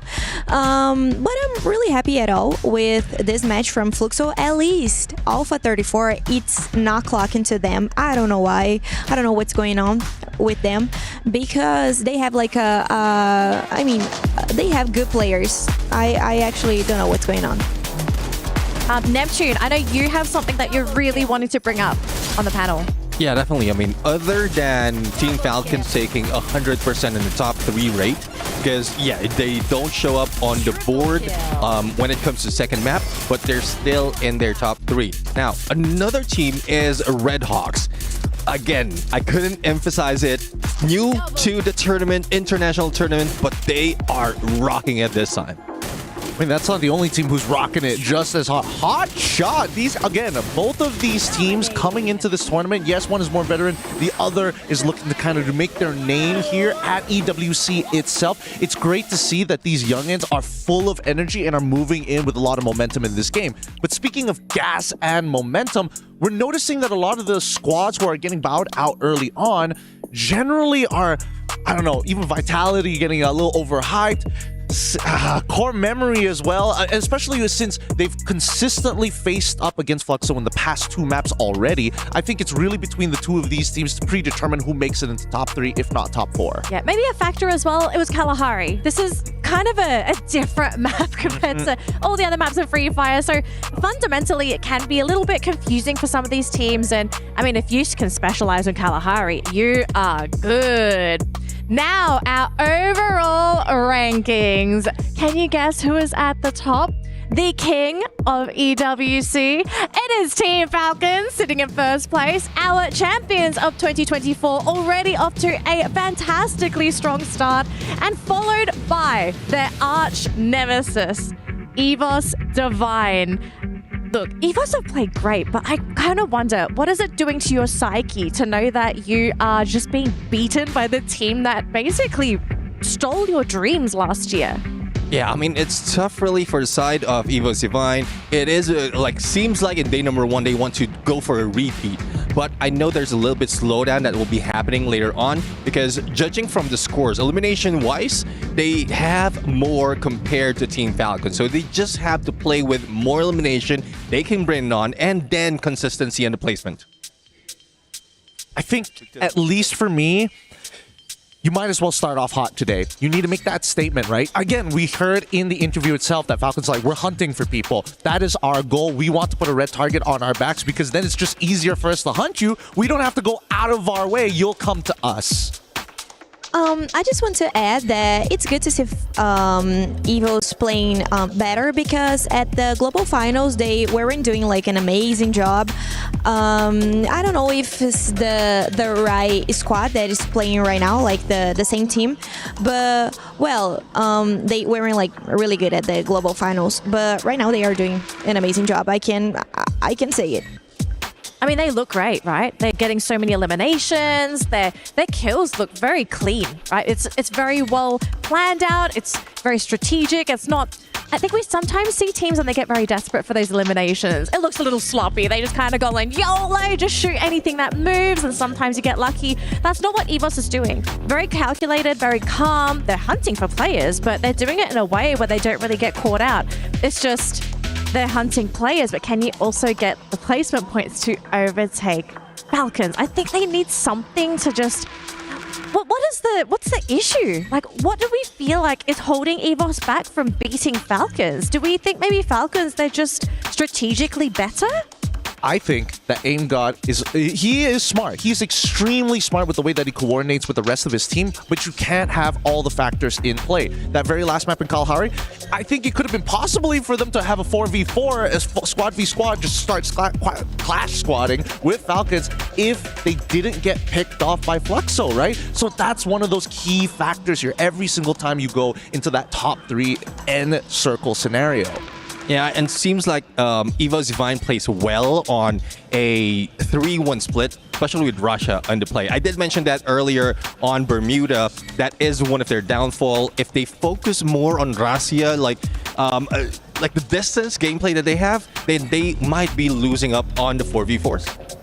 Well, we do have another opportunity for EVOS to potentially beat Falcons and grab themselves a booyah, because game number 4 is ready to go, folks. So throwing it back to Husky and AJ, take it away for game number 4 here at Free Fire at EWC 2025. Wow, I didn't know I was called AJ and Husky. You know what? But that's okay. Are we not welcome here? Anyways, a lot to be expected here, especially from EVOS. They had a great start today, but haven't really been able to clinch their games getting that booyah yet. But Falcons look strong. Falcons looks very strong. They managed to get 2 booyahs in 3 games. That is a very good opener for day number 1 for the Thailand team. And another point I would like to say is towards one of the Indonesian team, Team Vitality.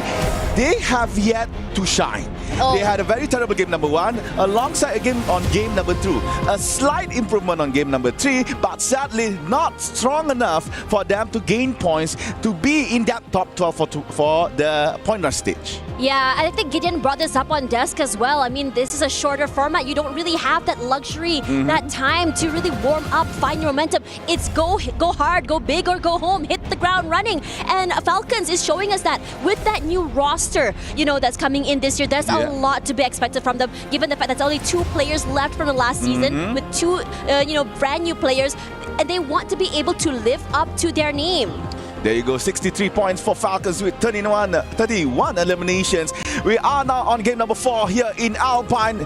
Players has dropped from their plane, and it's quite scattered in our map right here. A very good sunny day in Alpine, one of my favorite maps in Free Fire. And it looks like Team Falcon will choose Fusion as their drop spot in this map. And apparently they are not surrounded by any team. As you can see here, they are safe to loot. However, on other sides of the maps, you can see that Team Fluxo is going to go Vantage. That is one of the safe point of interest in Alpine. Quite far from the other point of interests, but still a good place to start.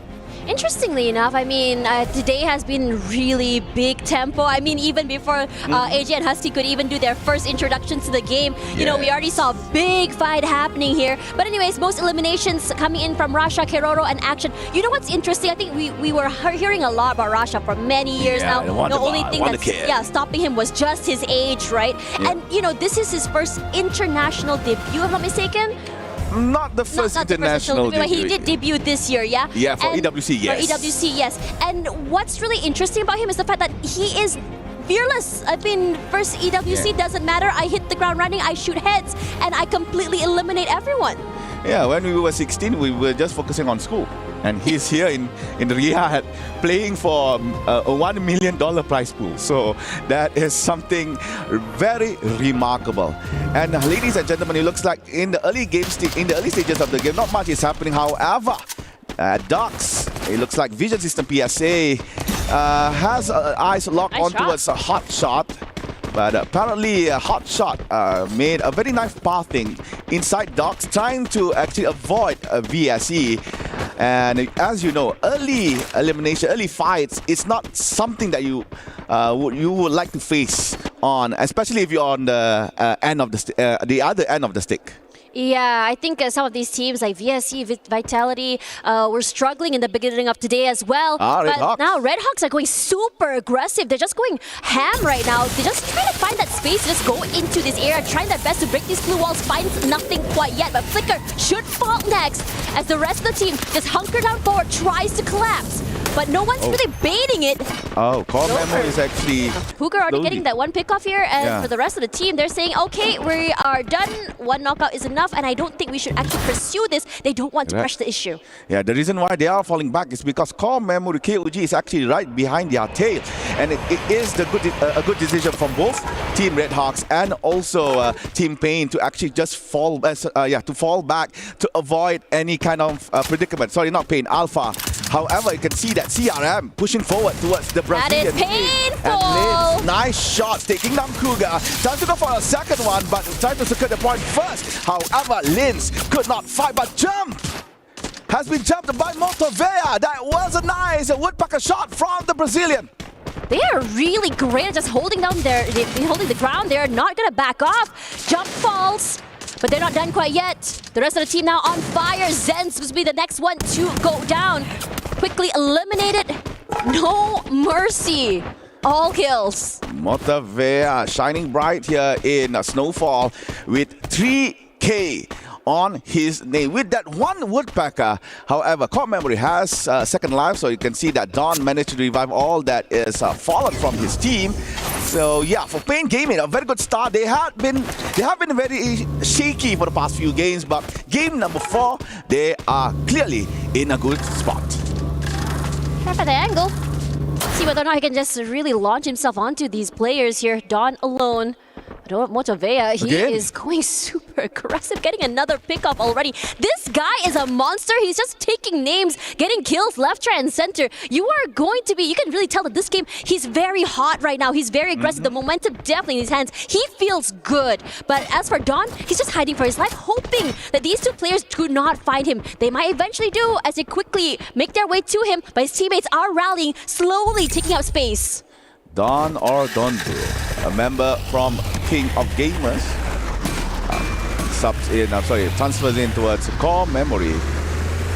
Made it out safe, was not spotted by Team Alpha 34. Meanwhile, Team Alpha Lins is in quite a trouble here. You can see that he was low HP for some reason. Meanwhile, hot shot on Sunside, looking very nice, looking very cool here. Sunside, this place is, for me, it's very weird. Because the looting here is just so small, but I don't know why it's still a point of interest in the map. Really not. A lot of four-way fights happening right now over in that area that no one's really relenting over toward the area where Falcons were before. There you go. Long-range fights happening here. As the rest of the team just hoping whether or not they can get that knock they really need it on fire. It's just putting in damage onto Kutush as well. Looking to reposition himself. They jump away. Kutush is very low. Surprised he wasn't able to be knocked out of the air here. The Flicker should fall. Getting sandwiched between two different players. Just unlucky for him to be out there in the open. That is the second death here for Flicker. Nejad managed to actually jump on his own, but was found by R7 Alpha 34. So Nejad goes down as well. I believe there's only 2. Or is it 1 member from Team Red Hawk? 2, yeah, 2 members of Team Red Hawk still alive. So the Bangladeshian team is still in our game. And yeah, quite unlucky here for Flicker. Could not actually flick his shot properly. Meanwhile, Vitality is still alive in Malaysia. Nothing much to be said by them. And there you go. As you can see that the first circle is about to close. However, on Snowfall, we got Core Memory KOG, we got Pain Gaming and Virtus.pro all in one spot. They have to fight their way into the circle. Nothing is given, everything is earned, and this circle shifts more toward this central side with EVOS having so much of the space in the middle side of this circle. Things are getting very interesting here. We're seeing a lot of shots happening, but no really big kills happening quite yet, and it's a hard terrain to work with as well. Right, Snowfall, we still have 3 teams all here. 1 team from Brazil, 2 teams from Thailand. You can see Peter from Pain. Tries to take aim on towards Virtus.pro, but could not get the angle correctly. Finds Fuara, only a shot hit with that SBD. Let's go for the launcher. Uzi with the Skylar, but nothing to contribute over that active skill. Meanwhile, Payne is still holding Team Virtus.pro in their clutches. Diamond pushes towards the front. Fuara and Aimless providing space. However, jump from the back knocks down Motorvea. And Motorvea has been eliminated. However, Payne Gaming is still alive. Peter is trying to find space to fall back. Gus manages to actually return to his teammate. Oh, nice at the shot. same time, hunting towards the Team Virtus.pro. Dawn tries to get that KR skill and manages to steal one from Team Payne. So, Core Memory tries to go for the third party, but eventually Team Payne as well as Virtus.pro exited Snowfall. Honestly, they've been really hunkering him out here on Snowfall for quite some time. They're battling with the area out for the damage from being outside the zone. And on top of that as well, Payne Gaming tried to be the team to gatekeep these teams outside of that circle. And it really bit them back in the butt. Now they're in trouble. They're getting surrounded from all different sides and areas. Core Memory is making life hell from them. Zen's trying to find the perfect flank with his teammate. Finds nothing quite yet. But the jump shot forward from Gus, that high ground is giving him a lot of value in terms of intel. Yeah, Gus, the lone player from Payne Gaming, still surviving alongside of Team Core Memory. Here comes Noda to provide support. But however, Zen has anticipated the push from Noda. Motorvea as well has been revived back again into Alpine. And what will be Zen's next step is because he's the only one here from Team Core Memory, but managed to get that jump pad over. Meanwhile, Fluxo and Falcon, the double Fs are at it. Very aggressive. Gio quickly just eliminates On Fire here as well, as the rest of Falcons scramble, forced to leave the zone, forced to give away their space. But Fluxo's work is not done quite yet. They're looking to find any other pickups they can from Falcons, really stop their domination. They've been doing great right now for Falcons, but a bit more quiet in the start, and I don't blame them. Hotshot has been quiet here in game Alpine. They only get one elimination. Same goes to Vision System. SPA, VSE is still yet to show what they are worth here because they have been having bad games up until game number 4 here. Meanwhile, Zen takes down Nameless. That's on the kill feed. Meanwhile, MP7 gets a point here for Fluxo, taking out Najat from Red Hawks. And we are back on Zen from Core Memory. He's still yet together with his teammates. Jump just got revived back. Only Cougar is still on the spectator side. So Zen has a lot of work to be done. But yep, it looks like the circling nicely actually. If you can get the map in, it's actually circling nicely towards Team EVOS Divine. EVOS Divine has been in that circle for quite some time. They didn't really have to do much rotation. They didn't have to go super aggressive in terms of moving around the map as well. They're so comfortable right now. The only team that's looking to really challenge them is Vitality. But meanwhile, over on this side, a lot of teams are getting knocked down, falling to their deaths. As for Core Memory here, looking to challenge Falcons, going to toe right now. Nice sprays forward, but it's actually going to find Peter in the end. It's doing a great job of strafing and moving around those blue walls. And he's not done. Spots out Limit, anything that moves, he shoots, and Limit barely survives the initial skirmish. And we have just found out Alpha 34 is the first team to be eliminated here in Alpine. That Brazilian team could not survive any longer here in game number 4. So we're now looking at Team Core Memory. I believe this is Jump. Looking for space to go to the front. It looks like Cougar has been found by Vitality. So the lone player here for Core Memory has to face Limit.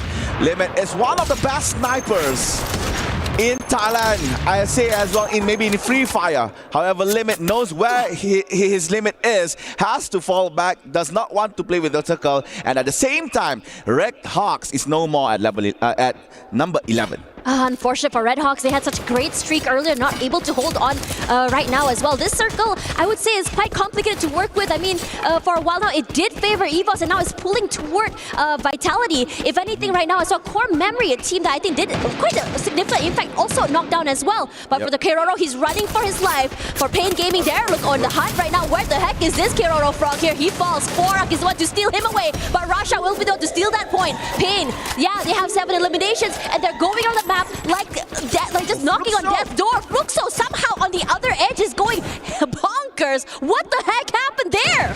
The interaction with AG.AL finally ends in a good green light. Fluxo takes down AG.AL. Now we're looking at Vision System SPA.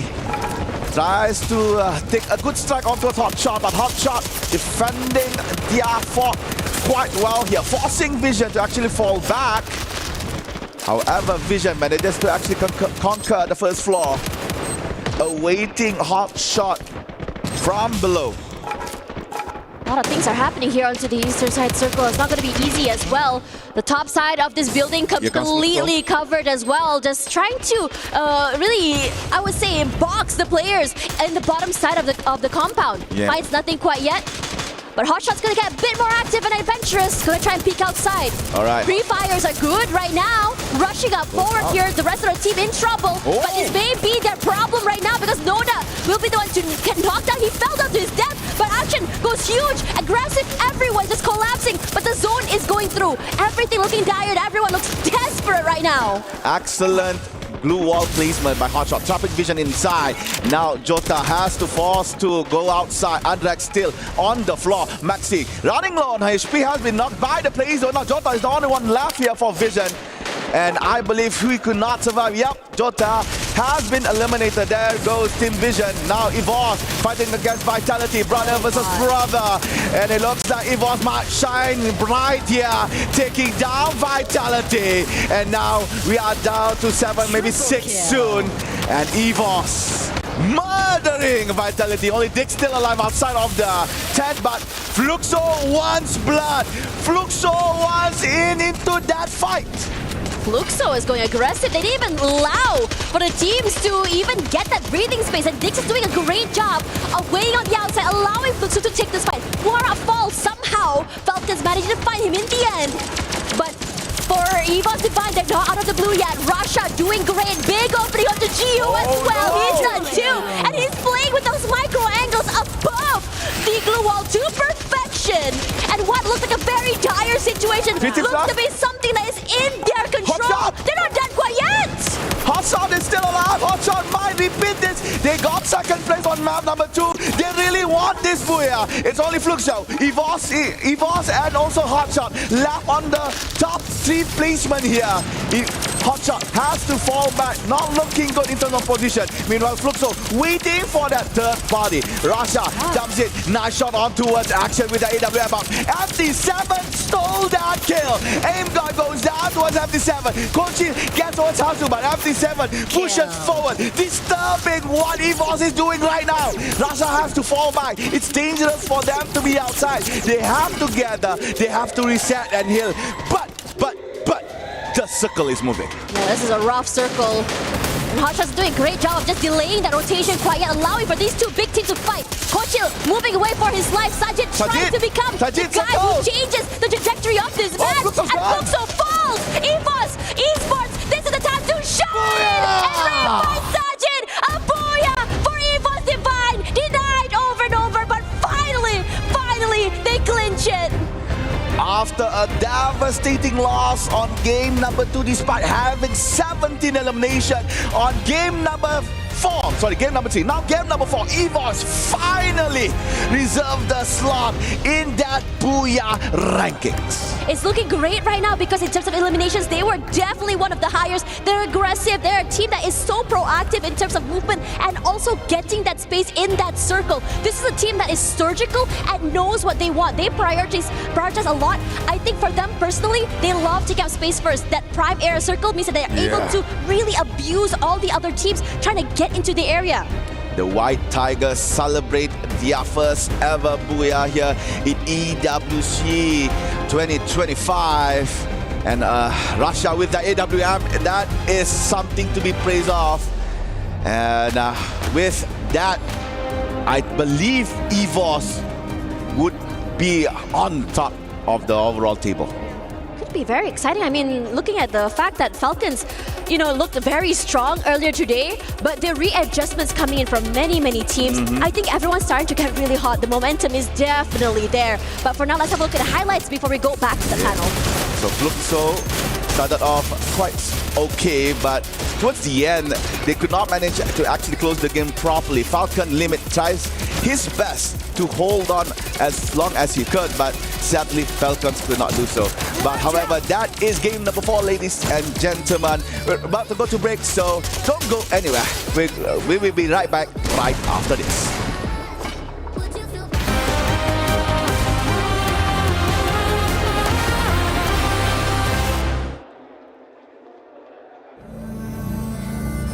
We're about to enter one of the habitat, the hibernation area of one of the pro players for Free Fire Esports World Cup. Let's go in.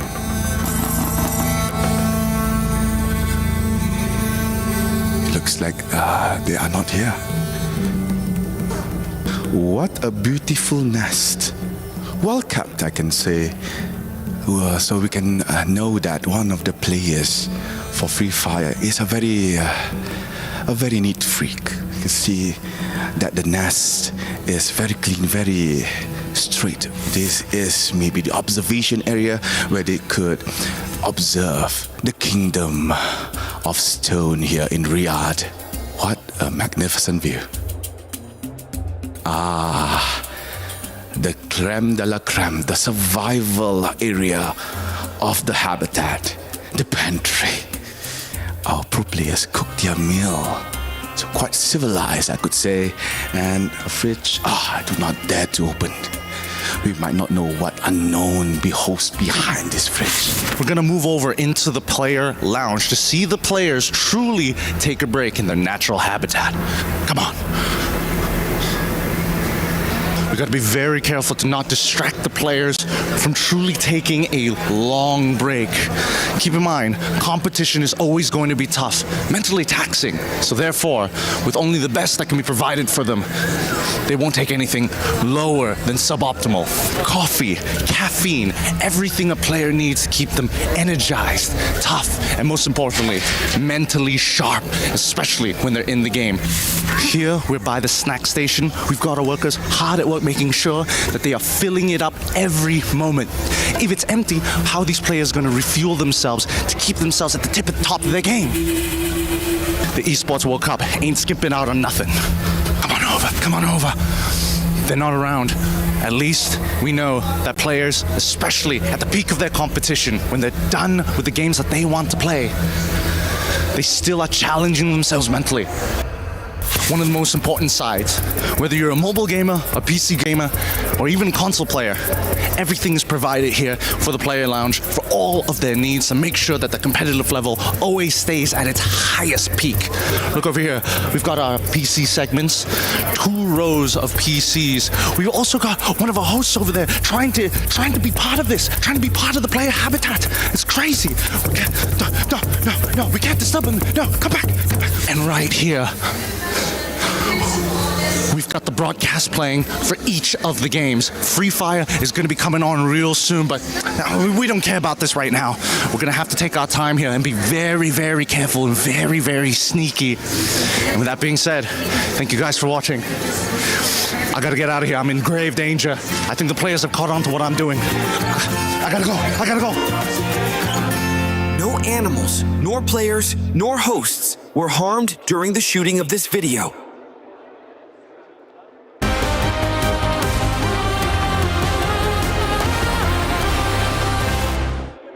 Nice, thank you. Kalma. 7 orang. Belakang kita kanan, kiri, kanan aja ke sini. 100. Ini gas yang dekat. Sekarat banget. Supernya sekarat, kenok supernya. Nah. Ini satu orang lagi.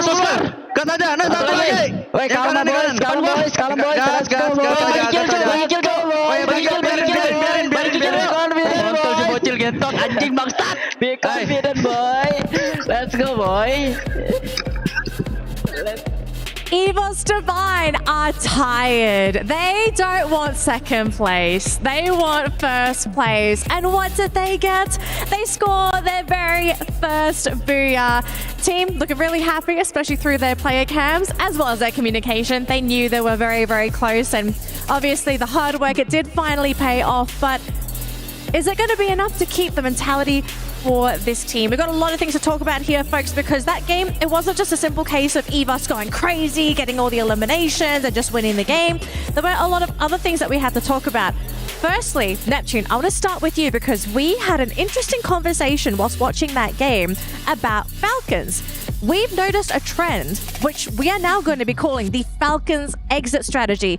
Explain to the viewers what this actually is. Yeah, I mean, for Falcons, every time they lose a player, if two, they have an exit strategy. One pulls away real quick. Like Launchpad is available, you will be able to pull away, and one deals with this as the distraction. So there's plenty of time for them to go for the revive, and then they recuperate and come back stronger. And it happens, if it happens in the early part, then they'll be able to get like to the final 3, or if not, get the Booyah like what we've seen in game 1 and 3. But unfortunately, in that final match, they were just taken out a little bit too late twice, and they couldn't just come back. And for Raja, you want to talk about Hotshots. This was a team that you are very interested in. And of course, our wonderful guest over here, as you can see, unfortunately does not have a microphone, so we won't be able to converse with our guest. But talk to us about Hotshots, because this team has impressed us today. Yeah, I wasn't expecting this. Actually, I think none of us was expecting this, but it's a really good surprise. But I'm a little bit worried about, because it's one more team to, be worried about. I don't know, thinking that I'm cheering for Brazilian teams, but well, they are doing a really an amazing job. They are catching pretty good eliminations, and they keep getting up into this format. I don't know how to explain this actually. The consistency. I think that's the word you're looking for. The consistency for this team is actually really starting to stand out. Yeah, so we keep looking at them in the end of the match, and they are still alive, and they could eliminate one player from Fluxo, which it was more comfortable, because he was in he was kind of hiding, and then he just got the elimination, which it was very cool.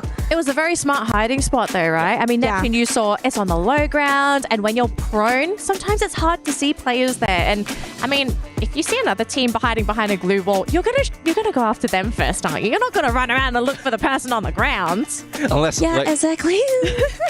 Unless you're the only ones, the only player remaining. Yes, exactly. That's when other teams. But with the distraction that Fluxo really did in there, so I guess that gave Hotshots that opportunity to hide out and then just grab the second place. But one thing I would say as well for EVOS Divine, I guess their strategy is working this time around.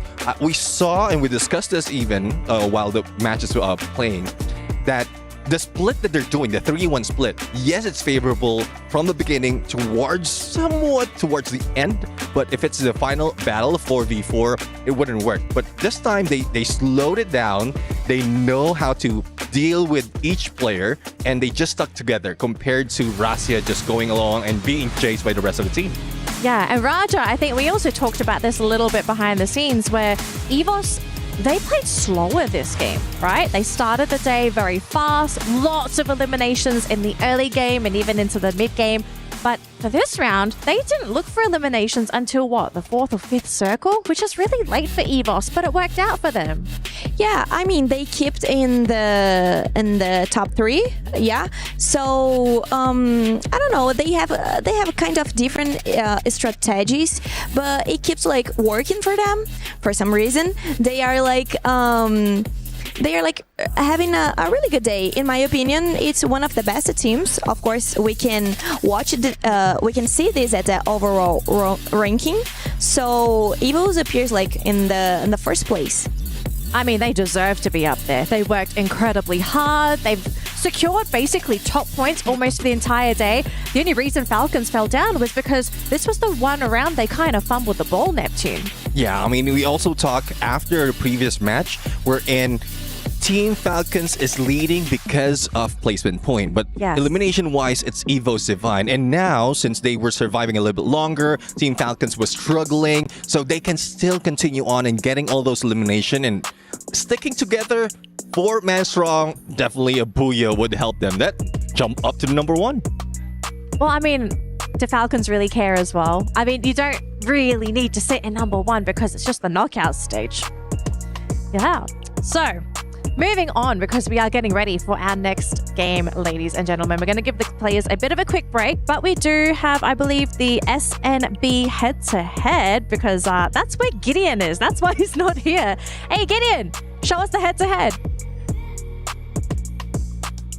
Thanks, Denelli. Of course, the head-to-head, the rivalry has already become something that most people wouldn't have expected. 2 Southeast Asian teams are battling out to look for first spot, especially between Group A and as well as Group B. I'm talking about the rivalry that you guys have been talking about. It's EVO's Divine as well as Team Falcons. Now, it's a hefty battle, of course, but it's really a battle of the mind. The 2 IGNs that are setting themselves apart here, I'm telling you, Peter is a monster when he makes his aggressive calls, but Aim God sees everything. That's the big problem that we're seeing from these 2 teams. Too many factors are coming into play, but when we consistently see them make it to the final zone, who can stop them when they've got momentum pushing them forward? And not to mention a beautiful arena to show off what they're playing for here. This trophy is looking good, and I'm sure these players are ready to go. We're going to throw it over to the casters for map number 5.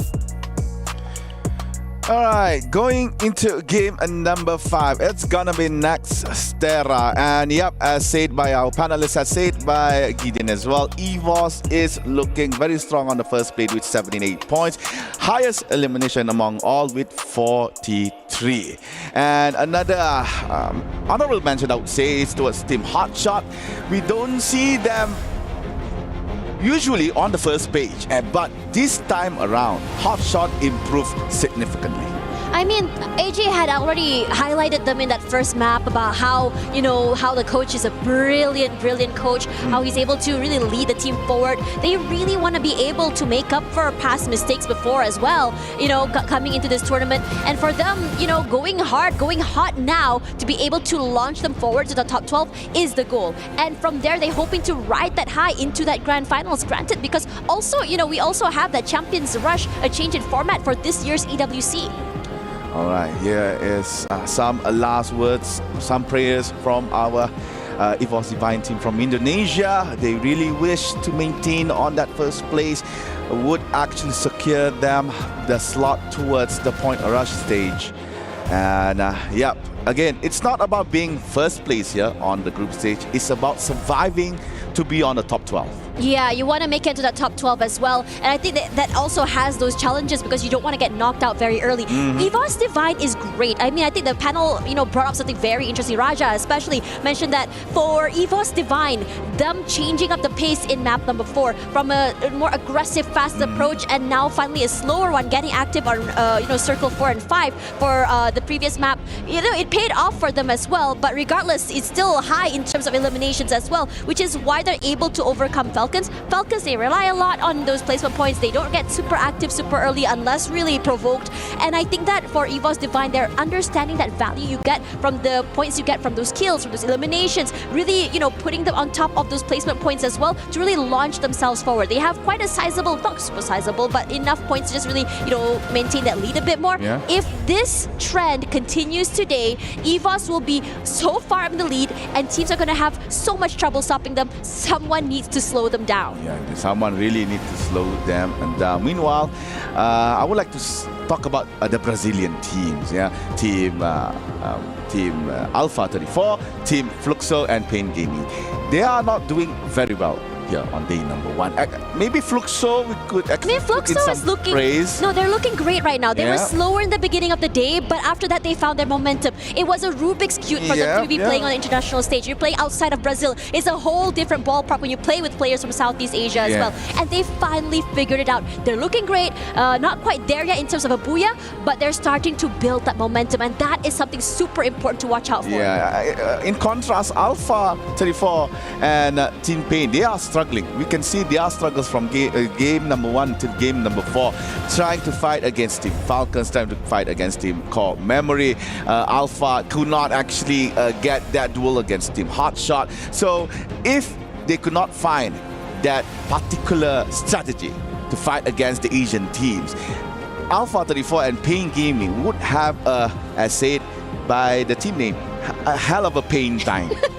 Yeah, I mean, Pain Gaming, they did have a few, I think, neat ideas in the bag just now. I mean, they wanted to become gatekeepers, keep those teams outside of that circle itself, but what they didn't expect was that all the teams just really rallied to them. When you are cornering a beast, the beast is gonna bite back. They're gonna fight back, and they weren't expecting a lot of these teams to go that aggressive, and they were overcome in that particular moment, I think in the last map or so. Now, I think what's really important about Alpha 34 here is that I think Raja mentioned that for this team, they are the underdogs. They're a team that we're not expecting to be here. They were shocked to be here, in fact. And you know, for them to get this far, I think they need to remember that they deserve to be here. You know, maybe it'll take some time for them to figure out the styles of play from LATAM, from Southeast Asia. But after all, if you're here at EWC, you definitely have what it takes to be at the top. So I am really excited to see what Alpha 34 can present to us as a team who are not expecting to be here on the big stage. Another team that was not expected to be here is actually Red Hawks.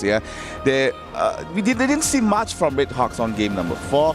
I think they were got caught off guard way too many times up to point. It's hard for them to actually gain points on Alpine, but still coming into the game from Bangladesh, fighting against teams and players that have years of experience playing on an international stage. It's something that, to me, might overwhelm them in a sense, but holding their ground very well, especially on game number 1 and game number 2. Red Hawks, I could see them be in the top 12 later on in our group stage. Oh, I completely agree with you. Red Hawks look really good right now.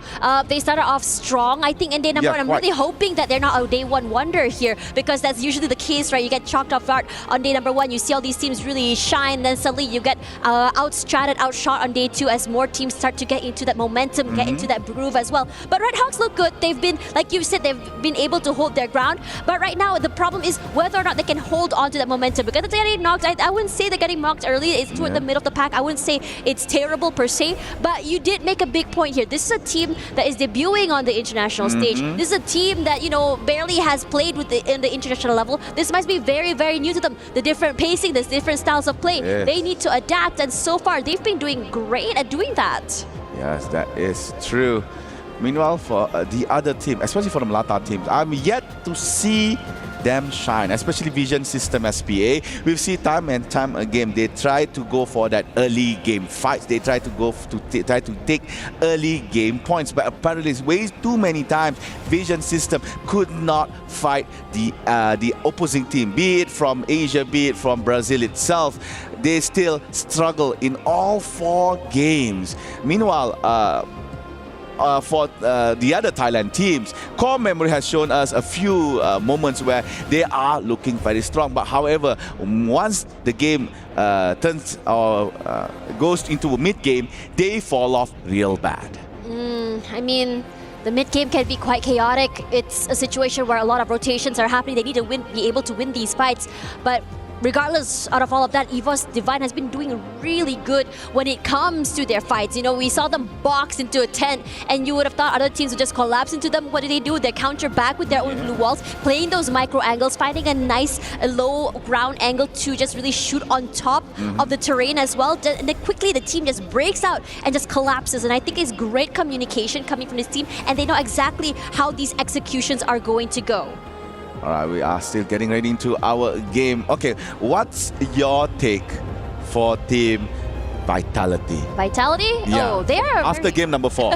I mean, Vitality, you could tell they're really struggling on day one today. They haven't found their momentum. They couldn't really win those really crucial fights. I mean, AG and Husky did mention in the first game that Vitality were supposed to be the Falcon Hunters, and they ended up being the team that's being hunted here. I feel like, in the beginning of the early game, they got a bit too aggressive, too greedy. They tried to change up the way they played. In the previous map, they were one of the earliest teams to get into that circle as well. Correct. And still, they were eliminated. I think one of the words I remember from a Malaysian caster, Abi, told me, if you're going to be holding into that middle of the circle, you have to be really strong. You have to be anticipating teams coming in from left, right, and center that are going to be just collapsing onto you. And unfortunately for Vitality, perhaps that is not the move because they weren't able to really maintain their position. Perhaps a later rotation, perhaps making playing toward the sides of the circle might be the way for them, but I'm not sure. We had a bit of a break. I'm really hoping that Vitality did figure out what exactly has been the biggest problem that they're facing today.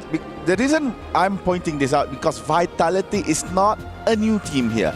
Previously, they were called Bigatron Delta, then we acquired by Vitality. Now it's Vitality.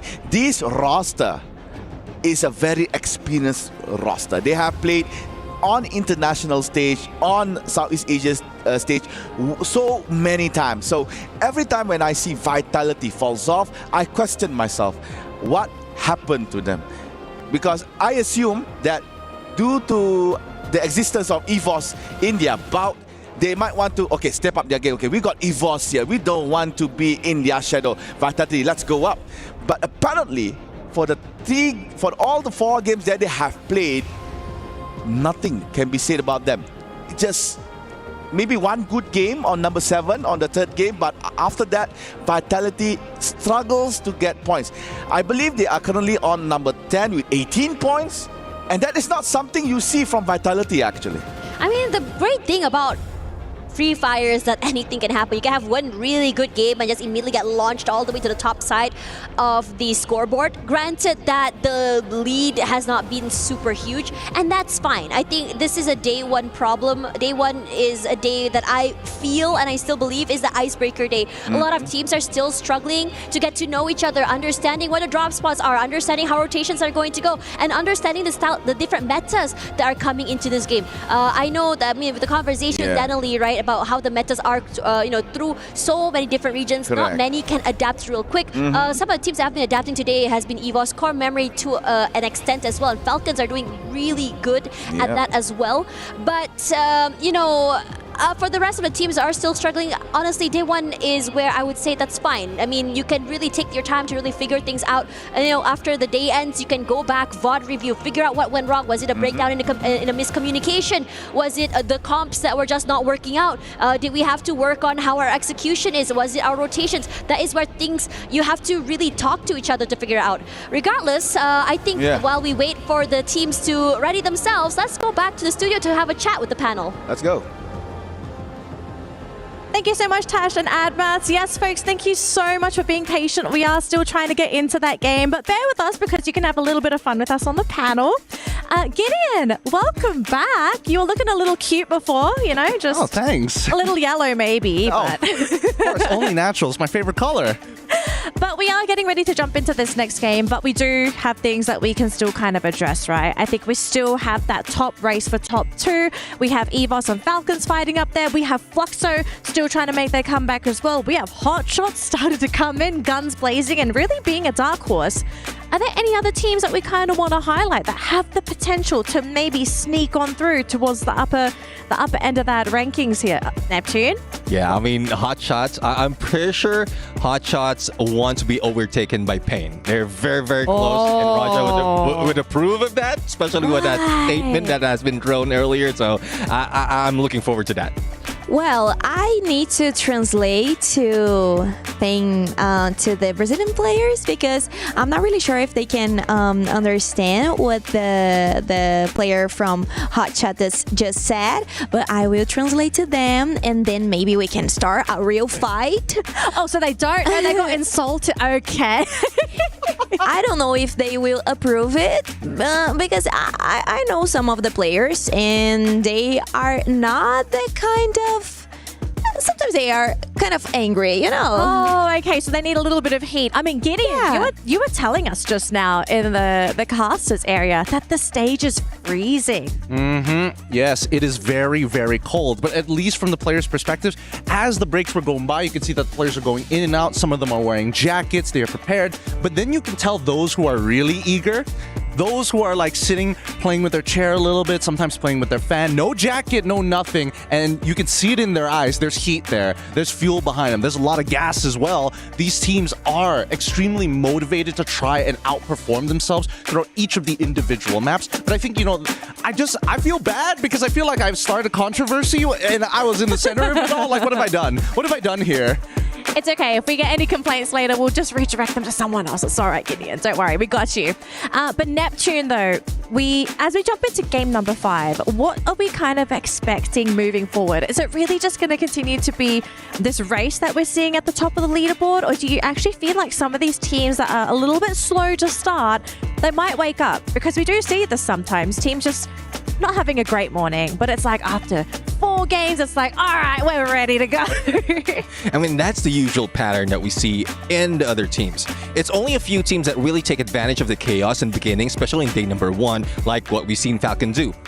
They just know that they can bring in a lot of elimination and then grab those booyah. But for the other teams, they need that time to study their rotation. They need that time to study their opponent. And I guess Fluxo as well is one of those teams. Now, going into the overall rankings right now, and Hotshots currently on 2nd place, or 3rd place rather, and Core Memory was able to catch up earlier. So let's see if that is something that they can turn around towards the latter part. Can we talk a bit about Core Memory? Because I feel like we just are not seeing them on the screen, but look at them on the leaderboard. What is going on with Core Memory? I think it's because they are not being like that consistent, you know. Sometimes they really do a great match, and sometimes they, I don't know, they just can like clock, and so maybe it's like a hard time for them, but not that much because they can appear at the top 5, which is really cool. But we need to see if they can keep inside of the top 5. I think a lot of their strategy revolves around the map, right? Because initially I thought maybe they had something against some of the Brazilian teams that kept meeting up in map 1, 2, and arguably even 3, but then ended up losing that fight specifically against Fluxo. So that's 3 maps and 3 times that they've clashed with each other to predetermine whether they make it into the top 3 in the first place. But then we see map number 4 that we see a bit of a divergence, right? We see them drop on the complete opposite side, completely avoiding majority of the team. So I do think that it boils down to, yes, consistency, but at the same time, map presence, right? Yeah. Which begs the question, what will happen during map 6, especially since it's the brand new one? Yeah, I mean, that's something that has been thrown in the mix, and starting that when Solara has been introduced, everyone is in chaos. But going back to Core Memory, I think the Cougar knowledge, the knowledge that Cougar has from Team Falcons is something that's helping the team to really maintain this momentum, but not so much at the top. So, do you think, I mean, we're game 5. We're going to leave game 5 because I do want to continue this map 6 discussion, because I'm so keen to see what's going to be happening when we have inter-regional teams playing on the new map. Raja, I want to hear your thoughts. Do you think the Brazilian teams are ready to play Solara? I mean, I think they probably are like studying other teams, because we are not that into this map. So it's even hard when you need to start a fight with like Asian teams, which they are really aggressive. So it's even worse, you know. But I'm actually not a huge fan of Solara. Oh wow! Okay, no. How come? I don't like that map. Oh, you just don't like the map. So if they don't do like a great job in this match, I will forgive them for sure. I think I understand like the standpoint of Raja, because the players doesn't like the map as well. So she just puts herself in that position of players because of how close she is with other players, right? I also don't like to play. I mean, even in rank. No, I don't like that funny. I prefer like Bermuda, Nexterra Nexterra or like Purgatory, this type of maps. Okay, Neptune, what's the consensus for Solara? Like, what is it that makes the map so difficult to play? Is it just because it's so brand new and everyone hasn't really mastered all the mechanics yet? I would say it's the slide rails that has been spread across the map. So it throws up the strategy, especially if you're just going in for rotations. But I guess it's something that they need to adapt to. All right, well, folks, thank you so much for being patient. It looks like we are ready to jump into game number 5. I'm so sorry, Gideon. We're going to bring you back in later. But we're going to throw it over to Tash Bunny and Admat for game number 5 here at Free Fire at EWC 2025. Thanks very much, Danielle, as well as the panel. They remembered our names this time. Great. Yay. Love that for them. Now, coming into this particular map is where a lot of people are hoping for teams such as Vitality or even Fluxo to just wake up, show us what they have to offer. But for now, it's EVOS Divine in the lead. Yeah, let's get into game. It's gonna be Nexterra. The only thing I like about this map is that you can jump as high as a mountain, and that will be at Grav Labs. And here you go. So game number 5, as said by Tash Bunny, it's about time for everyone to wake up. No more wallygagging, no more early morning grumpiness. It's all now right here in game number 5. Right now, currently on the knockout stage leaderboard, it is EVOS Divine Esports from Indonesia, acquiring 78 points. Would they continue their dominance here in Nexterra, or will there be a new contender in that Booyah slot? Looking over at Fluxo, who's dropping at the same spot as another team over at Intellect Center. It might be super aggressive. Even Vitality is there right now. It's a 3-way hit there really quickly as Dix will be the one to get knocked down. Gio waiting for the right time, but he decides to push forward. But unfortunately for the rest of Vitality, they are not able to hold. The first eliminations happening quickly for Fluxo, and they were very decisive about taking this fight. A very bad start here for Vitality. Koja as well is caught up by fire from Team Fluxo. So Koja has to fall back. He is retreating from Intellect Center. Now left in this compound, it's gonna be Fluxo and Core Memory. Meanwhile, we are hearing a knock by one of the players in our map. I assume that is the brawl in Grav Labs, as EVOS is interacting with Pain Gaming. Yep, I was right. So Gus manages to actually get 1 point from Team EVOS Divine, and EVOS Divine, I believe they are knocked out very early. They're gone. Yeah, I don't see any white tigers in the map. I don't think so. This is... Yeah, they were. This is unfortunate. They had really put a big target on their heads. But the fight's not over quite yet here. As Core Memory looking to get aggressive, as Fluxo as well going for that reset. Dawn falls, Bobs get that big kill onto a player there on the other side. But the rest of Fluxo not down and out quite yet. Punsin just waiting on the backlines there. Gio trying to see if anyone's rotating over forward. But Dawn quickly brought back into this game. And the other teams are just quickly leaving away. They don't want to take these early fights, and for a good cause. They are falling back, but they are falling back towards Core Memory KOG. Unless Core Memory moves, Fluxo can actually intersect with them. However, you can see that VSC Vision System SPA moving quite aggressively towards Team Fluxo, entering Intellect Center. And talking about EVOS Divine, we were talking about Booyah Curse backstage, and apparently that is implemented onto EVOS Divine. They had Booyah on game number 4, but they were the first to be eliminated in game number 5. So Booyah Curse is real here for EVOS Divine. Now, looking back on how they play against Pain Gaming, they had that nice ground where they could play inside, but due to the fact that Grav Labs could put you off guard, especially if you jump, causes them to actually just not playing very well in that particular place. This is aggressive coming from Fluxo, rushing up forward here. They're just completely overcoming the other team here. Futsin falls, Nejad as well here. And they're taking fights left, right, and center, overcoming so many other teams. Gio needs to be picked up quite yet. They're not done. The jump shots are really good, strays forward, and his teammates decides to go a bit more forward to give some space for his teammates to bring his teammate back into the game. Run, Maxi, run! You could not fight this, you don't have any medkit. Bob's hunting towards Max and Maxi goes down.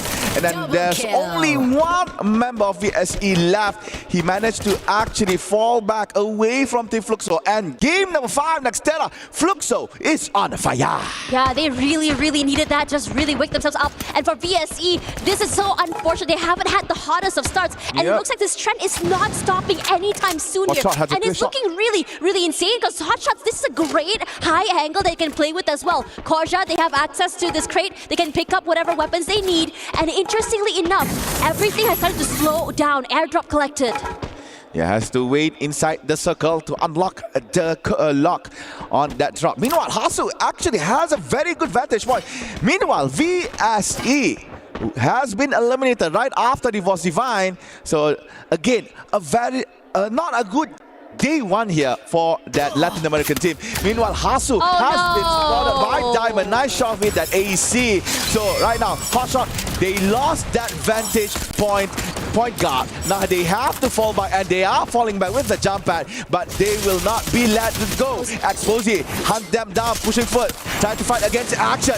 No more blue wall as Skylar has been put down by Exposé. Diamond trying to provide them, some backup here for Exposé, but Hotshot smart enough not to directly engage on towards Team Virtus.pro.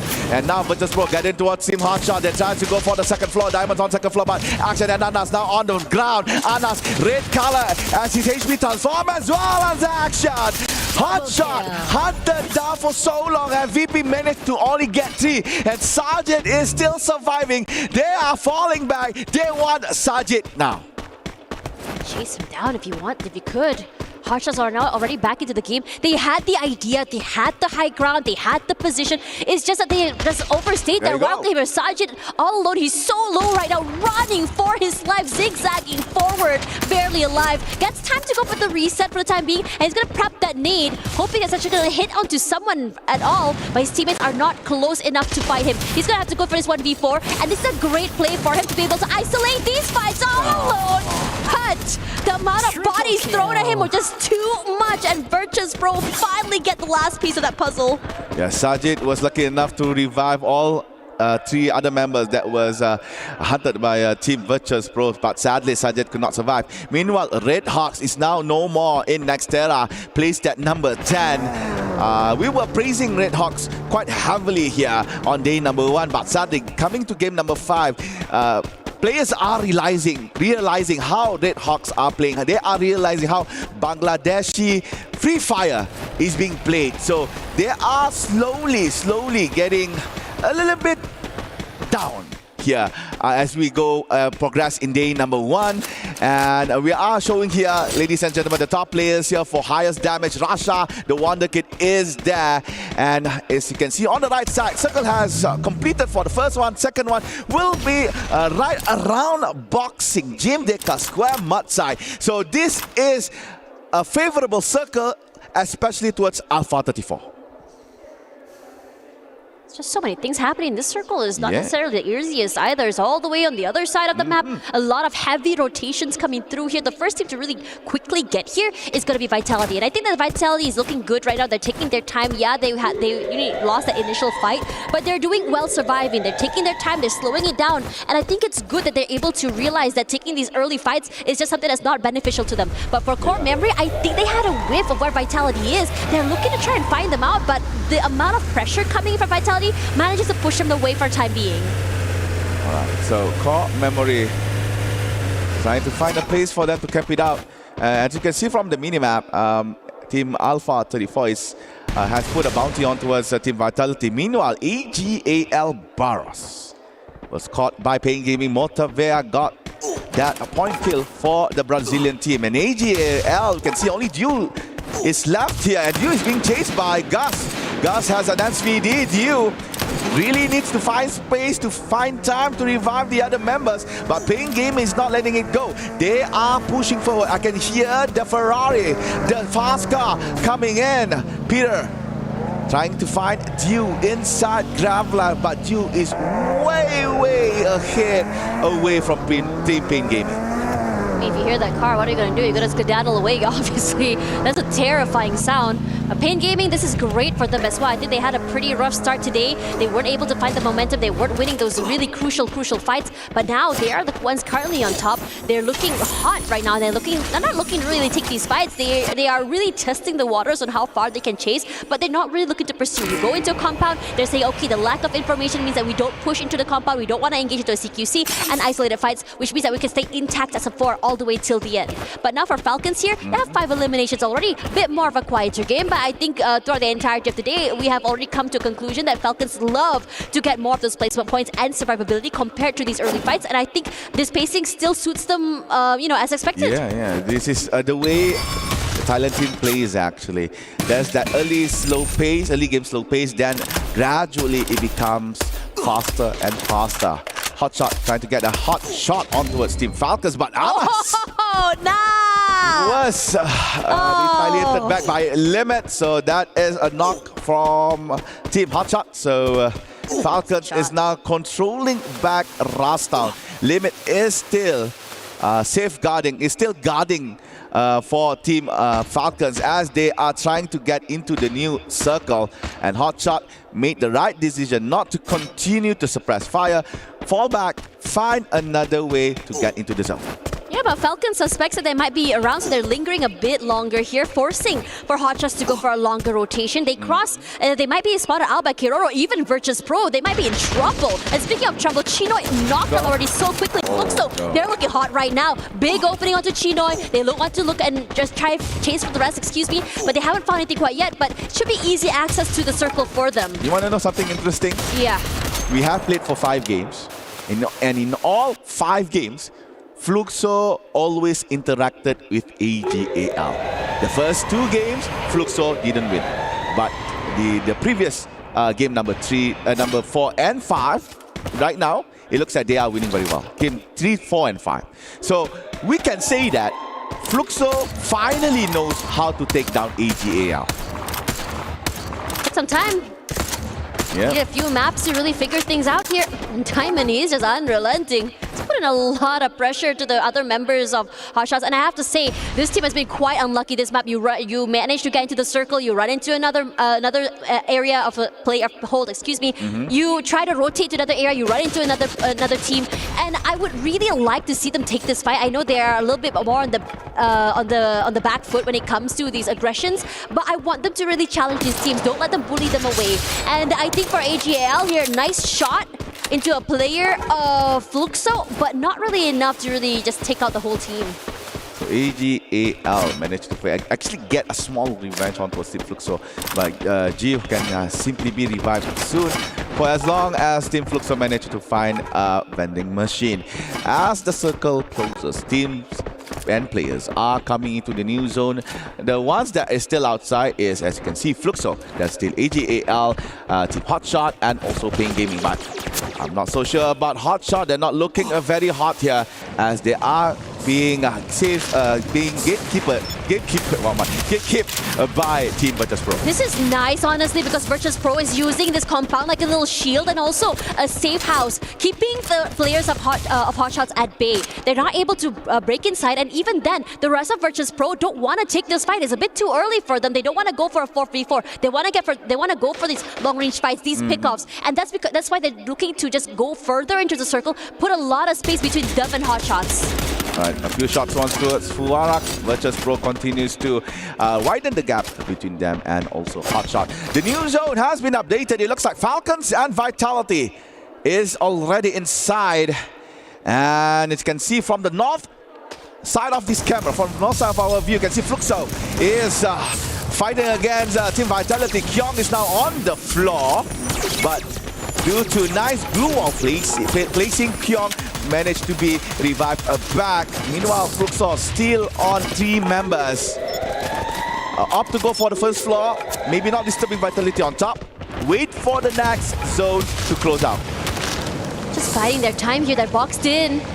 If say that Vitality choose to push into their area, this could be ridiculously hard. The CQCs, the corners that you don't check. And the numbers Peter as well. already getting one knockdown of his own here. But Vitality's looking to get a bit more adventurous. Check out the near side, poke their heads out, find nothing. And now they're trying to just block the players of the team inside of that compound, really take away that space and make a little bit more area of hold for themselves. Already in the middle of that circle here, they're so close by to Falcons, and you know how devastating it can be if they go up against this team. They're already putting in the pressure, and they're looking to just really hide away, heal themselves up to full before they fully commit to this 4v4. Vitality is not in a good spot actually. A lot of wide openings in the compound that they are having in. Meanwhile, Falcons focusing two teams actually, Vitality and Fluxo. Meanwhile, Hot Shot is being hunted down by various teams actually. The Pakistani team is not looking so good.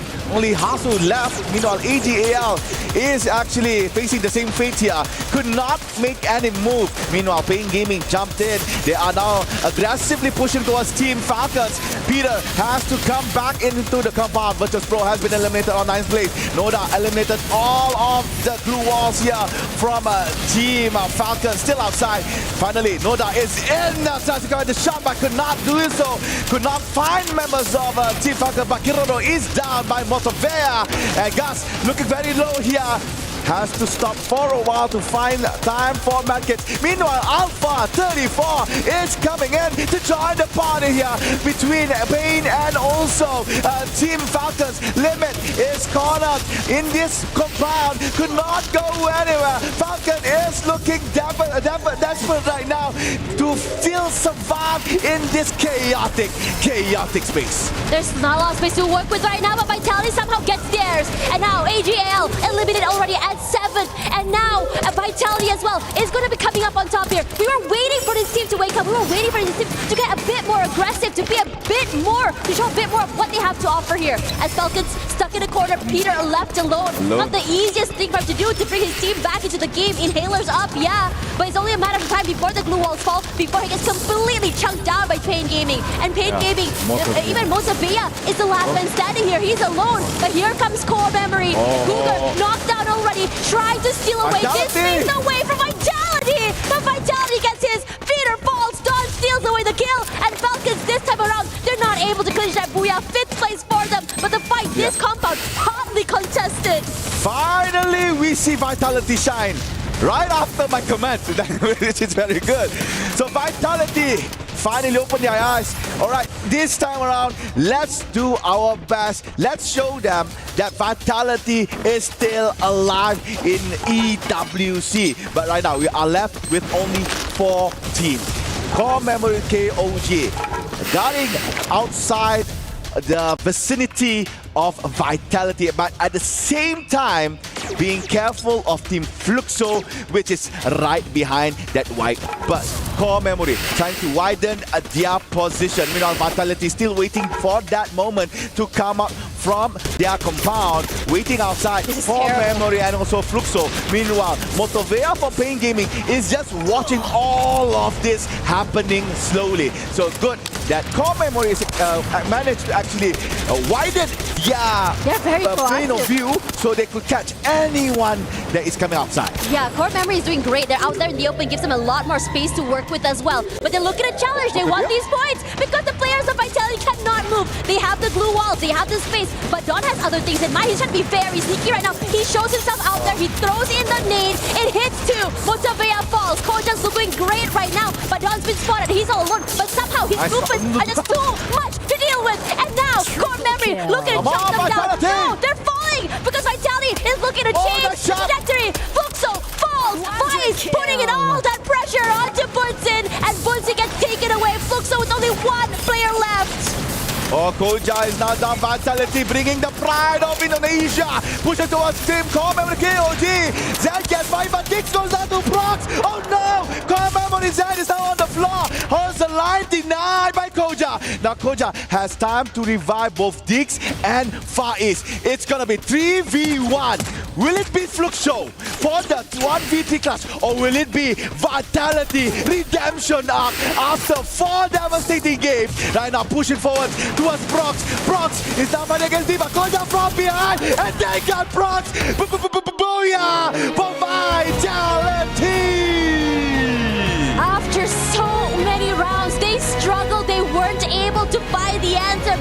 Nexterra, this is their map. They were on the back, but they didn't have a lot of space to work with at all, and somehow managing their game sense just so good, so aware that there's going to be someone that Dawn hanging out from right across the field, playing CQC as well. A team like Fluxo was waiting from on the other end of the map was completely punished from the map as well. They were already marking how they were going to leave that compound and aggress, and it just shows in how they played that last circle. We were talking about how Vitality had a very bad start on day number 1. 4 games, they do not manage to actually rake in a lot of points. But coming into game number 5, Vitality finally found their own vitality to redeem all the mistakes that they have made throughout game number 1 till the game number 4 with a very magnificent booyah and high elimination count as well.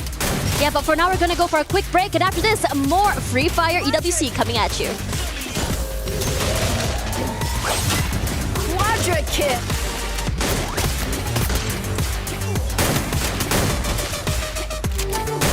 Triple kill.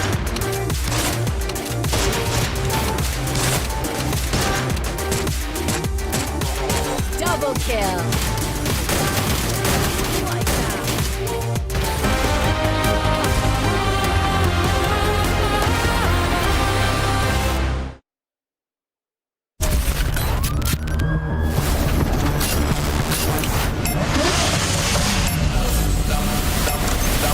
I'ma get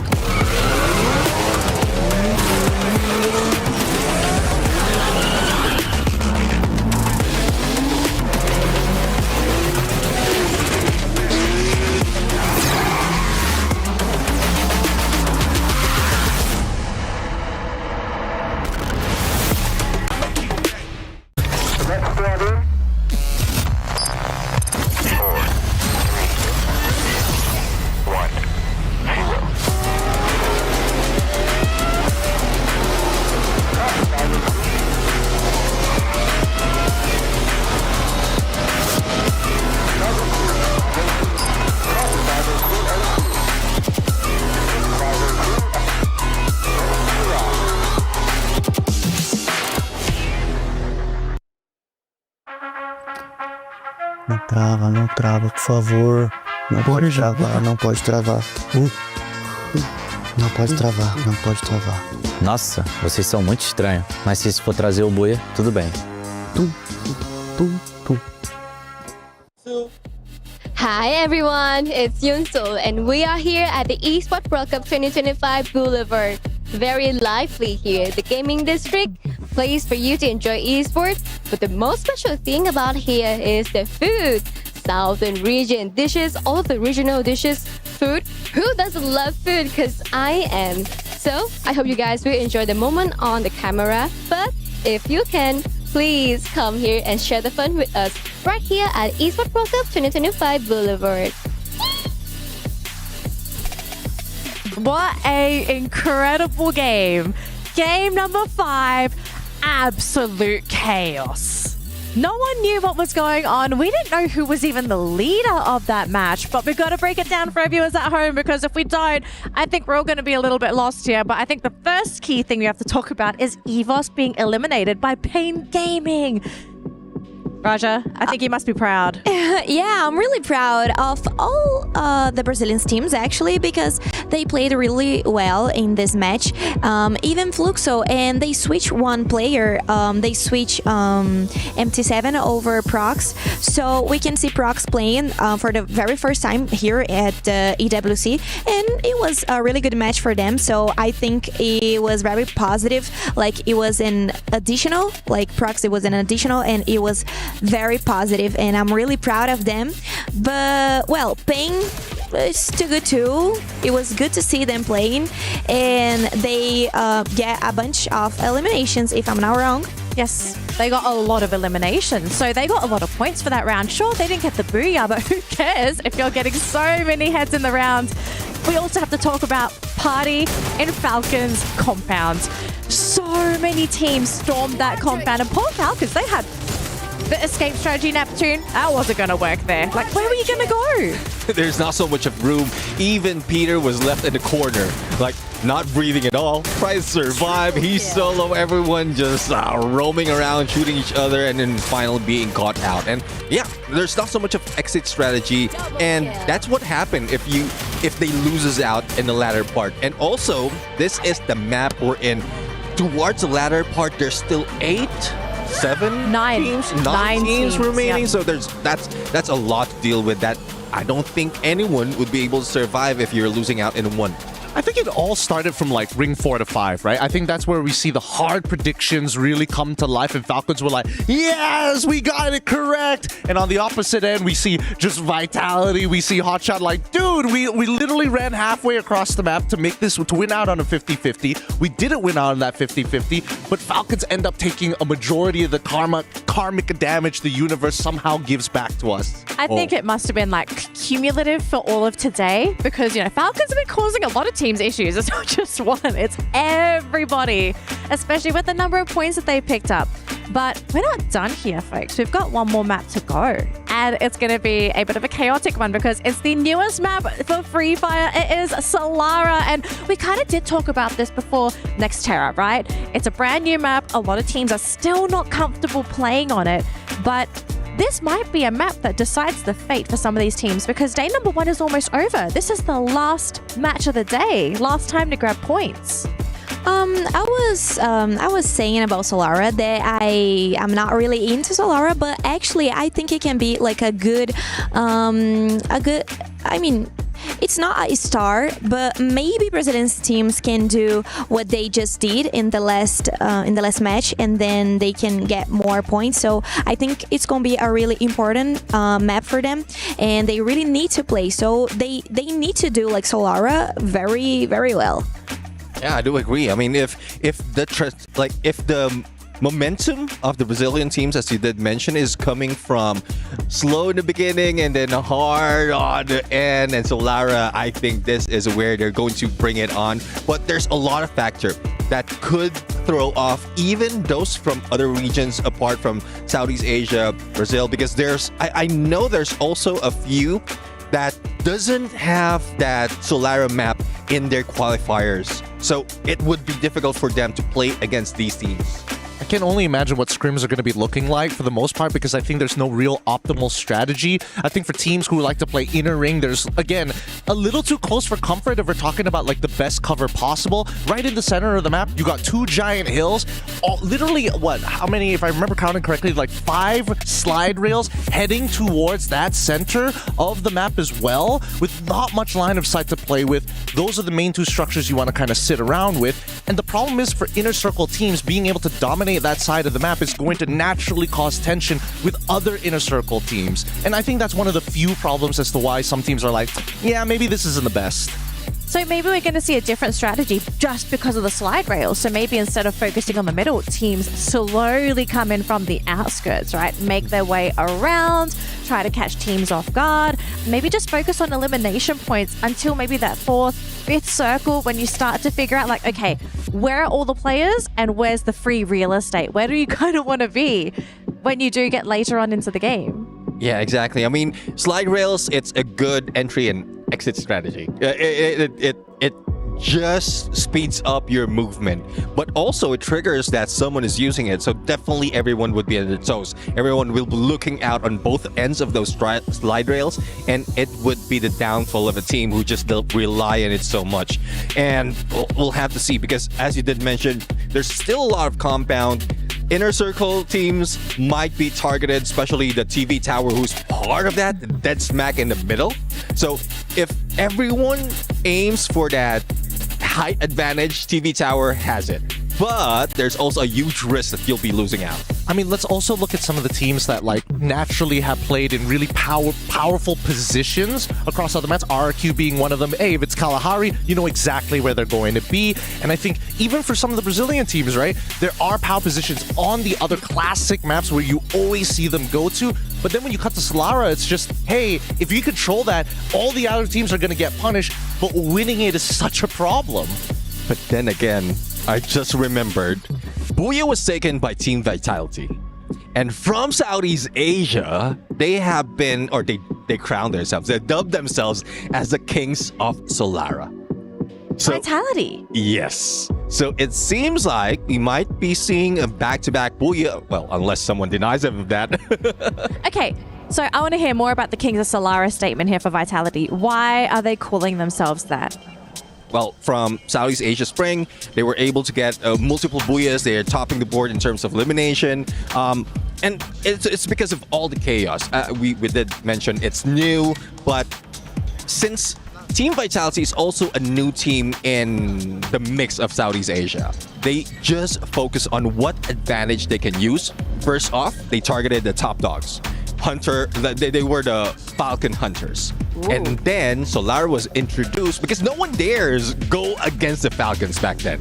Now Solara's been introduced, no one dares to study that new map, perfect their rotation while everyone else is in chaos. So they're just playing it aggressively smart, but hopefully they maintain consistency. Yeah. Okay, I want to kind of play with the thought here, right? The fact that Solara is it's uncharted territory for a lot of teams. Are we going to be seeing a lot of adaptability coming from some of the teams? Like, I don't think a lot of our squads have places where they just drop and say, this is our spot. I think teams are still testing where the good drop points are, especially the Brazilian teams, I feel, because Raja, they're not practicing on the map, right? So if you are untested on the map, you're not going to feel comfortable finding a drop point. I guess the biggest problem, it's probably because they don't know the landing spots of the Asian teams. So this can be really hard to them to start a fight with a team that probably have tried this map before. And I don't know how to explain, but that's the very first time that they are here playing this map. So everything can happen, it can be good for them or it can be like not that good, but I think it's gonna be a little complicated because Asian team normally they don't like to fight each other, they don't fight face to face. I just want to add on to that, right? Because again, if we're talking about adaptability and teams not having a lot of practice and it's their first time, we do notice that, especially for when new maps start to come in, a lot of people are fighting for a couple of the same spots. But I think that Solara is really unique in a sense where there are some hot places to drop. However, if there's too many teams, at least for some of the other maps, you can kind of divert off to find, out maybe not the best of the best loot, but enough to keep yourself equipped. That's not the case for Solara. It's pretty wide open and it's scarce enough where you can equip yourself with at least tier 1s, but you're never going to compete with some of the hotspot droppers within the map itself, meaning that fights are going to either A, two teams are going to battle it out, everybody else walks away, or B, everybody else who are just looking for eliminations with tier 1 loot is just going to go for each other's throats as soon as possible. Yeah, I guess what Solara has to offer is similar to what we've seen in Nexterra. Yes. In between the major buildings, there are a few compounds like that you can take. So you can, if you see someone and you're trying to avoid any fight, see someone dropping in with you, just split up, take those smaller buildings, and then just regroup.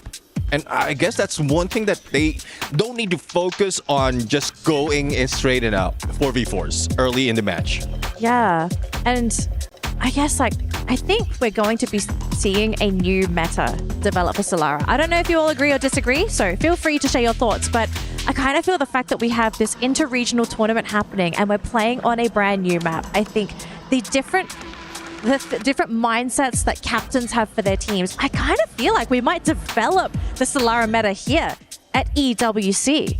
So we'll have to see what happens, folks. But we have just been informed we are ready for game number 6, Solara, our closing map of the day. We're going to throw it over to Tash Bunny and AdMath. Take it away for game number 6. Last map, last game for day number 1 here for Free Fire at EWC 2025. It's gonna be the newest map, newest addition towards Free Fire Solara. Everybody, it's gonna be Tony Hawks here as we are gonna see players on that slide rails trying to either exit or enter from the enemy team. Let's see who will become the last Booyah of the day. And if you guys want to know, from game number 1 till game number 5, all 5 games are buoyed by Southeast Asian teams. Super exciting to see how they're really, setting the momentum today here. Would love to see Brazil just really rally back, especially since according to the panel, Solara is what Vitality claims to be the kings of Solara here in Southeast Asia. They are the pioneer, apparently, and they have really perfected how their rotations are going to be. And I would say that this is quite a hard rotation to play with, as Gideon mentioned, because of the rails that came through, right? You can Tony Hawk your way through. It's really quick on the rotations. You're definitely going to be caught off guard, especially on how fast you can move throughout those rails. Right. Now, players are having their places, having their drop spot one by one. Yep, as you can see, Dix being the skater boy right now here, I say by Ever Living. Also dropped, get some mushroom, get some EP in. And there you go, the first circle. As you can see, it's favoring towards Funfair as its midpoint. And not much can be said right here. I can see that Red Hawk is actually fighting against one player from Alpha 34. Other than that, no other team is intersecting one another. And it looks like Red Hawks managed to actually take down that player from Alpha 34. And yep, that is the only thing that we could see in this early stage of the game. I mean, there's a lot more I can see right now in terms of draw spots, how everyone is just so kind of hunkered down in their areas. We're not really seeing these early fights like we did in the previous match. We usually see maybe 2-3 different teams dropping in the same spots right now, but everyone's being very, very cautious. Archway, interestingly enough, I think Vitality were the first team to drop there. They're so comfortable to take up this early mid-side area of the map, and now we did see those really early pickoffs. They're already back into this game. In terms of rotations as well, I think the only team that's really getting a bit more active around the map right now is slowly going to be Vitality. But for the rest, I think everyone just wants to see the circle shift before they fully commit into moving around the area. All right, we are expecting the game to be a little bit later. Here is the replay on how Liu soloing himself. He managed to get to Tush, but sadly, it's a 3v1. With only a double vector in hand, it's quite hard for a player to do a magnificent clutch. But that is the only fight that we are seeing as of right now. We're looking at Vision System, PSPA, using the jump pad, closing in towards, I believe it was Team Falcon at Riders Club. Yep, Chicks has a car 98, but car level 3 is still fine. He could still get damage in, but still not enough to be a fearful weapon to be used. So with Team Falcon exiting Riders Club, nothing can be done here for Vision System. They're a little bit too late. Peter, ooh, nice shot to the face here. Noda X quickly taking him down. Gus steals him away. Falcon's on the back foot. Shouldn't be too long to bring his teammate back into the game here, but if anything, this team should be very happy to steal away one of the Falcons. They want to really stop the aggression, the momentum coming in. And for Pain, I think they've been doing such a great job today in terms of aggression, in terms of taking fights. In fact, they are the type of team who would really chase you to the ends of the earth if they really want your fourth. So be careful of this team. Airdrop is nearby to Team Alpha 34. And they are not looking to take it just yet. Meanwhile, Red Hawks has entered Delta.AL one by one. Delta is actually occupied by Team Alpha 34. You can see R7 is spotted by Flicker. Tries to go with the M24 shot, but was blocked by a glue wall. Meanwhile, Funfair, the brightest and funnest place to be in, Solara, is now being occupied by both Hotshot and also Core Memory KOG. Shots has been fired by the Pakistani team. Meanwhile, Core Memory is trying to spot where are the shots coming from. A little hard to say. I mean, there's a lot of things happening right now, including Linz managing to steal away a kill very early here. Again, these are not really full-on fights. Okay, hold that thought. This is going to be almost one of that. R7 brought back into the game here. Again, not really full-on fights. They're not really going on a 4v4. If anyone, everyone's just trying to reposition themselves. That's a very, very ballsy move. Kutush left alone here. It's best just really, cut your losses, try and bring your team back into the game. All right, Nejat is the only member left here for Team Red Hawks, and apparently Linz could not get that final kill in. So there is actually one or maybe two eliminations here for Team Red Hawks. And Nejat really needs to run. Run, Nejat, run, as said by Forrest Gump. But in Free Fire. Meanwhile, Liu finally spots Nejat wide open. Only a glue wall here. Not so sure how many glue wall Nejat had. Finally in the clear, had to enter the building of Windmill. However, inside Windmill, I can see green color there, but no, Nejat goes down. Liu with the hurrah! Takes down Team Redhawks at 12th place. Unlucky for him, wasn't able to run away from the side. They chased him to the earth as well. And Hotshots as well is another team to be knocked out very, very early. Two of these teams that we had praised fairly early had great potential today. Not going to be able to live out their last hurrah and make it through at least to the middle side of this game. Early night for them as well, but for the rest of the teams, it's just business as usual here. Virtus.pro has been showing a lot of aggression, especially in this game. They see a moving target, they go and fully just commit onto this fight, and it's been doing a lot of dividends for them. They have 4 eliminations already on 7th right now, and they're looking to try and overcome where Hotshots and Pain are right now. Fuarat be knocked by Team Vitality. The Kings of Solana finally gets one from Team Virtus.pro. Virtus.pro, meanwhile, is trying to go to a different position. On the other side of the map, the hub. You can see Pain Gaming facing off against EVOS Divine. 2 members of Team Pain is now no more. Milan Aimgod could still be saved here. So Indonesia versus Brazil. Gus and Motovia has a lot of work needs to be done. And it looks like Gus managed to find space to go and fall back. Trying to be the anchor here for Pain Gaming. Meanwhile, Motovia left alone, guarding Team EVOS, not allowing them to actually move out of their position. Rasha, that was knocked, finally has been revived back. Motovia got space, and this is the time for him to actually fall back, save more time and more survivability here for Team Pain Gaming. It's just making it so hard for the team to really just bring themselves back online.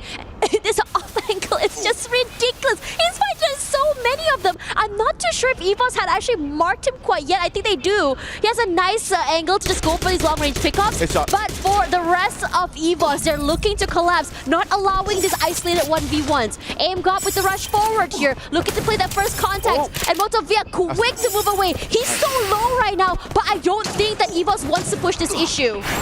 Meanwhile, Gus trying to give space here for Motovia. No, that is incredible. For Gus, but Aimgod just pushes it in, and there you go, Gus gone. Meanwhile, Peter tries to go for his body back again, spotted by Russia, but apparently does not have the right angle to get that final shot onto Peter. So Peter Pain Gaming falling back, sliding towards the bottom. Seeing spotted, Aimgod tries to aim, but his aim is not godlike here. So Peter survives and has to find a way to pick up Gus and Noda. I mean, to be fair, EVOS did quite well, just really make sure they can survive, and it's a very aggressive play. You sent Rush out super early.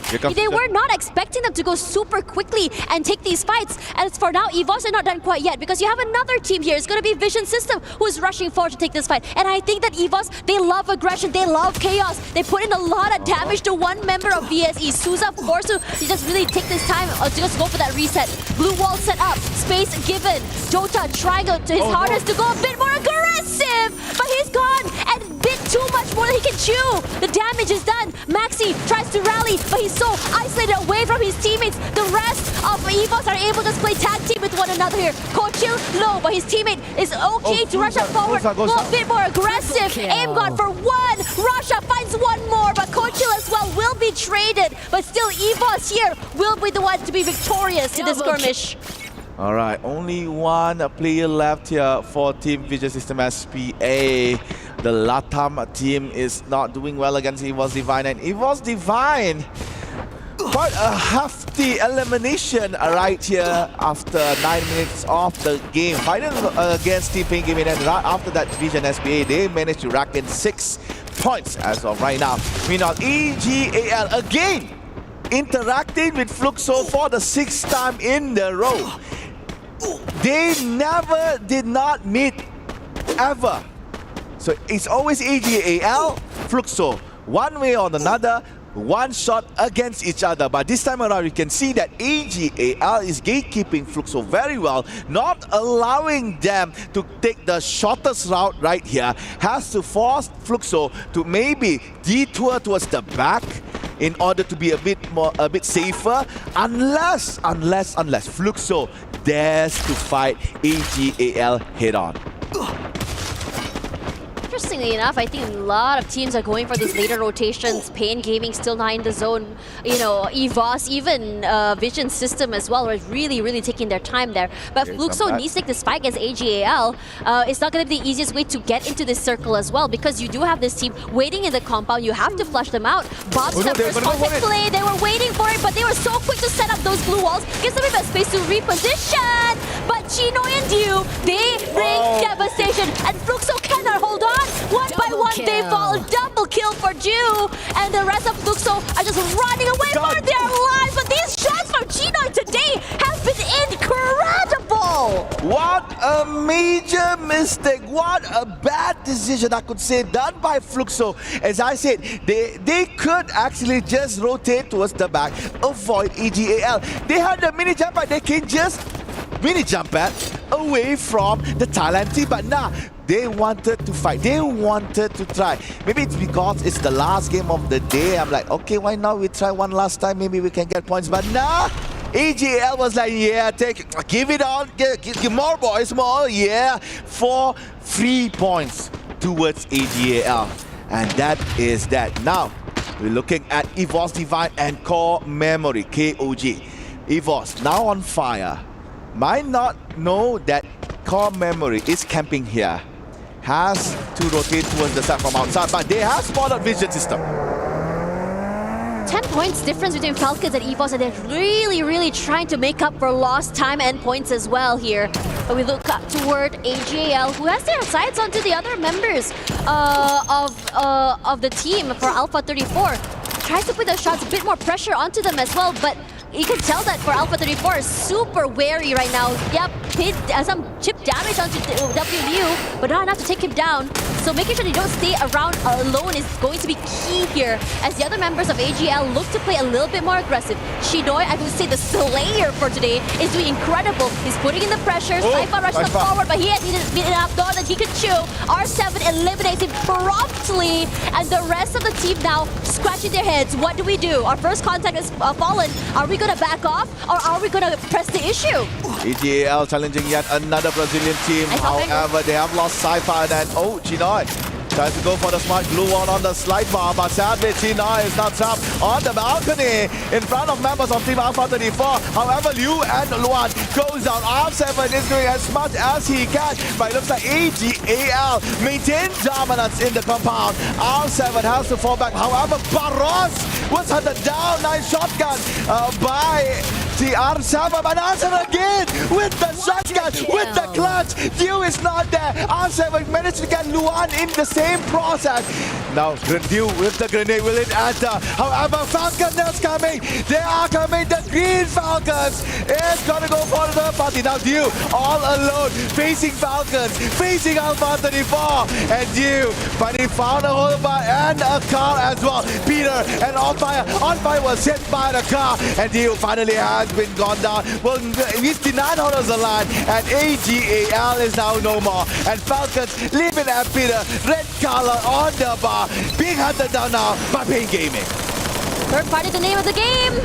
And Falcons are doing it so perfectly, but Limit falls. They're not done quite yet because Pain Gaming is looking to put their hands into the cookie jar. But both of Vea and Luan get one each here, and Falcons cannot hold. With only one player left alive, no space to work with. On Fire here all alone, not enough space, taking a lot of damage from those ice days as well. Looks to reposition. He pressures an area, looks to push up forward, trying to break this blue walls as well. But if you break it, yeah, sure, you're out here in the open with so many teams on the outside. It's a very ballsy play, and he tries to make it work. Nice shifts, nice movement as well from both these teams. It's just a game of ring around the rosy here. On Fire, Luan wins this. There's going to be Pain Gaming waiting for them on the bottom side. Both players forced to hit that pause button. And also Vitality wants a piece of the pie. Alright, the king of Solara is now here. Let's see whether or not Vitality leads up to that title. Pain Gaming patiently waiting on the first floor, while Vitality decimating Team Virtus.pro. Core Memory once have been eliminated on the 6th plate, EVOS on 7,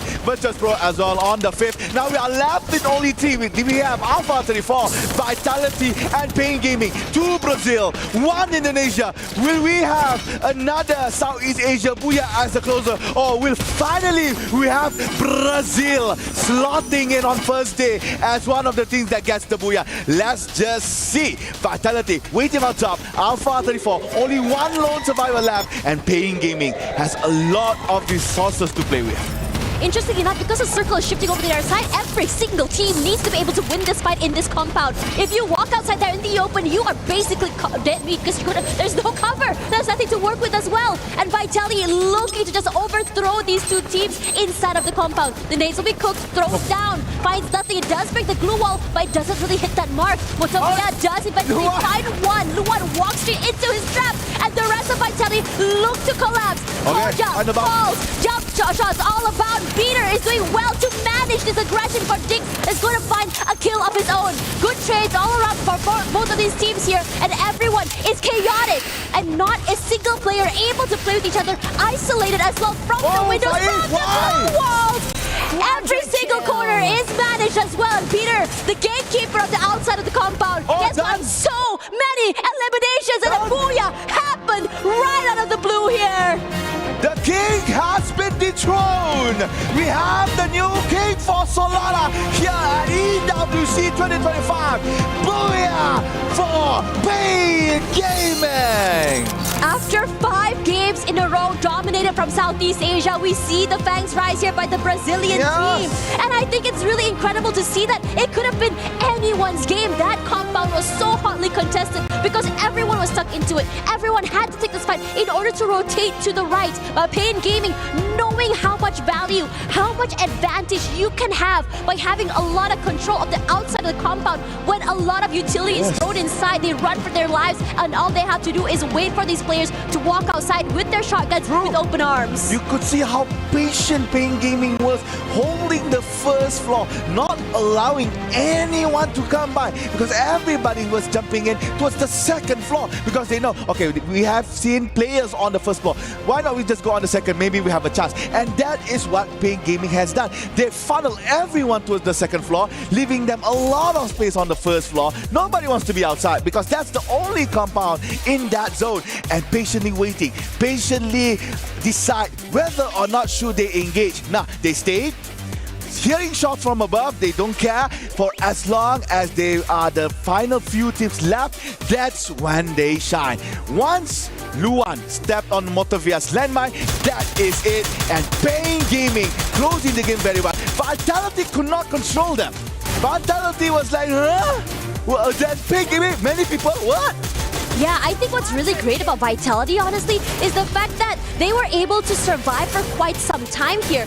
But the problem was they were just completely overcome. You saw how when Vitality came, a lot of teams were already anticipating their move. They were already anticipating for them to just, to receive them. And for now, let's talk a little bit more with an interview there over the stage. I wonder if it's going to be Carol. So let's see. Let's go, interview. Welcome to Amazon post-interview show. And wow, what a great match. What a great matches today we have watched from Evil's Esports. Congratulations, Guy. And we have here one of the players for Evil's Russia. Congratulations on today's matches. And we want to know, you were waiting for 1 year to compete on the stage because of the age regulation, of course. And now you managed to compete on the world stage in EWC 2025. How do you feel right now? Jadi tentunya di sini congratulations atau selamat buat tadi di map terakhir, dan tentunya di sini Russia sudah menunggu kurang lebih dari 1 tahun lebih ya, karena adanya batasan umur tentunya di EWC. Tapi sekarang Russia sudah di sini gitu. Bagaimana perasaannya? Menurutku sangat senang karena ini pertama kali dan ya hasilnya lumayan, alhamdulillah hasilnya lumayan bagus untukku, dan mungkin kedepannya aku bakal nyoba lebih improve. Of course, I'm very happy, and alhamdulillah, I think we have a good result for now. But of course, we are trying to be the champion, and we're just trying our best tomorrow as well. Well said, thank you. So you overtook Team Falcons, but got eliminated early in Game 5. What happened? Jadi tadi di game sebelumnya, di map sebelumnya berhasil mendapatkan buyah ya. Tapi habis itu di map selanjutnya lagi langsung early eliminated gitu. Dan Falcons kembali meretake. Itu apa yang terjadi di map kelima itu? Mungkin kalau mungkin kurang lucky sih bang. Jadi kitanya kalah ya, soalnya kalau misalnya gambling kayak gitu tabrakan 50-50. Yeah, I think we're just not lucky enough because like we take a gamble and we just lose badly in that map. So because it's a 50-50 basically in that series. Yeah, that happens a lot. Okay, thank you so much for the interview. Good luck in the next days. And we have watched great action today happen here in the studio. And I'm more excited for tomorrow because we're going to have Group C hitting the stage. I'm Carol Bombshell and I will see you all tomorrow for more Free Fire action here at EWC 2025. Back to you guys. Thank you so much, Carol. Welcome back to the panel, survivors. What a way to end the day. That was such an amazing Game 6. All of the casters, all of the panelists, we were screaming in our dedicated seating area. We were just thinking, who's going to get the booyah? Because there was no clear leader. Of course, we did have a couple teams that had the numbers advantage, and it did look like it was going to go their way, but it wasn't a case of us just thinking like, oh, Vitality's going to get it. Oh, this team's going to get it. It was just, at the end of the day, Pain Gaming on a map that they probably don't feel very comfortable on, Raja. Well, right now I think they feel really comfortable. Oh, yeah. And they did an amazing job. I'm really proud of them. And I mean, it was a good map for them. And I could see like all the players like having like synergy, like playing together. They look really comfortable and they did an amazing job. And we could see too Alpha 34. And so it was a good map for some of the Brazilian teams, but not for all of them. Unfortunately, Fluxo wasn't doing a good job. Maybe they ran map. out of energy, right? Like Fluxo looked really good towards the middle section of the day, right? Like a little slow for the first couple games. Then Fluxo was kind of winding up, starting to feel good, but then we come to the last map and did they just run out of juice, do you think? I don't know what's going on. I think it's something about the adaptation because they switched the players. So I think probably someone was like ruining the game. I don't know what's going on. I will check this for us and I will bring this information tomorrow. Here's my prediction. I think that, especially for Fluxo, especially when we're talking about their AG.AL, they like the structure of the game to be very within the boundaries, right? We don't want to just leave it up to chance. And a lot of these situations that we do end up finding ourselves on this brand new map is very, some may call it a little unorthodox, right? Especially those final game rings as well. And I think that teams who had the better instincts overall, Alpha for an example, again, was able to hold out for long periods without Pain Gaming as well, which is where we started to see them shine. Vitality, really good examples of teams with strong instincts. Yeah, it just so happens, Team Vitality, we did mention that they're very strong on this map, and they didn't hold out that much against different teams. It is expected that they can win in a 4v4, but it's just so many chaos, so much chaos. It's similar to the ending that we had in Nexterra. Even for Team Falcons, one guy remaining, and he was just stuck in the corner. So it's just a repeat. It just so happened that Team Vitality and Pain Gaming was the few teams remaining, and Pain Gaming just did it smart. Waited for them for the outside, and then just waited for that blue to push them out. And I kind of want to talk about Pain Gaming because I feel like we haven't really highlighted this team enough today. And they seem to be getting better and better with every map that they're playing. They already had a high elimination score today, but their only problem was securing placement points. Now they got a booyah. All of a sudden, we could be looking at a major contender here at EWC. I know everyone at home is excited to see the overall score, though. So let's have a look and see where everyone is after completing their day one matches. And still at the very top, we have Team Falcons. The main reason they've been able to stay up here, though, is because, unfortunately for EVOS, they had one round that actually cost them a lot of points.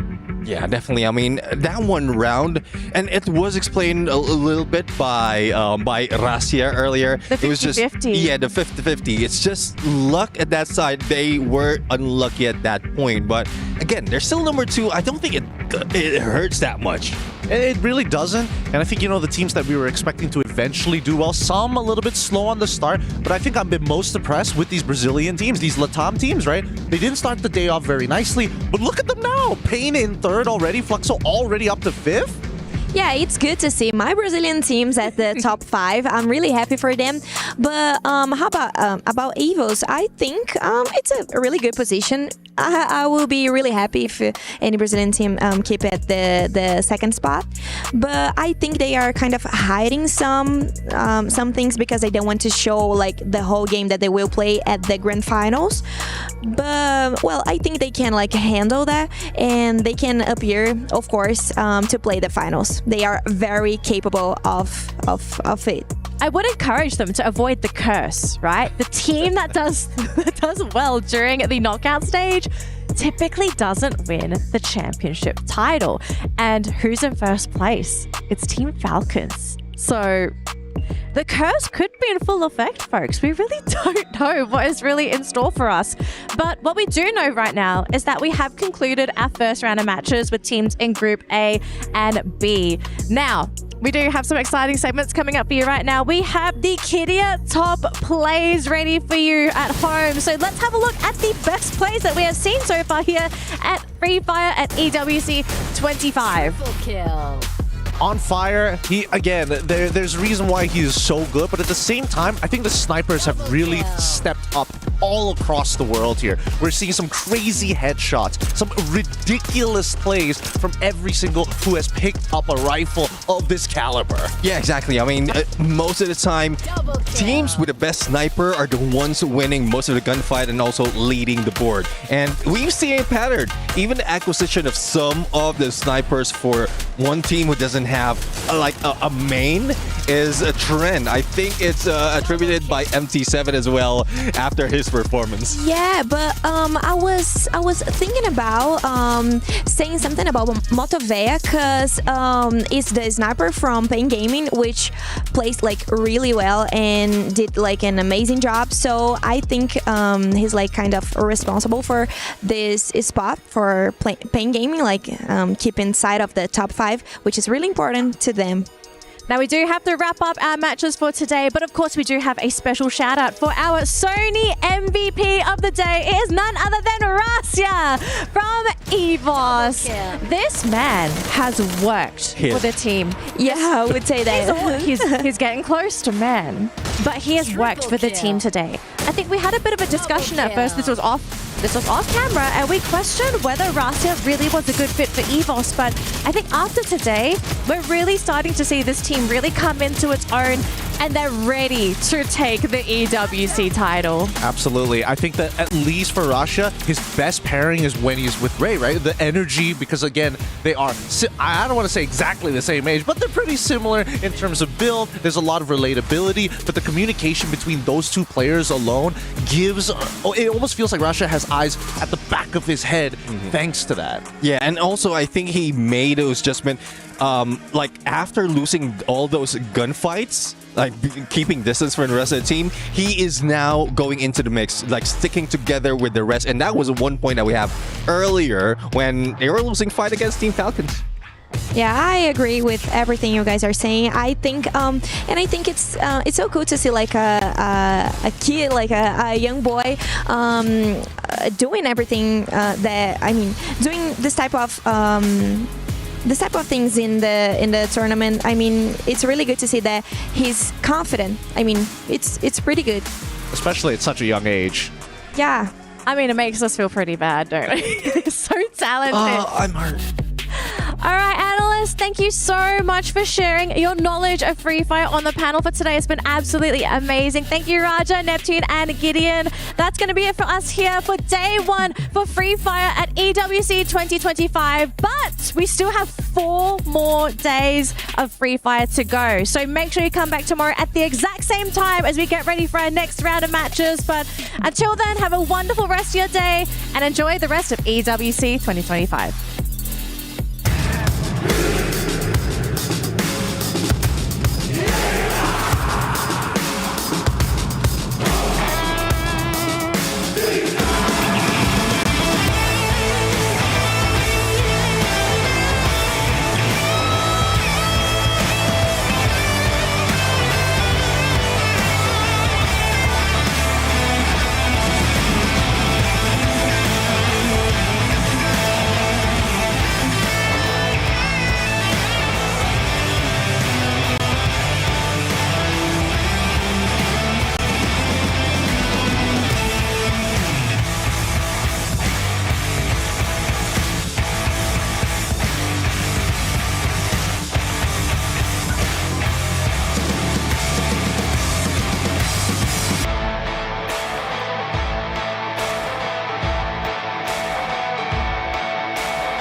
Picture impossible. Lenovo Legion.